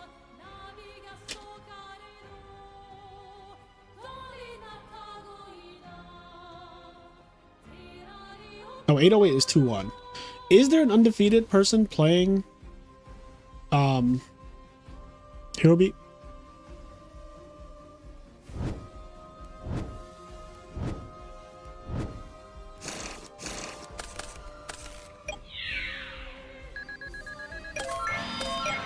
Oh shit, they're about to go into time too. I didn't even factor that in. Okay, the wolf is finally gone. However, there is a known Raikou set. And honestly, no incentive to flip it because... Okay, well, I lied. Bruh.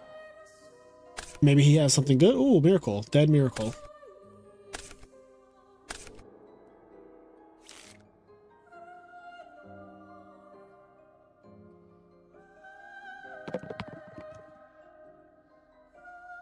Picking a Walkman is insane.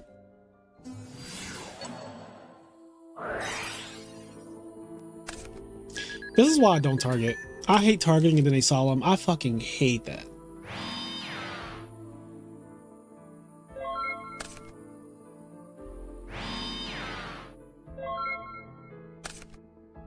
Understanding high level value / frogs soon will be peak. Yeah, frogs is not as clear cut as understanding high level frogs because there's so many different decks and they are genuinely different, but value is straightforward. Like hero frogs is straightforward. Froggo TK is straightforward, but I don't think frogs can be like understanding frogs at a high level, the video.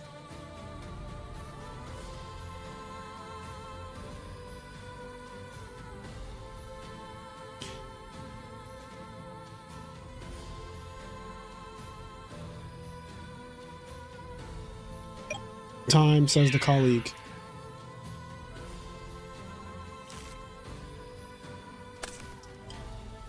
I mean, they get two turns each, but I'm gonna be honest, 808 was never winning this game the way it was going. I just want to see more Froggo TK content. I can make more Froggo TK content.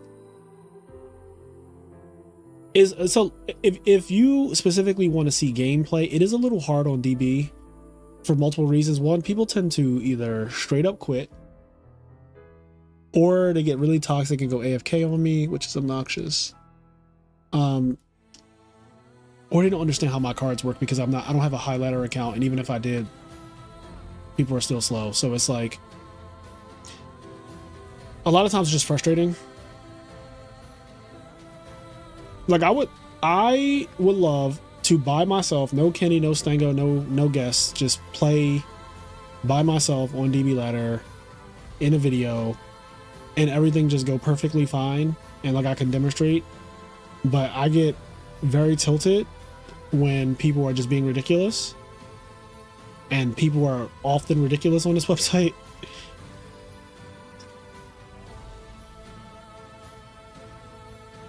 Simon Thunder. A new ban list does reset the ladder. Yes.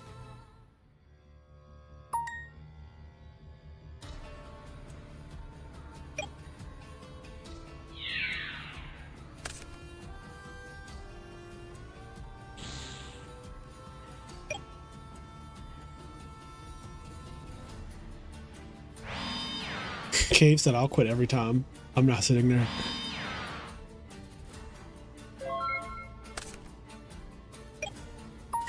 Streaming ladder does not really work unless I incorporate a huge delay, and I'm not doing that because I like interacting with chat.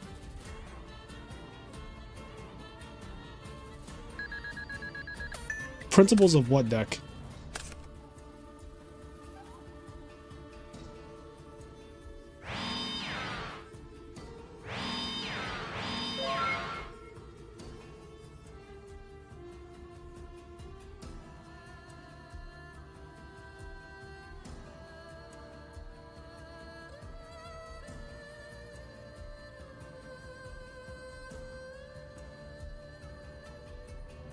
No, what's the DB drama that happened recently?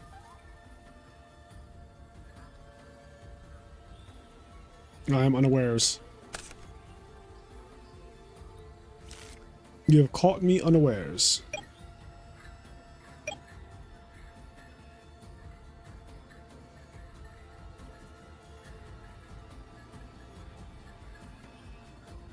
I'm trying to learn Frogger TK, and the hardest thing for me is knowing when to go in and when to be conservative. Your hand tells you, though.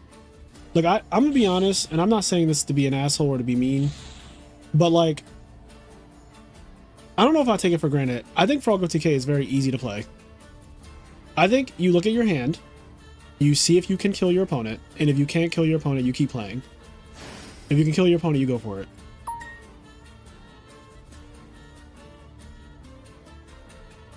Like, I don't think there's like this thing of like knowing when to go in and when to be conservative. Like, your hand will literally dictate that to you.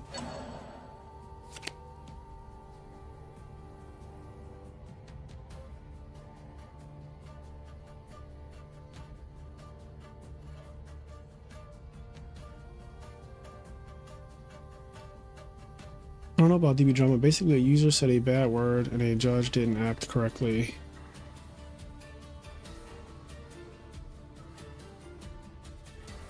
Oh yeah, I have no idea anything about this. Oh yeah, they're in time. So like,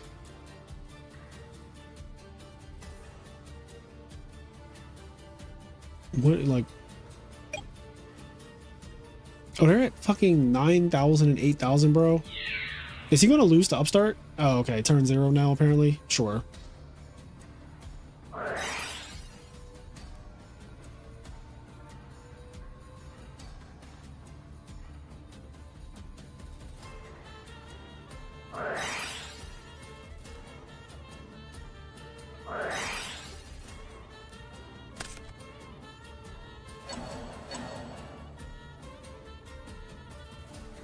I mean, that judge should obviously just be kicked from being a judge on the platform, right? Like, that's not even up for debate. That's just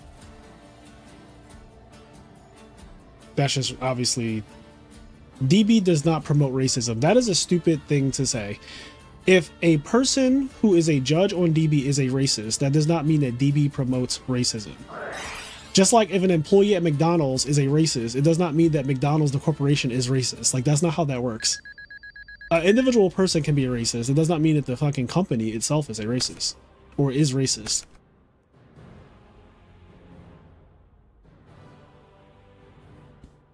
Now, obviously, that judge should be let go and not be able to be a judge on DB anymore if the context that you guys are giving me is correct. The way the algorithm is giving me bad hands is racist. That's hella racist. It's anti-Semitic if you ask me, James.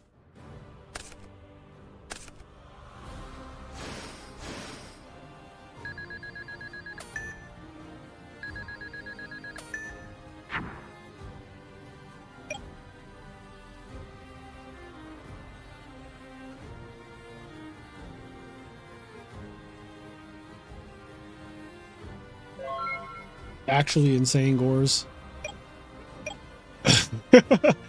He said actually insane gores.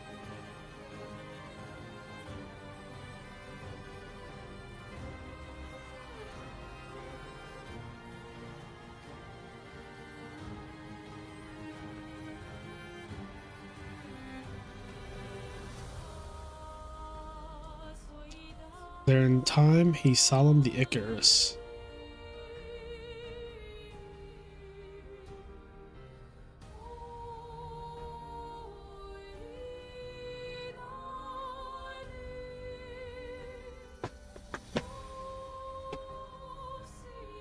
Is this whole game about to come down to Agors?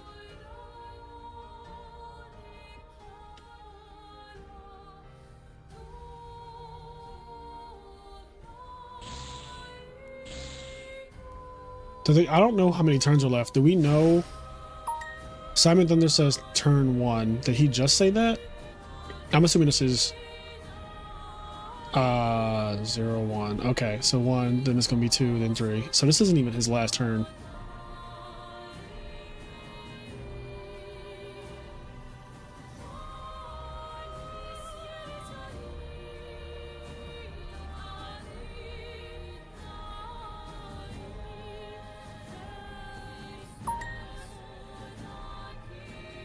So we started at 11. It's 3 o'clock. We're at the end of round 4, so we're going into round 5.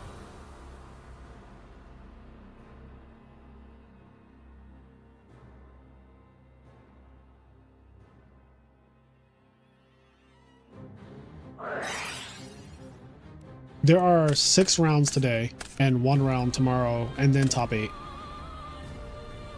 So 6 rounds today and technically 5 rounds tomorrow, since it's, or no, 4 rounds tomorrow, because round 7, then top 8, top 4 finals.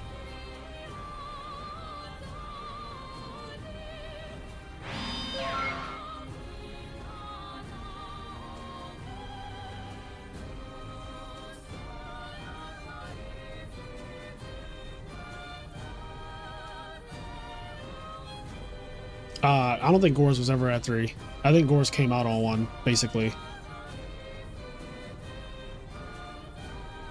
So wait, he summoned and got torrentialed?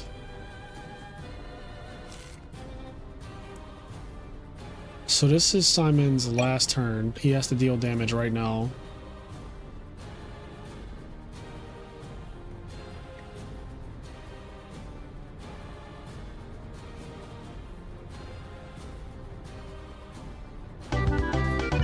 All right. Thunder.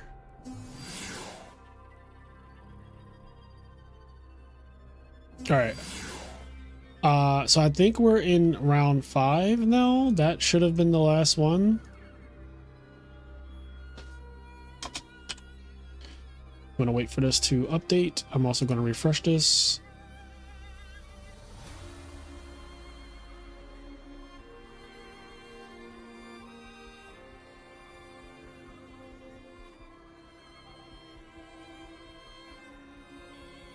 Next What If tournament, 3 Gores.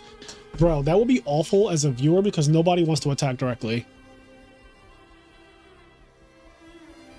Like, as a viewer, I just kind of don't want to see that because people are going to be taking forever to attack directly. And it's like, that actually sounds miserable. I'd rather just play Froggo TK, and if you put anything in attack mode, I'm just killing you. So you better be on your fucking best behavior.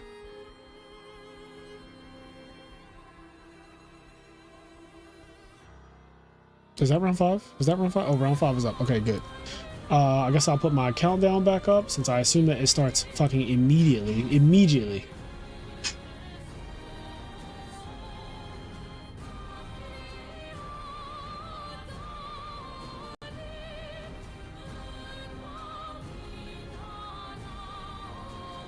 Okay, yeah. So the 55 minutes is going now.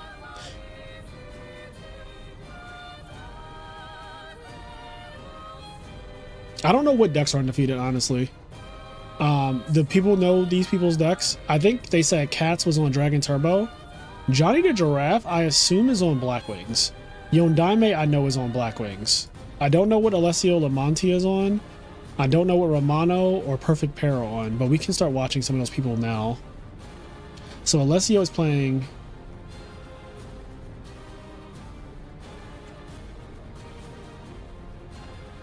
Oh, there's Red Gamer 7.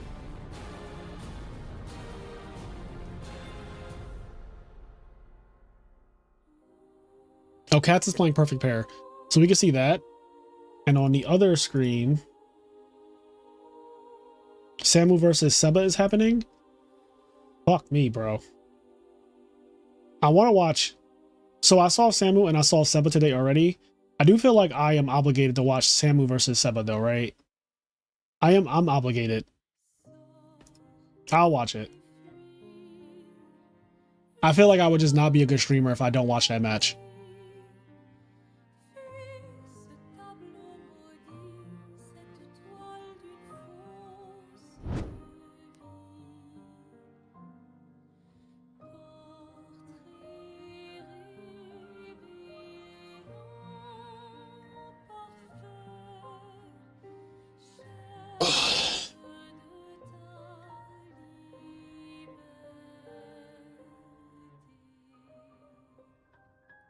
Just got cell service. I was in the woods. Chess O2 drop rip. Any other Giga Duel is still alive. I believe Vule. Now I don't know how Vule is doing. Vule is 2-2. Vule is also basically out. So it probably is cooked for Gigavice this year. Unless there's a sleeper Gigavice player left. But I'm sorry, Gigavice in an environment where there's nothing but the best of the best players, it's not a good deck. Just gotta say.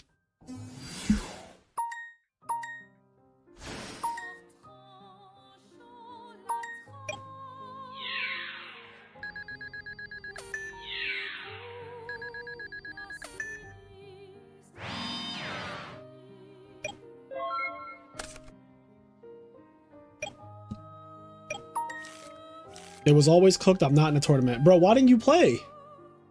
We needed you, young puds.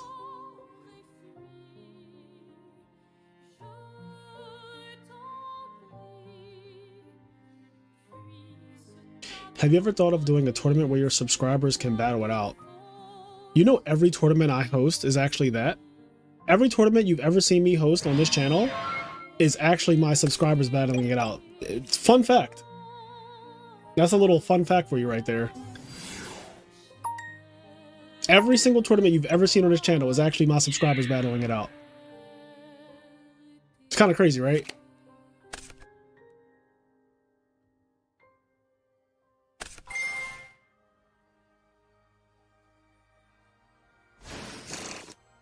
Like literally every single tournament, every I Am Nerd tournament ever is literally my subscribers battling it out. So if you watch any tournament ever, that's already happening.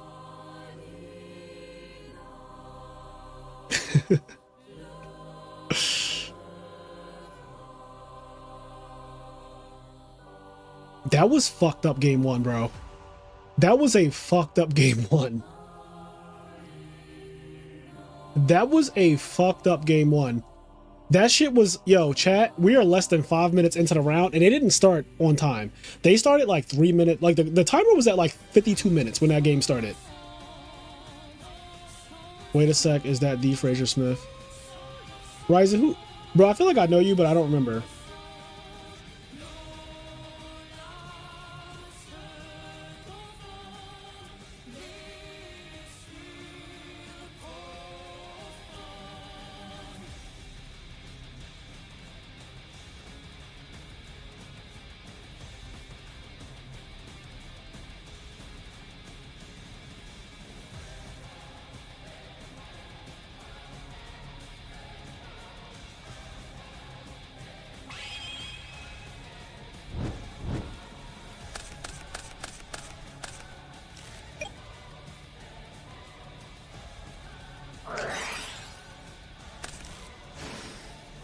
I'm usually high as fuck, and I just noticed what some of them are called. Like high on weed? Edibles? Or something? Actually, not or something. I take back or something. Or something is bad.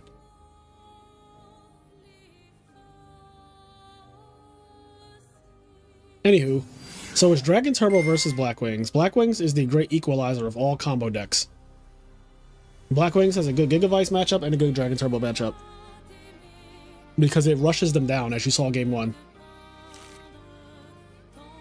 That is literally the win condition. The finals of my last I Am Nerd 1K was Black Wings versus Dragon Turbo in the finals, and Black Wings rushed down Dragon Turbo and won. And it is the common strategy against Dragon Turbo. Obviously, every deck has to try to rush Dragon Turbo down. Black Wings just happens to be the best at doing it. Black Wings doesn't play any set monsters. It doesn't play any bullshit. It's just straight in. Chris, thank you for the $5. Hope you're having a great day and happy streaming. Thank you. It is so far a really good day. I'm enjoying myself quite a bit. We just saw a 2-minute game one, and we're watching two of the best players in the entire world, Seba and Samu, play each other on the right. So we have some good Yugioh.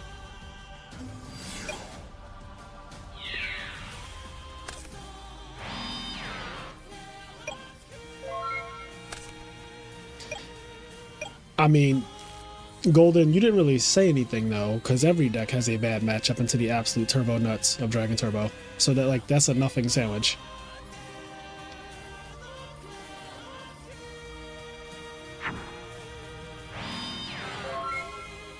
Oh yeah, that is how my friends joke with me. Literally, when a true hero sees me in public, like if we go to somewhere and like I'm around people, he will just walk up and say, "Is that the Fraser Smith?" And so does Aaron Furman and fucking Sean McCabe and all my other friends just do that obnoxiously, which is why I don't leave the house anymore. So ha. I didn't realize Gores was released at 1. Was there any other card limited on release before Gores? I don't know. I'm sure it's something that you can look up though.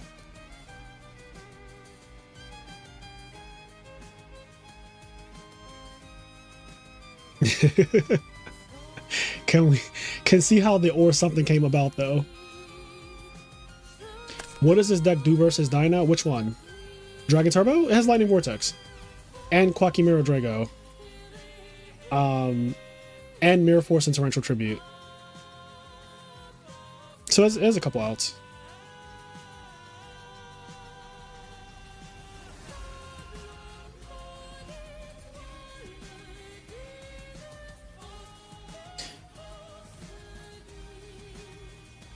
I think we could play Dark Matter Dragon for a period of time. I don't think Dark Matter Dragon got banned before it was released in TCG.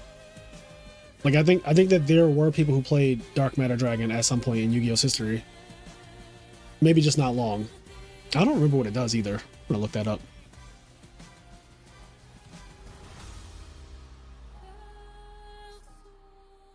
Like I remember it being broken. I just don't remember what it does. Is it so? It's Galaxy Eyes Dark Matter Dragon, 3 level 9s. You can also exceed this card by using a Galaxy Eyes Exceed monster you control. Cannot be used as an Exceed material for an Exceed summon. When this card is Exceed summon, you can send 3 dragons with different names from your deck to the graveyard. Your opponent banishes 3 monsters from their deck. You can attach 1 material from this card. This card can make up to 2 attacks while monsters during each battle phase, and it's 4,000. What the fuck?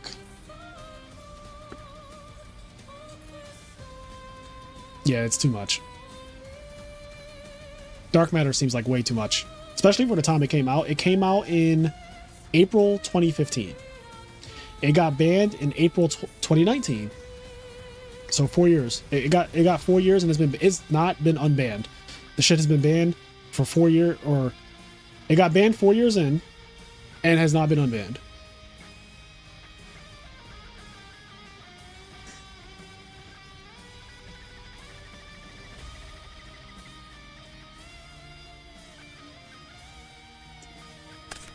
I think you don't reveal. Let's see what they're saying. Let me check rules. I know it's there. I think you don't reveal, but let's check just to be sure. Not in rules, but the discussion in Edison says no reveal if there's at least 1 copy discarded. Shut up, Enraged.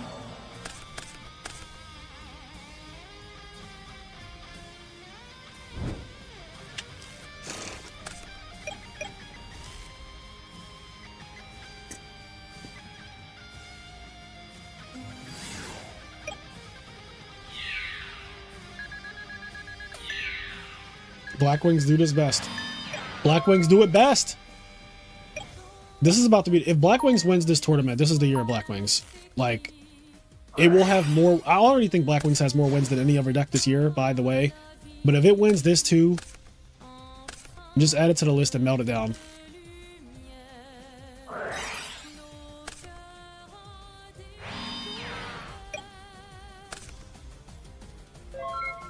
This is looking cooked, chat. This is looking so cooked.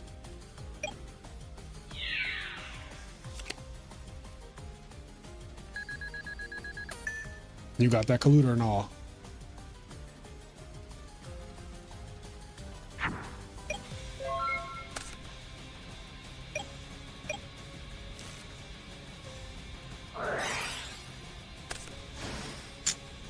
I like that I can do this as well.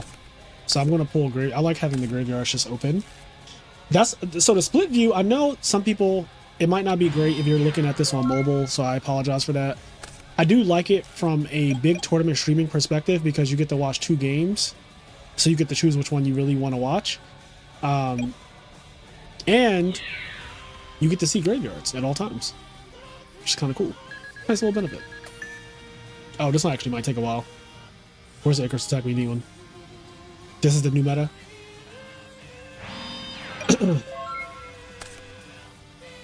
Let me actually pull out my phone and see how this looks on mobile. I have a really big phone. I have the like the Pro Max, so my phone is pretty big.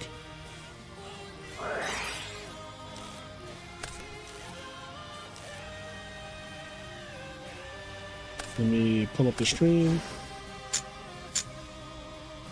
All right, now if I put this in landscape, which is the only correct way to watch things, honestly, this is not bad. I'm looking at this on my screen, on my like iPhone. This is not bad. I'm using a 17 Pro Max. I think this is fine. Maybe I'm coping. I think this is fine. You can also zoom. You can zoom, by the way. I don't know if you know that, but like, you can just zoom in. You can fully zoom in. I don't think it's that bad. Now, if you have a small phone, I get it. If you have a small phone, I have a really big phone. I always use a big phone. I know somebody was complaining about the dual screen thing earlier, and I feel bad, but like I can't appease everyone. And I think this is better for like overall. Like I think this is better overall. I don't do it always. It's just like a thing that if there are two really good matches, and this is fucking Worlds, bro. If there are two really good matches going on, like these are not randoms playing. We're not watching randoms. We're watching the best of the best. I am a phone size queen. The second I got a big phone, I never went back. I can't, like, just having the extra screen real estate for reading manga, for hitting the keyboard easier, for watching videos in general.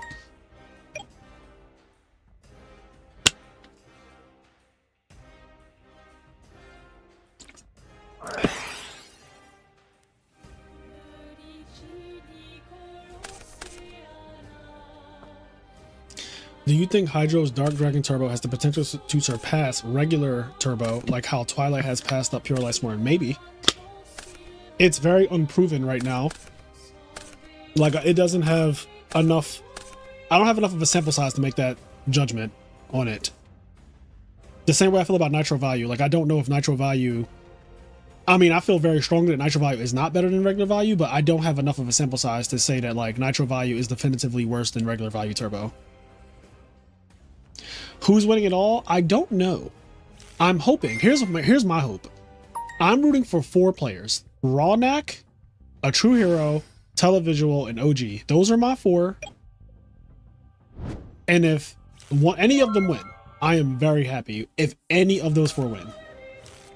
I think I would be very happy with not OG.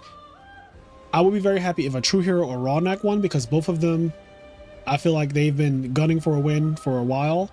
And I'll be very pleased to see them get it.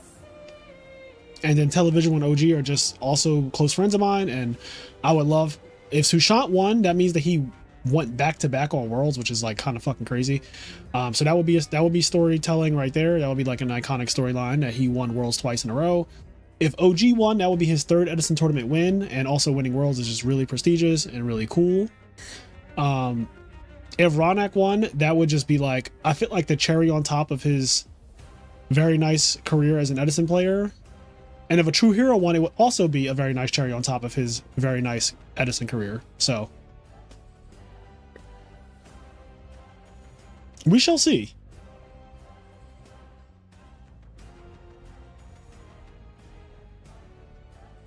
Oh, Dragon Turbo got out of it.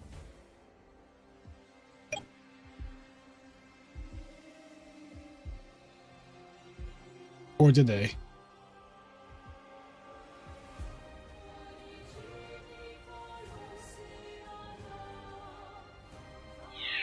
You think an in-person Worlds could ever happen?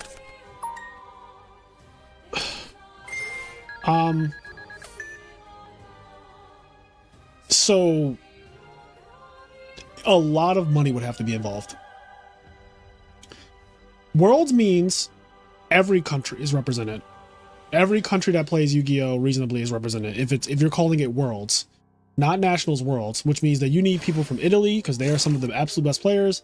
You need people from all over the globe, and that is going to cost a lot of money And I don't think that the players are going to be the ones who have to foot the bill for that, if I'm being completely honest. So I don't think Worlds is very realistic for it in person.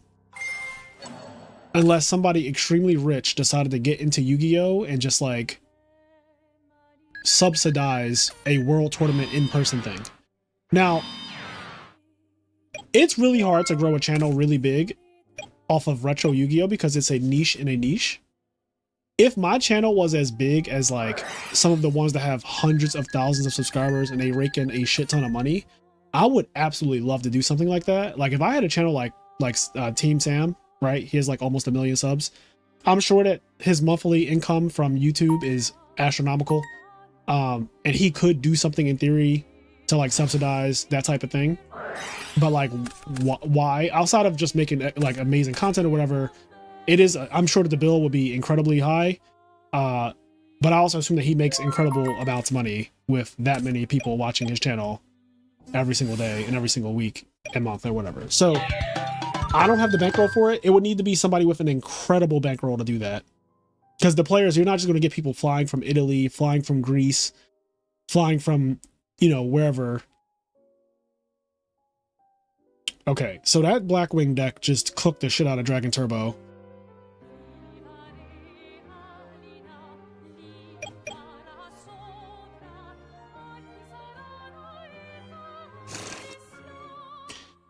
Yeah, one of my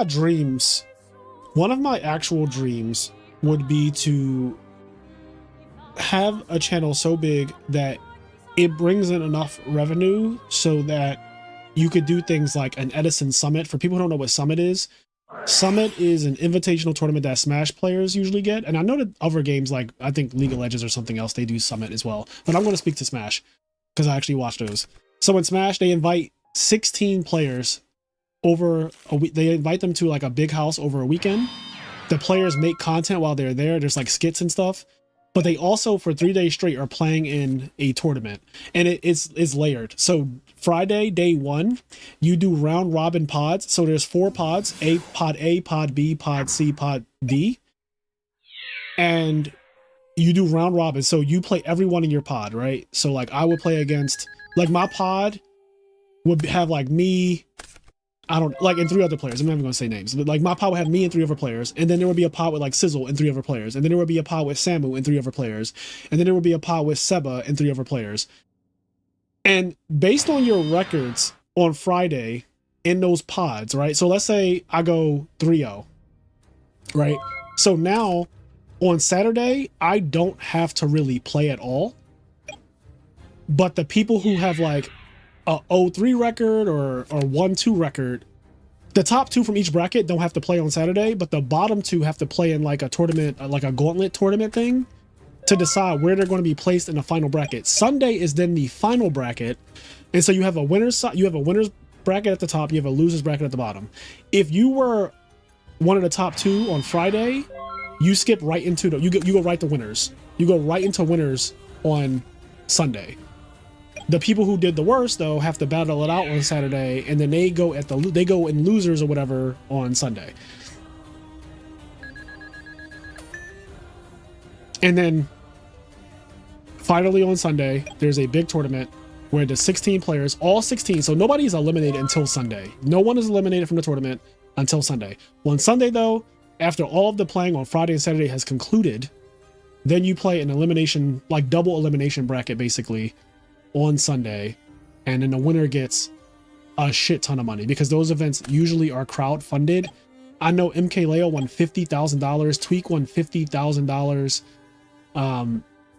They're really, really cool though. I believe Red Gamer won a YCS back in the day, maybe Necros format. Who is Red Gamer? What's his actual name? I could tell you if he won a YCS.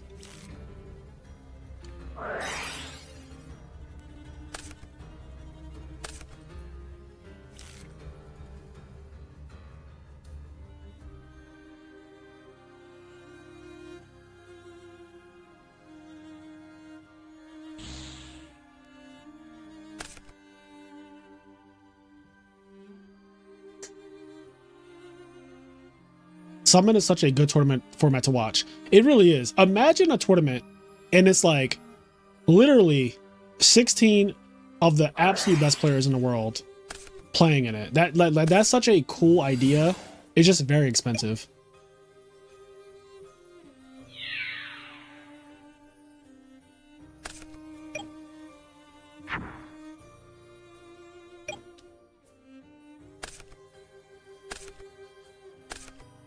And they do, like I said, they do skits, they do content, there's also player interviews. So like after you win a match or lose a match, you'll come downstairs. So you play upstairs. There's like upstairs and a downstairs. Downstairs is the commentators. There's like a couch. And on the stream, you see the commentators. There's like 4 commentators talking. And behind them is a podium with a microphone. So when the 2 players come downstairs from playing, so let's say I just played a True Hero. We will walk downstairs. And then the winner, like if I won or if he won, whoever wins goes to the podium and talks as a winner interview. And then they walk away. And then the loser talks if they want to. Loser's not required to talk, obviously, because they could be a little bit bitter.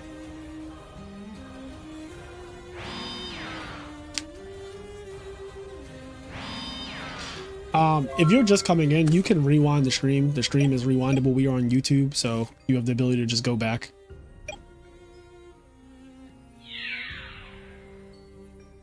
Yeah, you get to see every player basically play each other at Summit. That is like the goal of the tournament, is that essentially at some point you will see, like if you really want to see a True Hero versus Sizzle, you will get to see that, which I don't think they've ever played before. So something like that, you will get to see that. You will get to see me versus Samu. I don't think we've ever played before.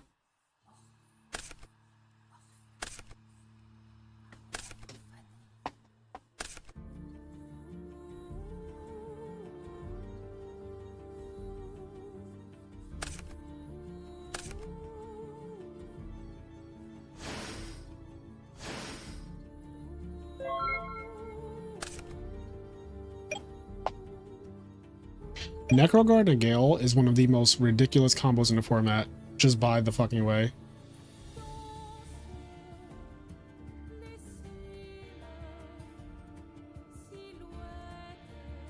Yo, Red Gamer is going donkey, however, 8 cards left in deck. Oh, they have 7 in hand. You can't have 7 in hand. Oh god. He's gonna end his turn and he's gonna... Oh god. Red Gamer 7. You can't have 7 in hand.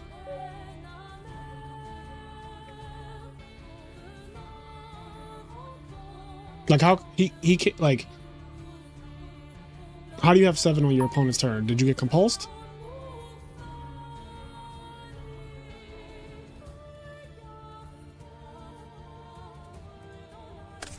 Okay, he pitched.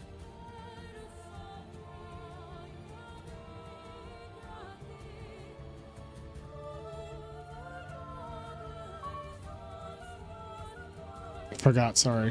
Yeah, I don't think it's judge worthy. I don't think it's judge call worthy, to be honest. But you do have to discard 1. Also, by the way, that is on both players. That is not on one person. If your opponent has 7 cards in hand, you both get a warning for that. But I also just don't think that this is worth a judge call. Because nothing changes.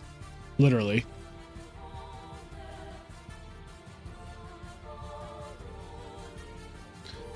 A lot of tops since 2005. Plays advanced and getting YCS. WCQ tops to this day. Never won a YCS though. Okay. Yeah, I really don't think they need a judge for this. This is like... As long as he did not, like, draw, then shuffle his hand. Because then it's like, I don't know what the fuck happens then. But that didn't happen, so no point in crying over spilled milk, right? Is Absolute Zero coming out now?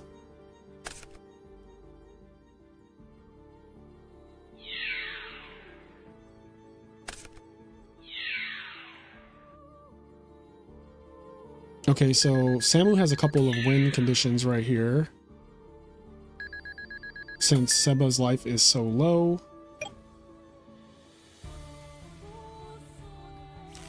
Yep, have.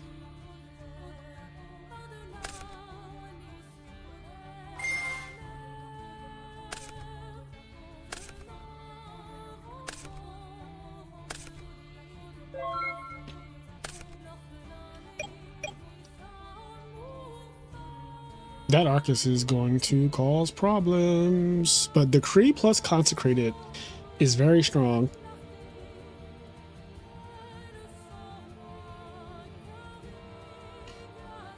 Did we get some spicy ducks this tournament? Yeah, we got some spicy ducks, but not in exactly a good way.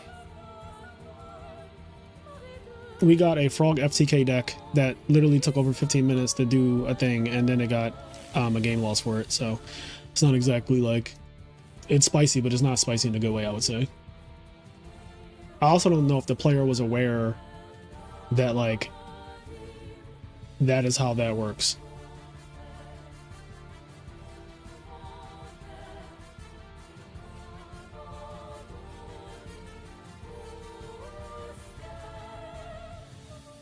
What's the worst thing that's ever happened in a tournament regarding getting sacked?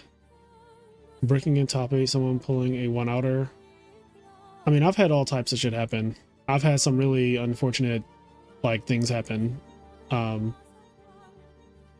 don't feel like recapping that right now, but there's, I mean, as someone who's topped as many times as I have, before I quit Yu-Gi-Oh in 2017, I had 22 premier event tops. So as you can imagine, a lot of fucking crazy situations happened in Top Cut throughout those tournaments. Will you ever make that tournament again where everyone can play one modern Yu-Gi-Oh card of their choice? Probably. Only 22, yes, only 22, Cave. This has been quite the interesting tournament. Not my day, unfortunately. Chess, what did you lose to? I know you lost round 1, I believe, to, was it Black Wings? What did you lose to after that?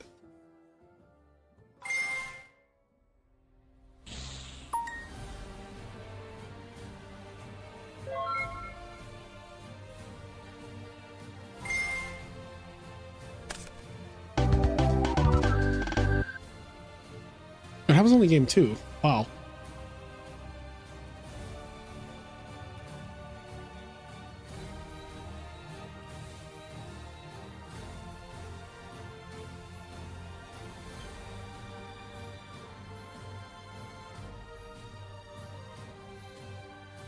So this pizza place that's famous in Philadelphia called Angelo's got a Michelin recommendation like a couple weeks ago. It's on the Michelin guide now, so it's like a Michelin level restaurant or whatever.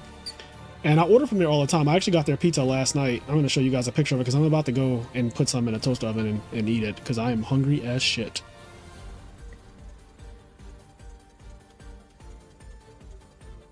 But it is really good pizza. It's a little expensive. It is a little expensive, but like it is worth it. It is well fucking worth it. Oh, that is too big. Yeah, this is Angelo's Pizzeria. It's in Philadelphia. It has a 9.3 or something on, I think, like Barstool or whatever gave it a really high rating, and then it recently is now on the Michelin guide as one of the best restaurants in the country. Don't fall asleep on us? I would not. Yeah, Angelo's is on the Michelin guide now. There's a couple other restaurants too that we have now. I've recently gotten back into more actively playing Yu-Gi-Oh! Edison specifically. Your content is really nice. Thanks a bunch. I appreciate that. What kind of content do you like though? Do you prefer like competitive content like birds and frogs, or do you like casual stuff like macro stun and counter fairies and hero fusion? Black Wings are certainly undefeated right now. I don't know what else is. I know Black Wings are undefeated though. I'm assuming there's probably a value player undefeated out of the fucking vast majority of value players that there are. Cup Pepperoni is God tier. Cup Pepperoni is God tier.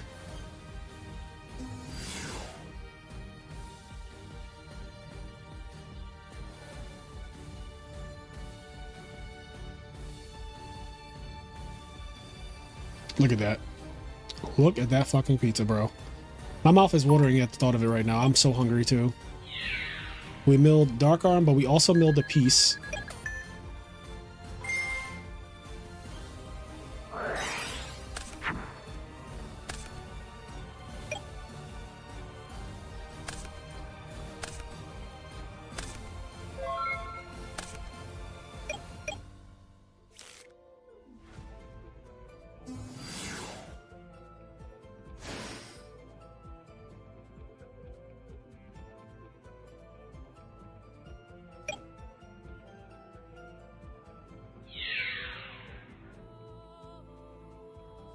You know pizza is bougie when they have cup pepperoni. I only eat bougie pizza now too. Like I do not eat, you will never see me eating Papa John's or Little Caesars or Domino's or Pizza Hut or any of that shit. Because of where I live, there's just so many really fucking good pizza spots in Philadelphia. And the one that I showed on stream is now officially on the Michelin guide. So it's considered one of the best pizza places in the entire country. It is really fucking good. It's also one of the best cheesesteak places in the city and in the country as well. Angelo's has like top 2 cheesesteaks for me in Philly. And you can get it on Uber Eats, which is really good. Really fucking good pizza though, chat. Really, really fucking good pizza. This pie is $34 before anything else.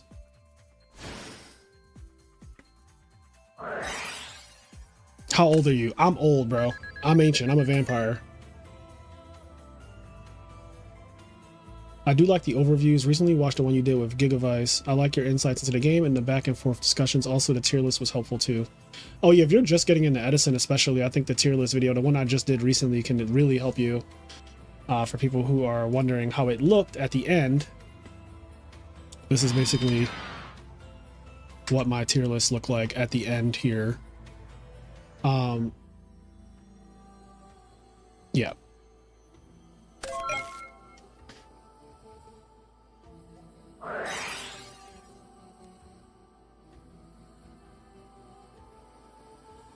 Honestly sad I couldn't play on further. I put on cosmetics and everything. Oh damn. Wait, did you say Red Gadget beat me with Black Whirlwind, Bora, Dushu, Bottomless Trap Hole Dad? Then I lost to J for Dow on Vayu. My opponents had shoot 3 out of 4 going first games. It was never winnable. Yeah, that's rough. No matter what deck you're playing, that is really rough. And it's crazy because Dust Shoot isn't even necessarily that effective against Gigavice. I've blanked on Dust Shoot against Gigavice more than I have against any other deck in the format, because it just plays that few monsters. Or even if you do hit, it's like, oh, you put back their Nettles, like, okay.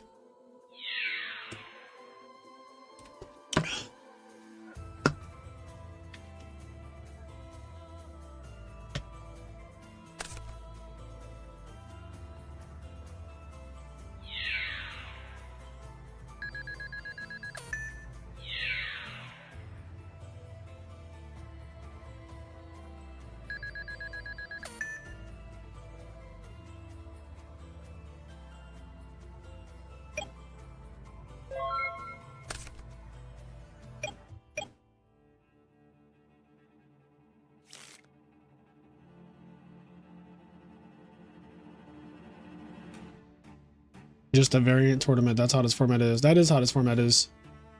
It is very volatile now. The decks are way better than the players most of the time. It just is what it is.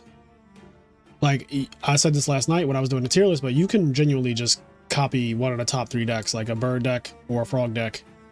And if you keep playing it, I'm not saying that when you just pick it up, you're not just going to go pick it up and win. But if you keep playing it, you put in the same amount of time that all of us have, like all the people who have already done well in Edison, you put in the same amount of time that we have, and you probably will just be good enough.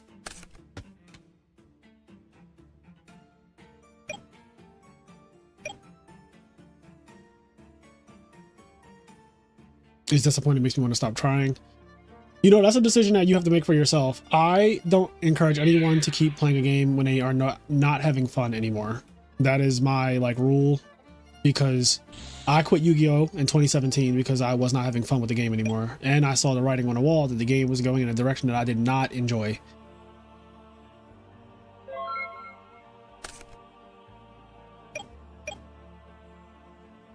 And it has not gotten better, which is so crazy. I quit Yu-Gi-Oh in 2017. And so I have not played modern Yu-Gi-Oh for 8 years, and it has not gotten any better in my opinion at all. Like it does not resemble the game that I grew up playing in any way, shape, or form. Literally a different game to me.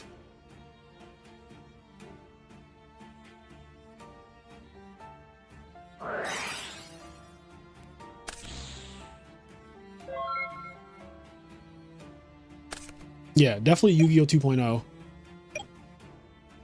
And I know that Konami's, you know, their grand plan is like, oh, Genesis. But like, that doesn't really solve the issue either. That is just it's just modern Yu-Gi-Oh! In disguise, which I've been consistent about for a while now.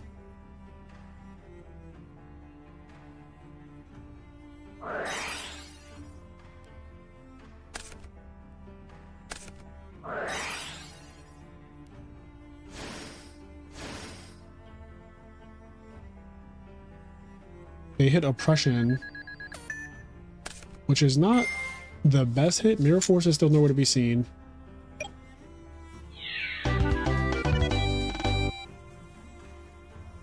Vayu takes it over Lightsworn, it looks like.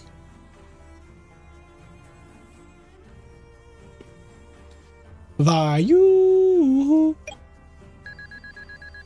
Game 3, Blackwing's up a grip. A grip. Genesis is the epitome of polishing a turd. Wow. Teach me how to cook series, but you actually learn how to make food. That could be really funny. No, they are intentional. It's been I said it's been 8 years since I quit. The game has not changed, so like they're very clearly intentional. That is not lost on me at all. However, they also have been acknowledging that the game has a problem, because the fact that Genesis exists, the fact that they even had to make a Genesis format, the fact that they made Ultimate Time Wizard tells me that they are aware that advanced format Yu-Gi-Oh! Is just not what everybody wants to play anymore. So they're trying to find ways to like get players who don't enjoy advanced, because a lot of people don't. They're trying to find ways to get them to still come to the YCSs and buy the products.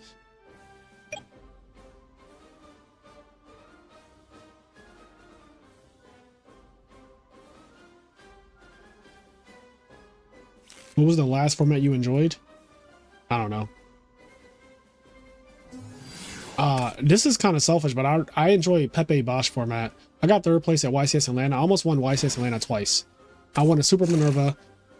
I would have won YCS Atlanta 2 times, which would have been insane. And I went X1 in Swiss, so I think I went 10-1 or 11-1. I think I went X1 in Swiss or X11 or something like that. I don't know. I did really well in Swiss. I played against Billy Break in top 32. I beat Billy Break. I played RJ in top 16, I think. RJ, the guy who got second at RBET Chicago this year. We played each other in top 16. And then I played against someone else in top 8. Or did I play RJ in top 8? I don't remember. It's been a while. But I was very fond of that one tournament. That was one tournament, one format, and one tournament, because they emergency banned that deck. That deck got fucking cooked after that, right? But I really enjoyed that. Like, I genuinely enjoyed that period of time, that like one tournament, because it was nostalgic for me. I won in this city before. I did really well. I also kind of knew, like, people for some reason just, I guess, didn't have a good idea of how broken like Performapal Pendulum really was. I can't say that. There were 29 out of 32 Performapal Pendulum decks, but they were built differently, and that's kind of what I mean. I was playing Ariadne, which I think is actually just really strong. Like, a lot of my matches were non-games because my deck was better, and Hoban taught me that the best advantage you can get in Yu-Gi-Oh! Is having a better deck than your opponent. And I think my deck was just better than like pretty much everyone's.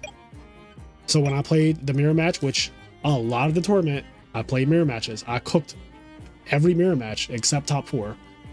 And top 4 I misplayed, so I think I could have won that tournament if I didn't misplay.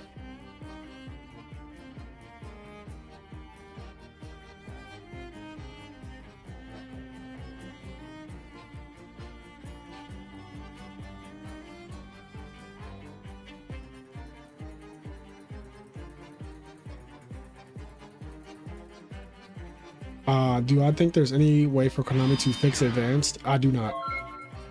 I don't think that they are going to do what you need to do to fix it, so I do not. The answer is no. I think advanced is cooked forever. I don't think we're ever going back to Yu-Gi-Oh! Where you set traps and set monsters. I don't think that's ever going to be a thing again.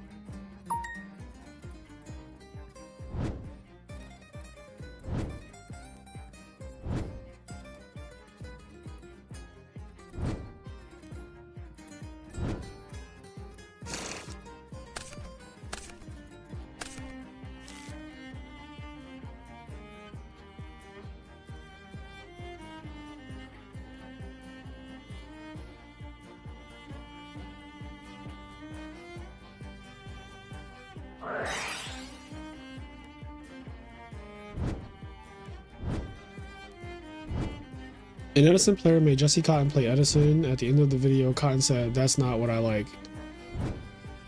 Yeah, I mean, obviously.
Running terminal, I go to the nearest barbecue.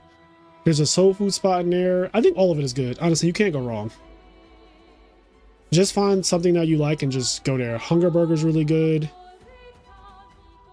A lot of people have nostalgia for Infinity Combo, and that's basically the foundation of what all modern decks are. Then Ritual Beast came out, and a lot of decks nowadays feel like them too. Yeah, that is very true. Every deck is just some ridiculous combo deck with like the only interaction is your opponent's hand traps.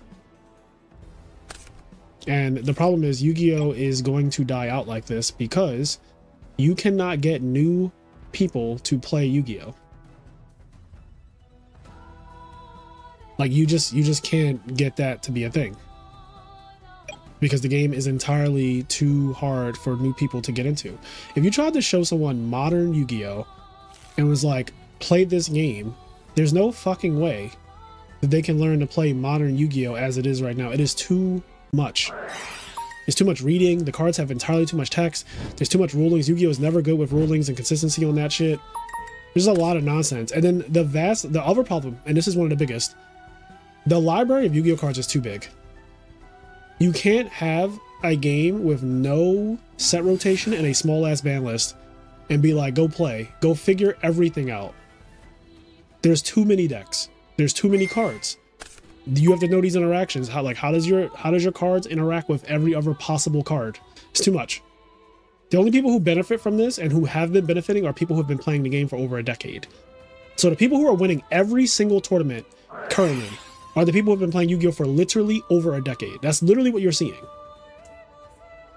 Your Christian Arenas, your Jesse Cottons, your Kamal Crooks, your Packs, like all of those top guys, like they're all people who have been playing for over a decade. Some of them 2 decades. So it's like, or it's people who genuinely don't have anything else that they do besides Yu-Gi-Oh. Like Yu-Gi-Oh is their actual job, or it's just like the only thing that they do.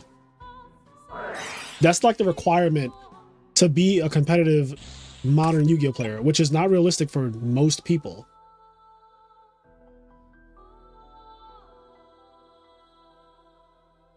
Do you think Yu-Gi-Oh could get rebooted or an overhaul and succeed, or do you think it's cooked long term no matter what? I don't really know. I don't really know the answer to that question. I don't know what a reboot looks like. I don't know what they would have to do. I'm not a game designer. I'm just a game consumer, and as a consumer, I can tell you that the game has gone to shit because you can't get new players into it. And they acknowledge this in their last financial statements, that their biggest hurdle, their biggest weakness in their SWOT analysis is new players. They are not getting new players. That is a fact. And just think about it. How could the pack say 6 years or older on them? You tell me what 6-year-old could play modern Yu-Gi-Oh, bro.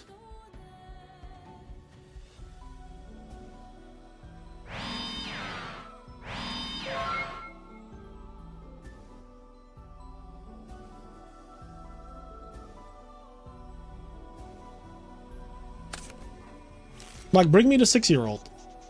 I want to see the 6-year-old that can be like, yo, I play Yummy. I play Vanquish K9. And they're fucking competently doing all the combos, and they're like winning tournaments and competing with fucking Jesse Cotton. Show me this 6-year-old. Show me this 6, 7, 8, 9, 10-year-old. Yeah, Oliver Tamajako never had to play modern Yu-Gi-Oh, bro.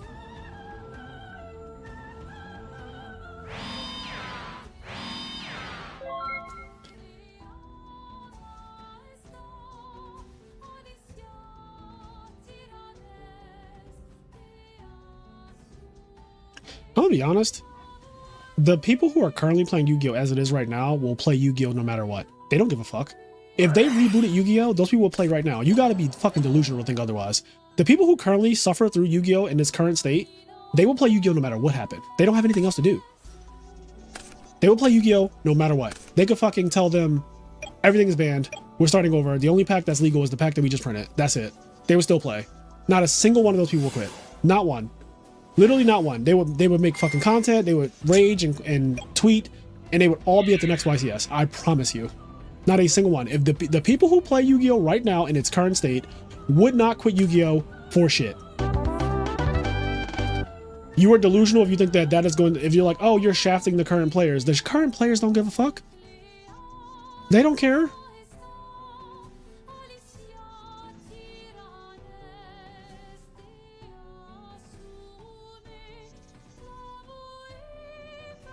Is Ricky in the like still?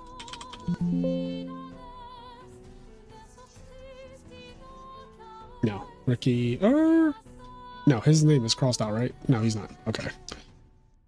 Round 5. Who is still in it? Are we watching? Seba versus Samu was happening, and Mr. Staffs and whoever else that is. So let me de-split this.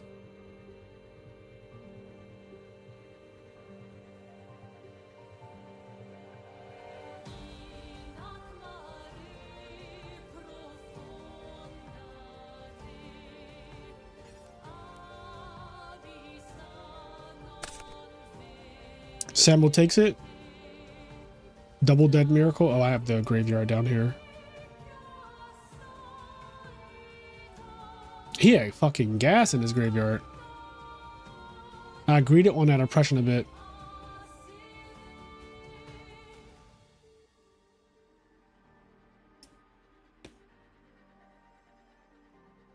I think there's only one other game happening right now.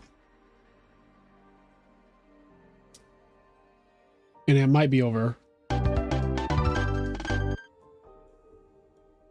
So I'm going to refresh, see who is 5-0. Alessio Lamontia is 5-0. Perfect Pair is 5-0. And Yondaime.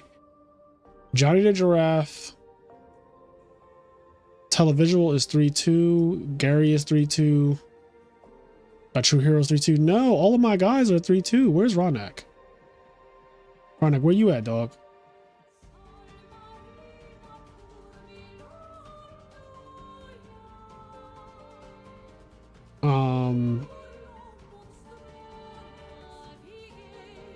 Oh, Ronak, 4-1. Whew. Okay, Ronak, still in it. Holy shit. Okay.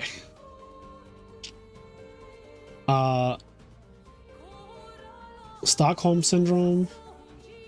Yu-Gi-Oh! Is on a similar trajectory to RuneScape in my opinion. The game became so unrecognizable, it split into modern and old school, and now old school is 10 times bigger, and all the content creators are on old school. That's very interesting.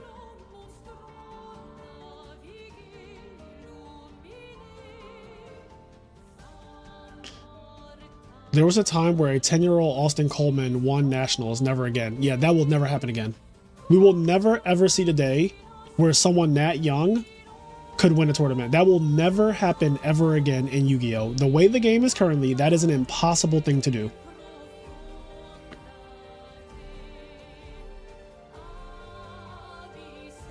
Because not even a kid could know life it the way the adults are. Like a kid stands no chance against the fucking modern crew. The modern think tank, there's no shot. There's no shot you have the time that these people have. Your parents wouldn't even allow you to have that time to learn the game the way you need to learn the game to be able to compete with them.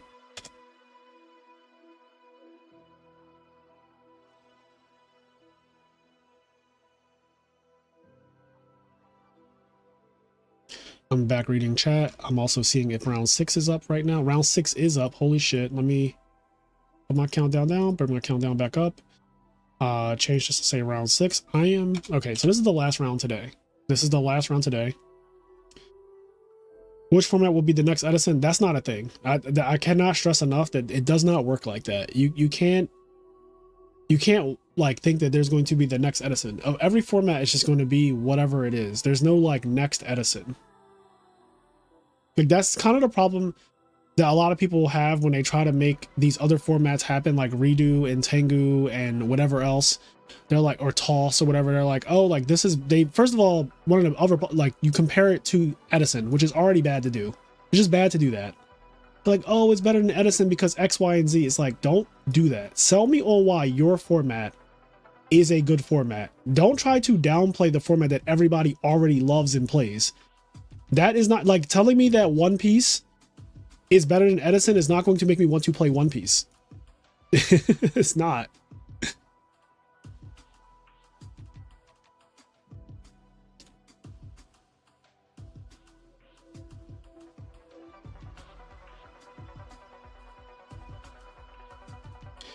The problem with Yu-Gi-Oh! Also is that they never plan on a rotation, so they just print shit willy-nilly. Like, you'd still never be able to keep up with what's legal and what's not. The card pool is just too big. Like, you can't have 25 years. What is it? 25 years, right? You can't have 25 years of cards. You just can't. You cannot have 25 years of cards, bro.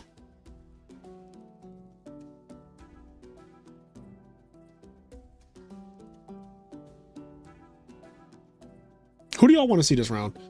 I want to go viewer's choice.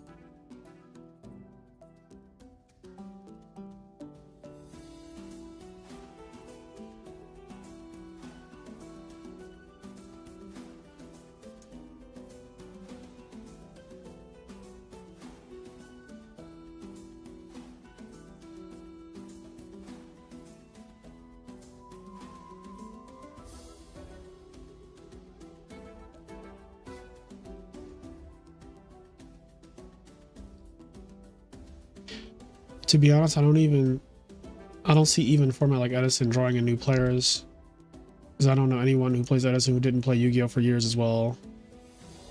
There's 7 rounds total of Swiss, and then there's cut the top 8, but today we're only playing 6 rounds, then tomorrow is round 7.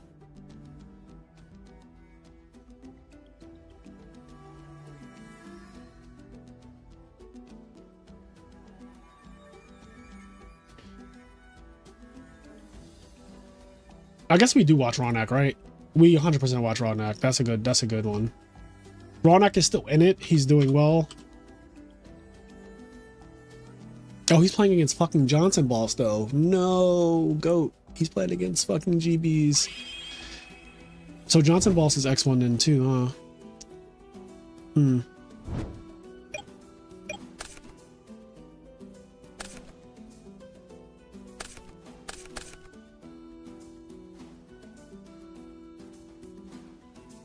Well, Johnson Boss is always on GBs, yeah.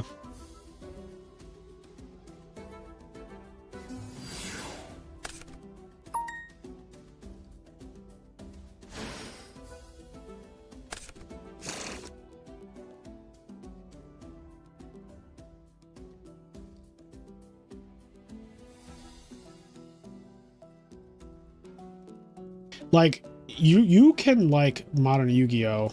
And I don't think there is anything wrong with you liking modern Yu-Gi-Oh! But from a business standpoint, modern Yu-Gi-Oh! Is killing Yu-Gi-Oh! That is just a factual thing that is happening. because the only people who are playing modern Yu-Gi-Oh are people who have played Yu-Gi-Oh forever. There are not a bunch of new people playing modern Yu-Gi-Oh, and that is a huge hurdle for any gaming company. Oh, is this frozen? Already? Nothing even happened. It is frozen though. Fuck. Thank you for calling that out.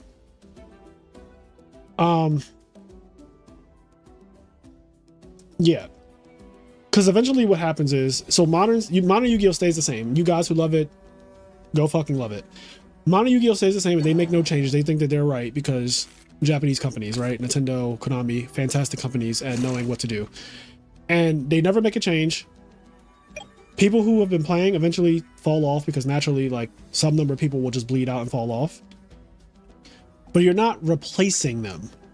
You're not replacing them with fresh blood. You're not replacing them with new players. You're not replacing them with children. It's just not happening. Children look at the cards and they're like, these look cool, but they are entirely too complicated. Parents are like, I don't fucking know what that does. Look at that thing. That's a book. Schools don't have Yu-Gi-Oh clubs. There's no anime running right now. There's no like Yu-Gi-Oh anime. So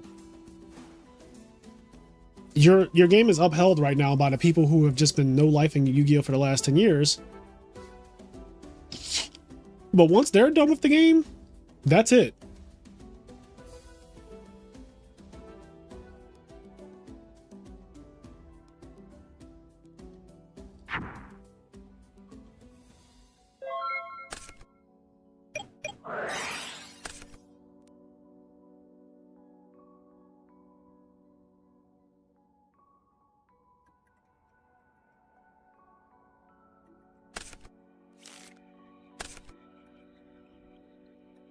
It's sad how they didn't even bother with Speed Duel.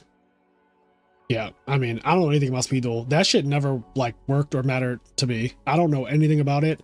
Every time I ever went to Speed Duel, the section on the right on DB, there's no one playing it. I don't understand how Speed Duel and Rush Duel have sections and no one is playing that shit.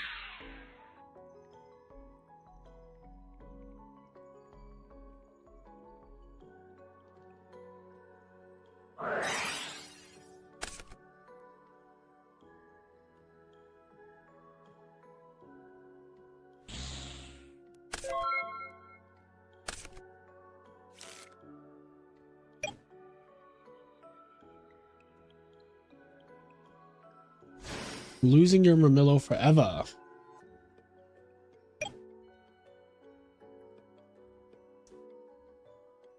Oh, did not mean to move that. Meant to move this. That was like some breaking the fourth wall type shit just now.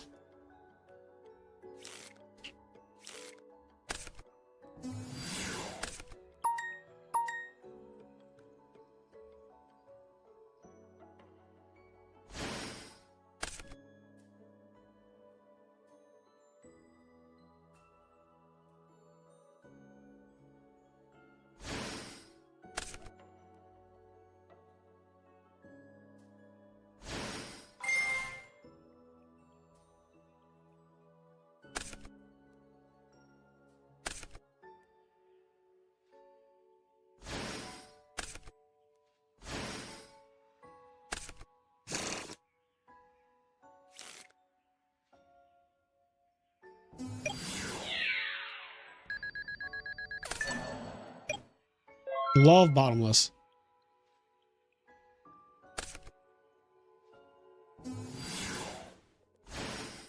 Uh-oh. Sexiator. Could he not have gone full dupe block? He really wanted to pop the back row, I guess.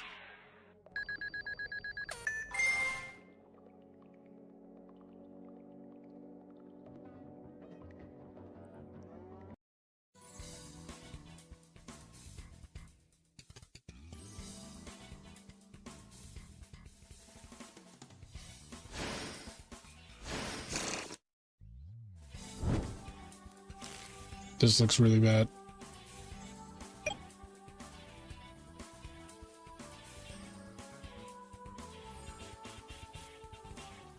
Getting Chariot locked by GBs is really bad for non-Hero Frog decks because they typically can only do one thing per turn, and Chariot just covers it. Whereas Hero Frogs have that card called Miracle Fusion. That is an extender, and it is a god card. Yes, you need MST or heavy or something like that right now in order to be in this game. But that would cook though. A MST or heavy plus a play would absolutely cook. And he could have just that. He could also have Econ. I think he plays Econ. I don't know his list today because, you know, it's private, but in the past he's played Econ for sure. Anyway, no Econ. Also, we got back Chariot, but we didn't set it.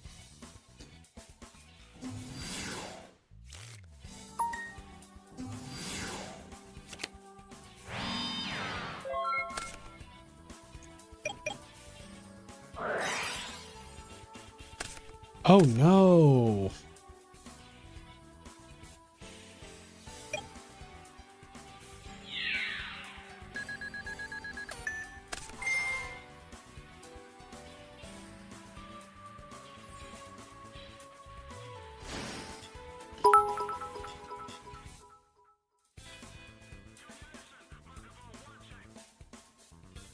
Empty Jar, thank you for the sub.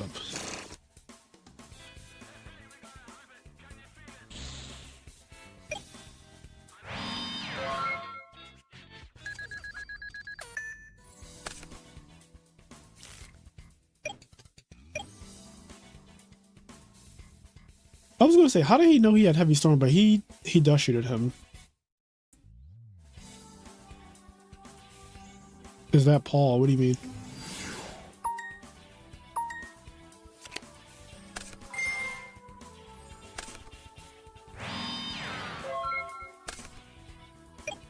Yeah, he drew that storm off the top.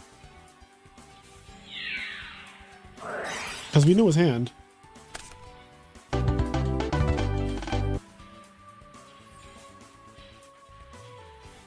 That was a crazy storm too, because that Mirror Force could have potentially like one Ronak the game.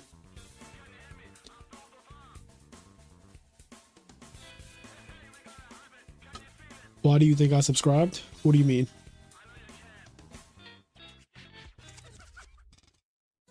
Wait, what are you referring to, creating chaos?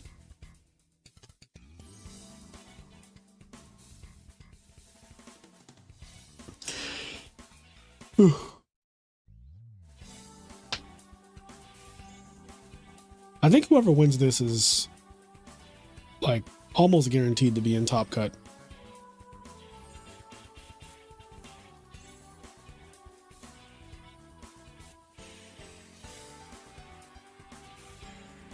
Almost. So right now we have 17 players. This number is going to get cut in half to 8.5, and then it's going to get cut in half again.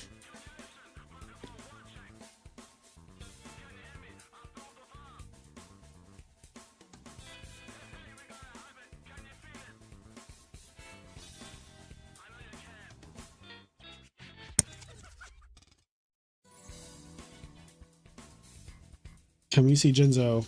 Is Jinzo still in it, bro? I don't think Jinzo is still in it. Jinzo is 3-2.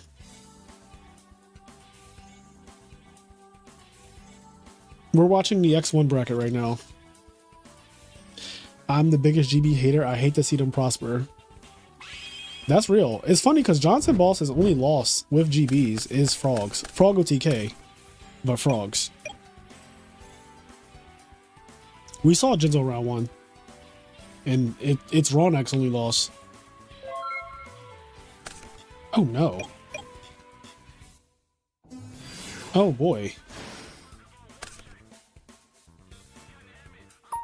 Well, that's not a good opening.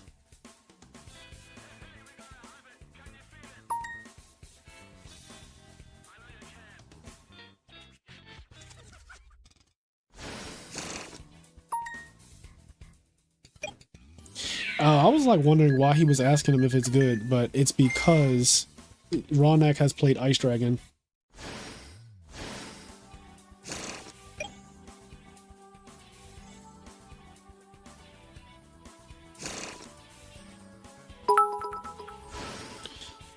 Um.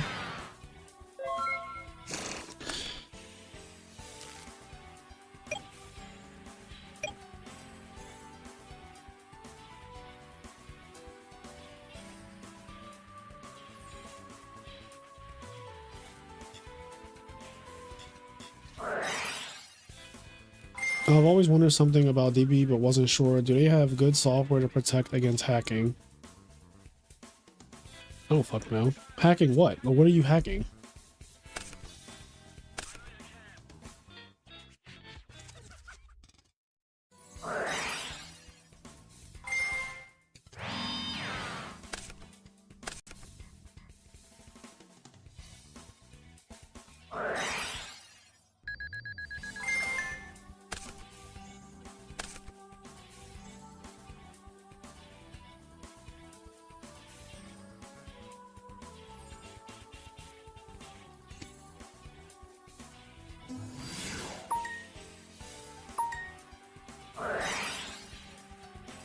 No fucking way.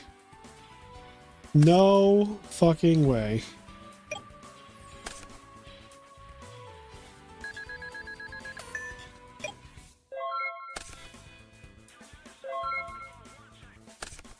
I mean, this game is over. This game, bro, he let himself get hurt.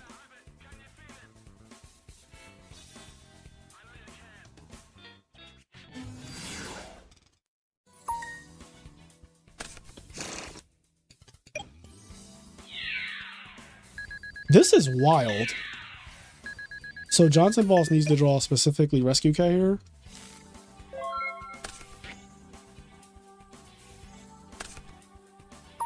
Or Prisma Test Tiger. And he said, absolutely not. I'm negating that. And that's...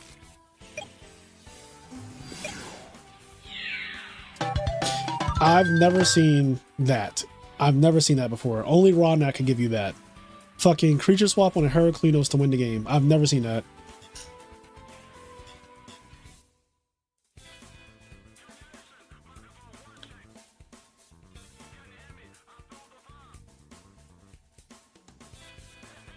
This is why I pay for this channel. He is the gift that keeps on giving. I've never seen a Heraclino stolen like that and then fucking used by frogs. All right, game 3. This is for everything. The winner will obviously be in a very, very strong spot to top this tournament. Arguably the most important tournament. Here we go. Rhoda.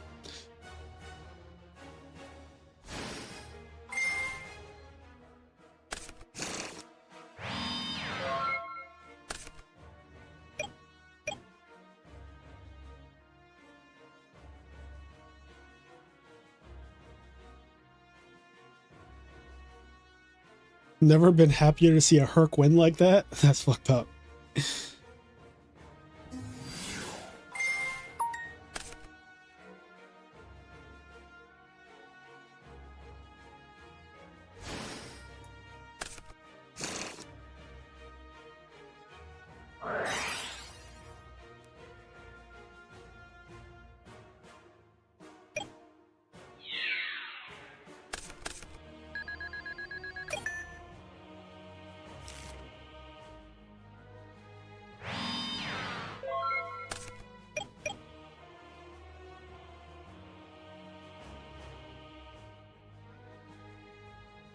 Mateo, what the hell are you talking about?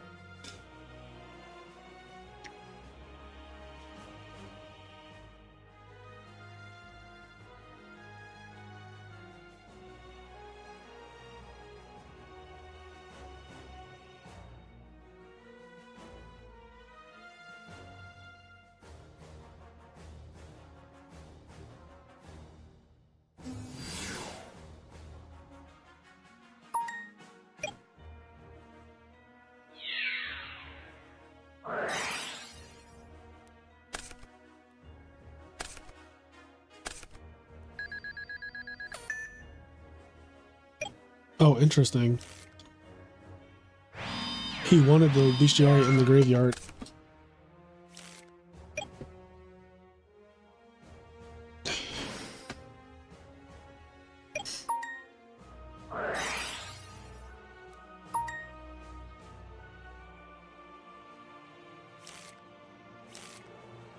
Salvage is a fucking god card.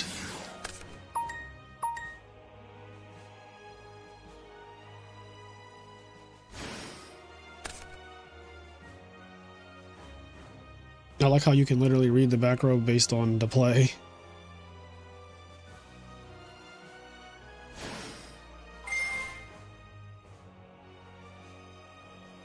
Stuck you up on the big telly so I can see both games. Creating chaos. I fear that you are far behind right now on the stream. You are not live, which is fine. You can go back, and the cool thing about YouTube is that you can go back and watch from earlier points in the game. But I fear you are not live right now, my guy.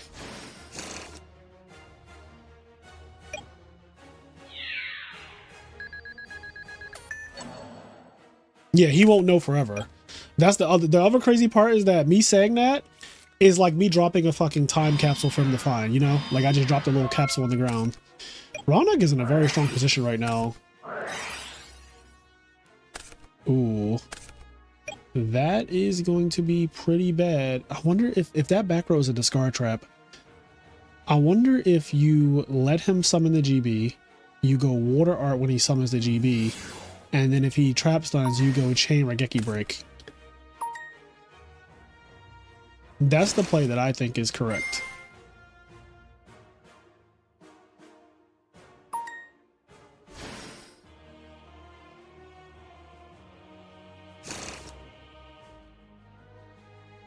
Because them summoning a GB is like, okay, that's fine. Also, you don't need to really see their hand. If that's Buckaboon or Econ, it's fucking Econ. Sit. And he gets a dupe effect.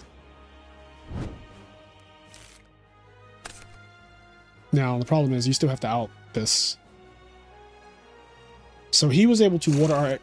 Okay, Ronak didn't misplay. He was able to Water Art and Stand My Face because he knew he had an Econ set. If that was a discard trap, though, I was going to say that's kind of a misplay there to Water Art right there.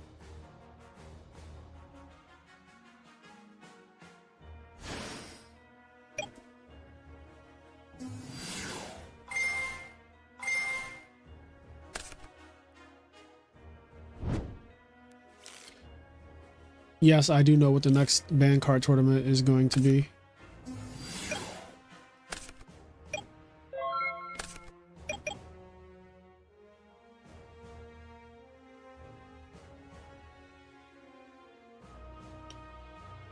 This duel is crazy.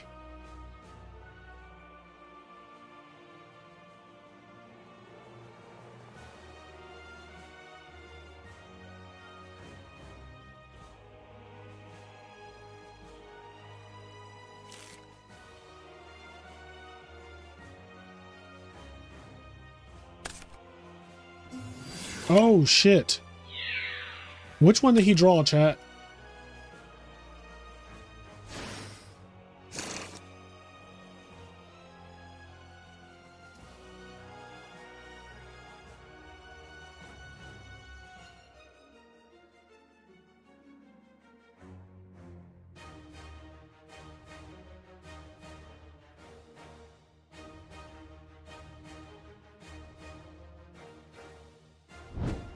He's getting Chariot. So Chariot beats Monarchs, but it loses to Spine Gilman.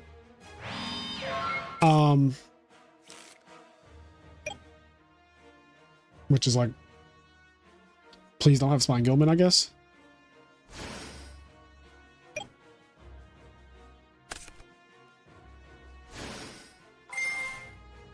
Oh, there's a Unifrog somewhere too.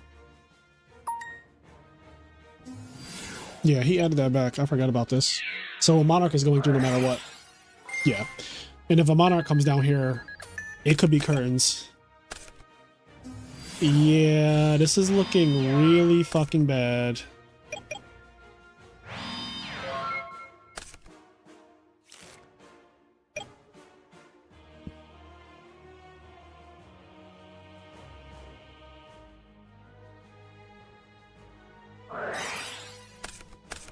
Torrential.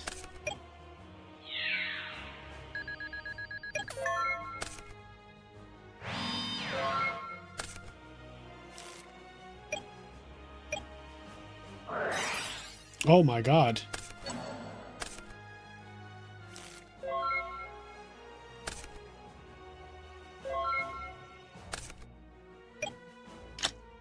Where is a diva at? Does he keep the divas in? I don't even know if he does. Oh, we're doing that. This could be Gore's.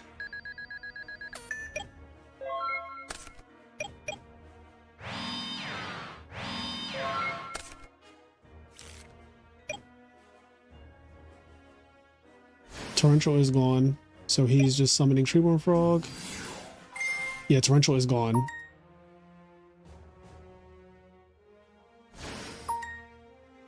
This is ridiculous. This is game in 2 different ways.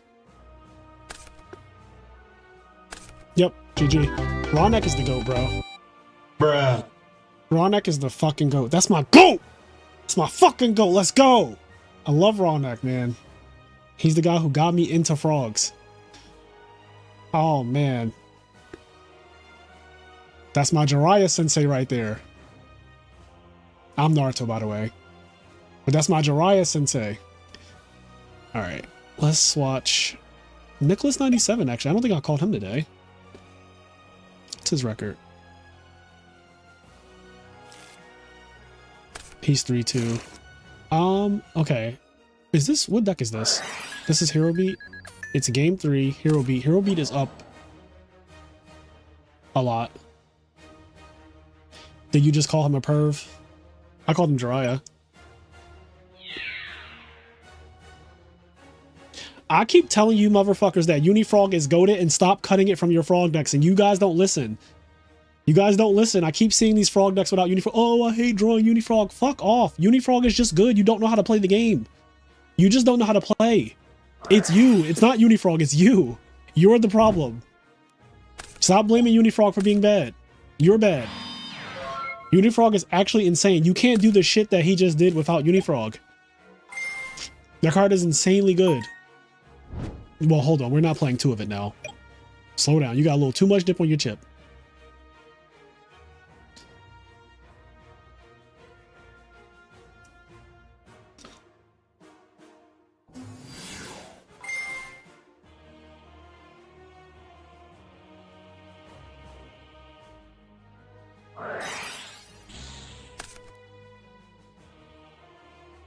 If you're not playing Unifrog, you've never been Unifrogged.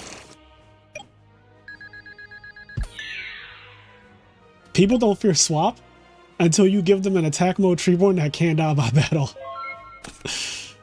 Yeah, Johnson Boss's only losses are both frogs. He lost to Diva Frogs and Frog OTK today. His 2 losses are frogs, and he's playing GBs. So, just gonna say, I already have said, I think frogs beats GBs, but weirdly, it is also GB's favorite matchup and their best matchup. So what does that say about GBs? If GBs doesn't really beat its best matchup consistently, then like, I don't know. I just don't know, chat. I just don't know.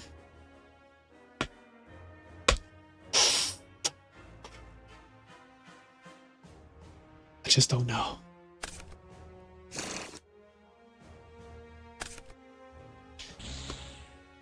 Unifrog tells you how many to play. I love that.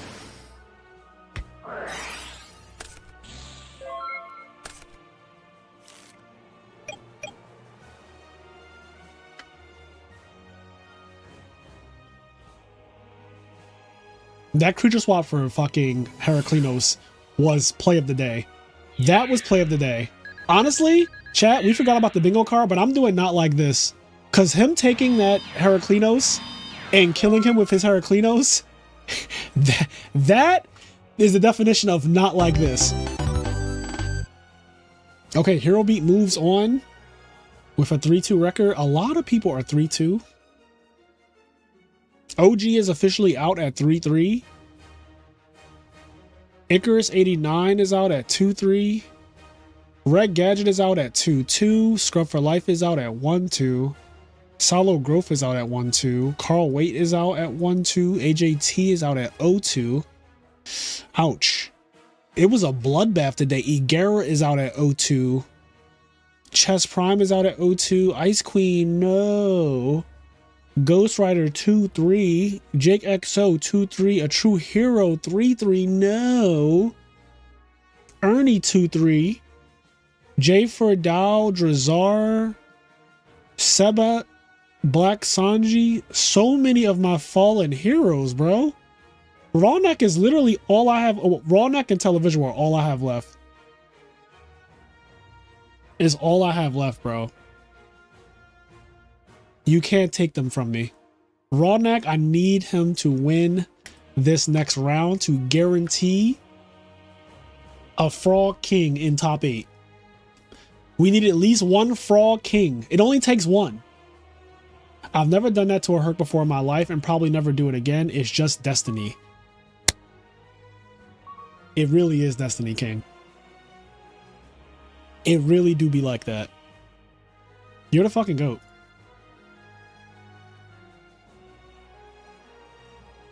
Sorry, chat. I got a little carried away. I forgot that we were like streaming.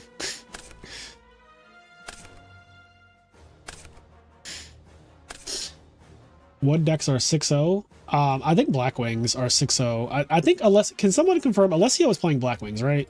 Actually, I can confirm it. I hope that is I made 2-3 today. I respect to love. I don't really know what he said, but I'm gonna put a little heart on it and I'm gonna close it. So I can check what Alessio is playing because I forgot. There's replays.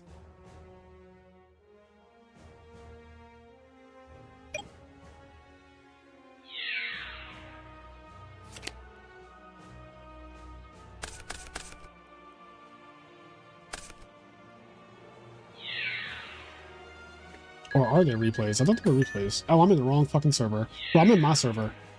I'm literally looking for replays in my server just now. I'm like, where are these replays at? These replays sure are hard to find.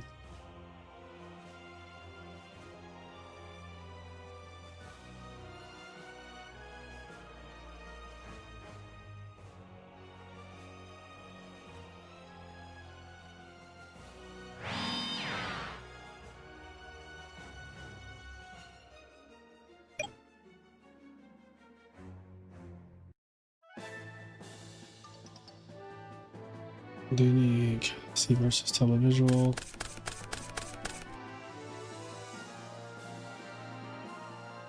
Saspy versus a True Hero. I want to see that later.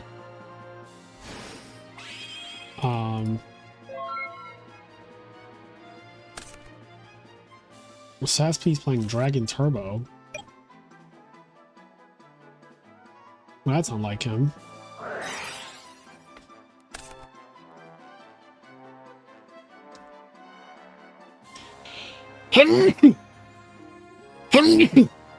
Excuse me.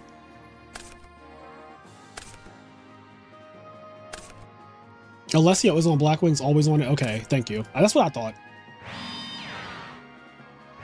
What am I doing? Sorry. I'm all out of sorts.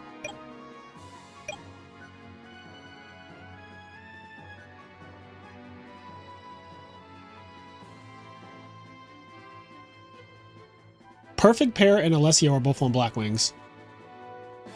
Ronak is obviously on Frogs. He's on Dame's on Blackwings.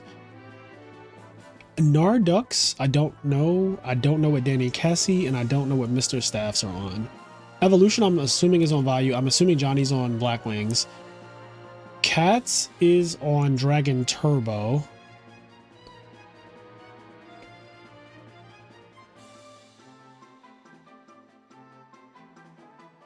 Honestly, if I could be this late into a tournament, I would want to be playing Dragon Turbo. If I only have like a couple rounds left, I would love to be on Dragon Turbo and still alive.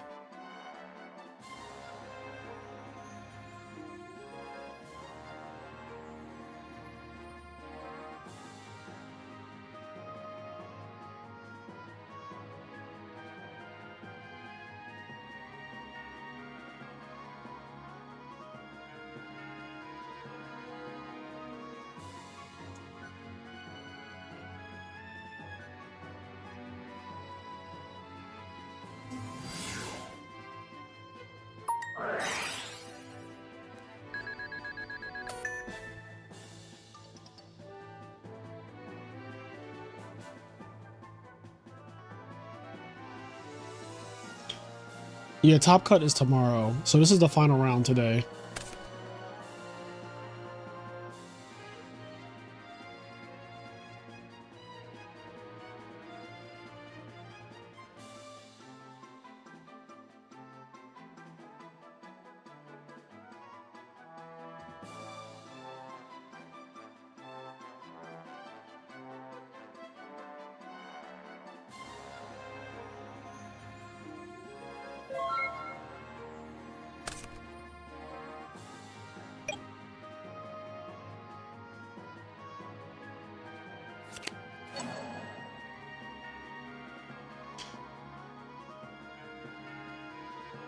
I bet he's not happy about those wolves at the moment.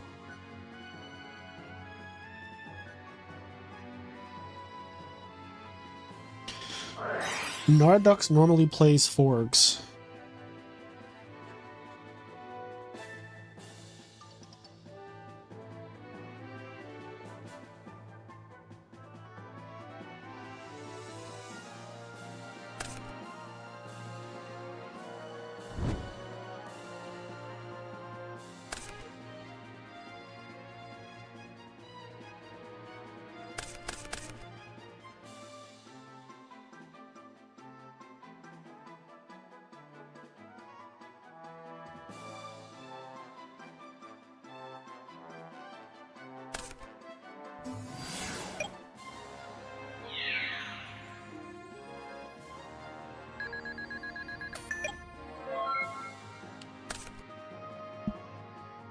An oppression and a dream. To both JDs in grave. Not that you want them right now against oppression anyway. Heavy storm and cold wave in the grave. Really bad. Trapstone in the grave. Also really bad. A Lila. But there has to be more Lilas. So you're telling me there's a chance. So you're telling me there's a chance.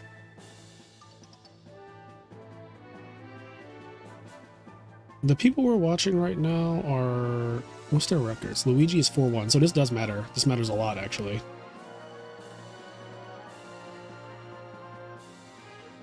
Did my shit freeze?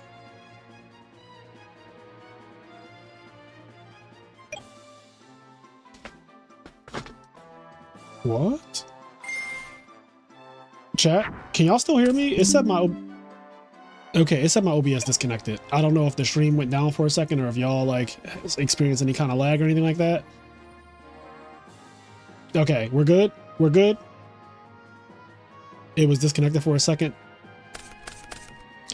What do you think is a better trap in the main deck right now? Decree or Oppression, assuming a deck can support both? Well, it can't be Oppression because there's entirely too many birds in the format. So it just can't be Oppression. Oppression is perfectly fine in a side deck. You're going to side it against the decks you need it against. If you don't need it against every deck, why would you have it in your main deck? Every deck plays traps as far as I remember. So there you go.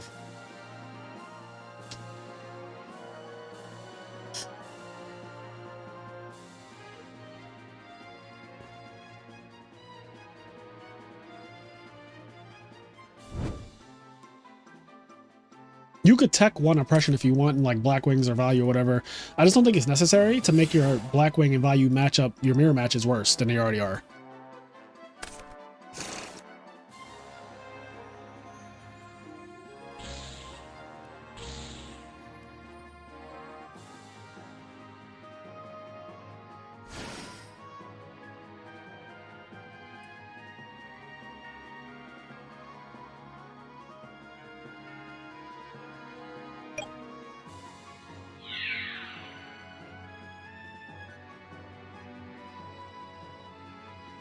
Oh, there is a guard now.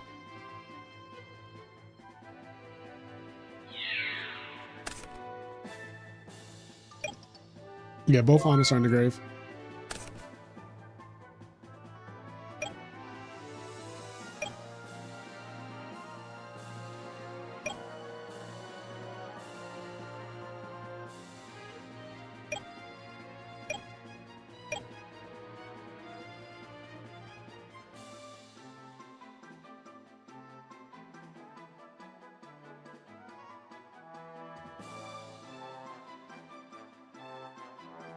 Precious time.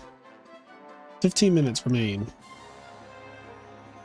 I'm just going to double check the timer to make sure that my timer is... Yep, 15 minutes. Okay, so I just checked the timer with the bot. My timer on screen is actually accurate. Which is pretty cool. I like this new timer thing that I'm doing for this tournament.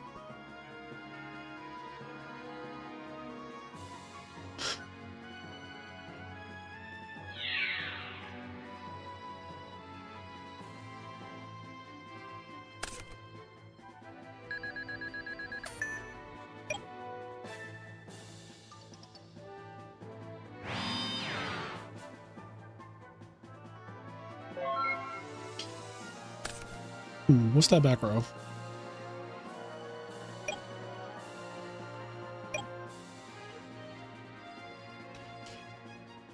Yes, keep timer, please.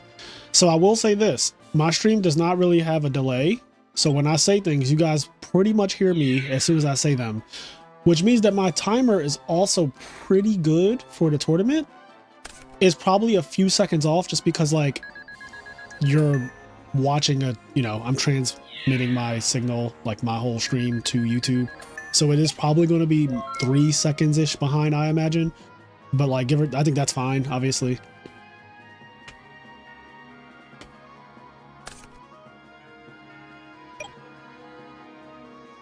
What if he's not bluffing beckoning? What if that just is beckoning and he plans to get back too? Bruh. Listen, I'm always one step ahead, bro. I'm always one step ahead. Ah! Oh, that, yo, you have to, yeah, you have to crow a JD, but a JD and a monster is still just GG. Like, you're still dead. JD plus any monster is still a game, isn't it? Which frog variant is the best? Frog OTK is the best frog deck.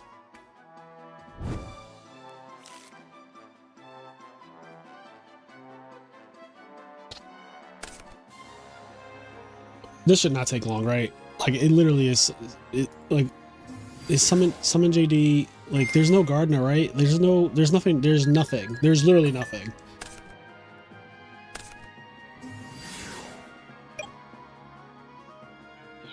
I would have got back Honest, because Honest is perfectly 41 while also not milling me out if my opponent flashes a Karibo.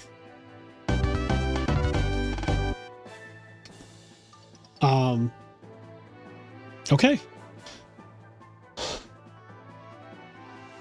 Oh, fuck, they're talking.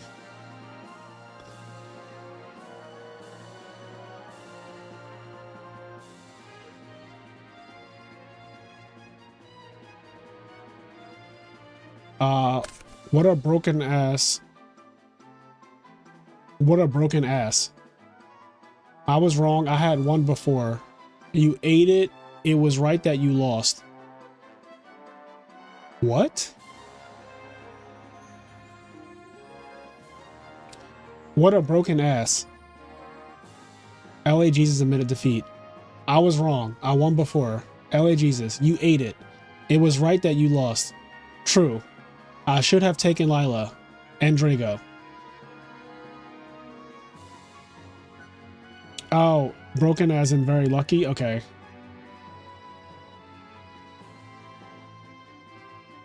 He said he deserved to lose.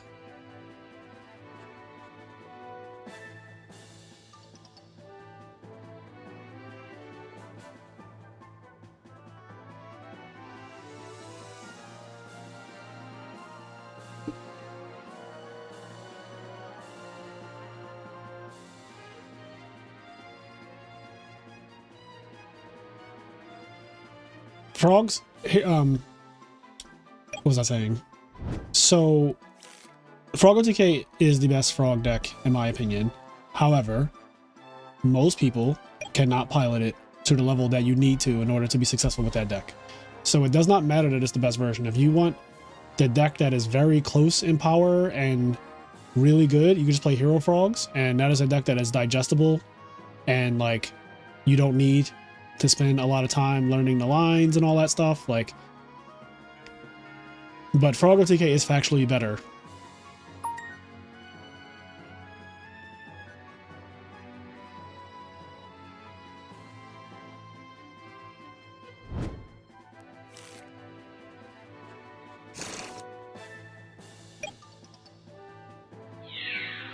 Oh, you were trying to mill Fishborg for, you were trying to send Fishborg with Swap Frog. That is entirely too broken.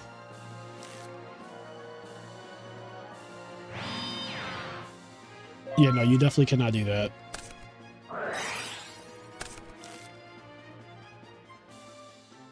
Reading, yeah. Yu-Gi-Oh players don't read. That's just how it is. There would be no Edison if you could do that. Yeah, there would be no Edison. Edison does not have Undying. He said we would not be playing this format. We don't play Frog FTK format, which is a format that comes right after Edison. We do not play that format. And you know why? Because you don't get to play.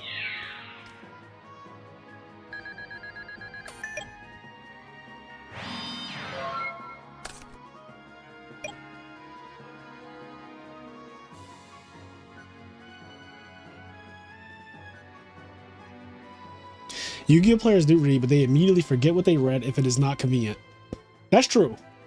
Even I do that. Like when I'm reading a card that I don't really know what it does, I kind of skim it like everybody else, and then I just put it back, and then I pretend like I remember what it did, but I don't. Like I read Black Garden in one ear, out the other.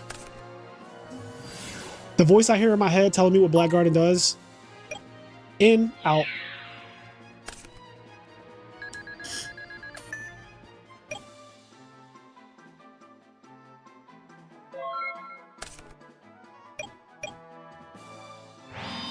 Yo, E-Polo, I just realized how many cards they have.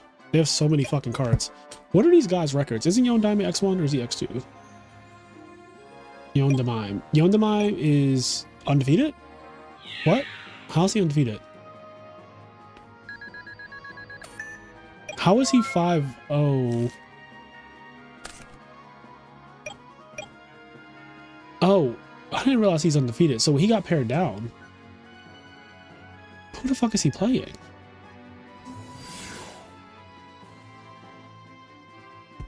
Who is this Hero Frog player, chat? E-Polo. Who is E-Polo? This is an alt account of somebody Italian. Like, who is this? Y'all know him? I'm logging into my other account. I gotta figure this out. I'm on your ass, E-Polo.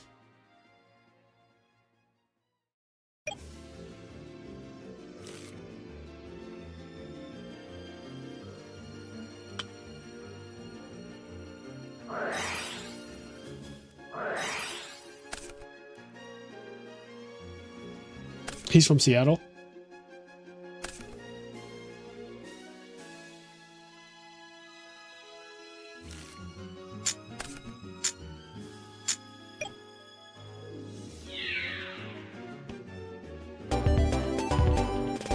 Okay, we have a Hero Frog player apparently that has been sleeping under the radar this entire time. Named E-Polo. I had no idea that they even existed. Where's their name?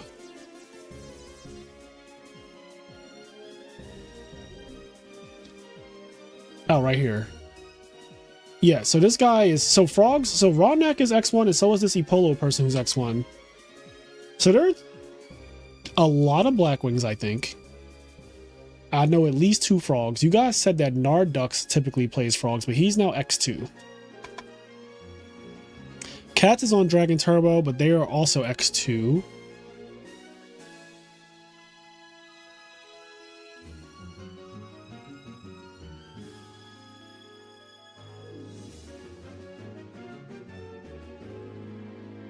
I mean, yeah, it's looking good for the people up here.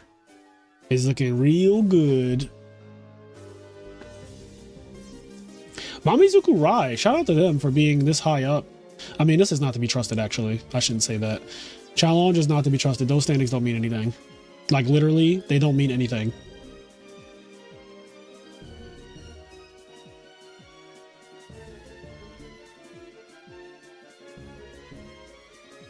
Oh, Epolo won the Seattle Edison World Championship Qualifier 2025. Now, I'm going to be so honest. I have no idea who that person is, but that seems like something that I could find out through investigation if I wanted to. What the fuck? Oh, hell no. Y'all see this?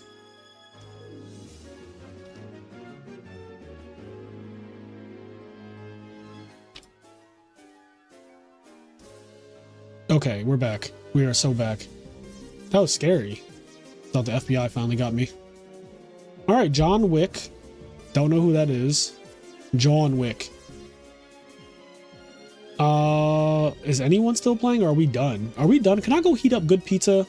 Can I go heat that up?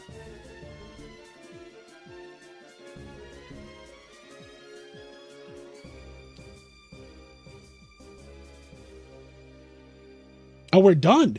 Chat, we're fucking done. We didn't go into time this round. Oh my God, we didn't go into time this round. That is awesome. Okay. We're done round. We're done today. Tomorrow we have round 7 and we have top 8. And I have a super special guest joining me for commentary tomorrow. So, can't wait to see that. I need to... What do I need to do? Oh, I want to check standings. I was like, I know I want to do something before I close the stream. I want to eat is what I want to do. I'm very hungry and I'm very hungry. And I would really like to eat this pizza. I'm going to check the standings. I'm going to put the standings on the screen. Here are the standings, guys. So Eliseo is undefeated. So Black Wings are undefeated. In second place is Hero Frogs. Perfect Pair is also on Black Wings, I think. Romano, Mr. Steph, Kiro, I don't know. Yondaime, Black Wings. Danny Cassie, I don't know. Ronak is Frogs. Diva Frogs. Yeah, there's replays of everybody, so you can figure out what every single person is playing. And tonight, every player is going to figure out what every player is playing. Yeah, we could end up with 0 undefeated if Alessio loses round 7, but he is guaranteed top cut now. Ronak only lost round 1, which we watched, to his opponent drawing very broken and OTKing him with Future Fusion, plus limiter removal. 2 games in a row, a limiter removal. Danny Cassie is GB. Danny Cassie is GBs. Fuck, there's still a GB player in our midst.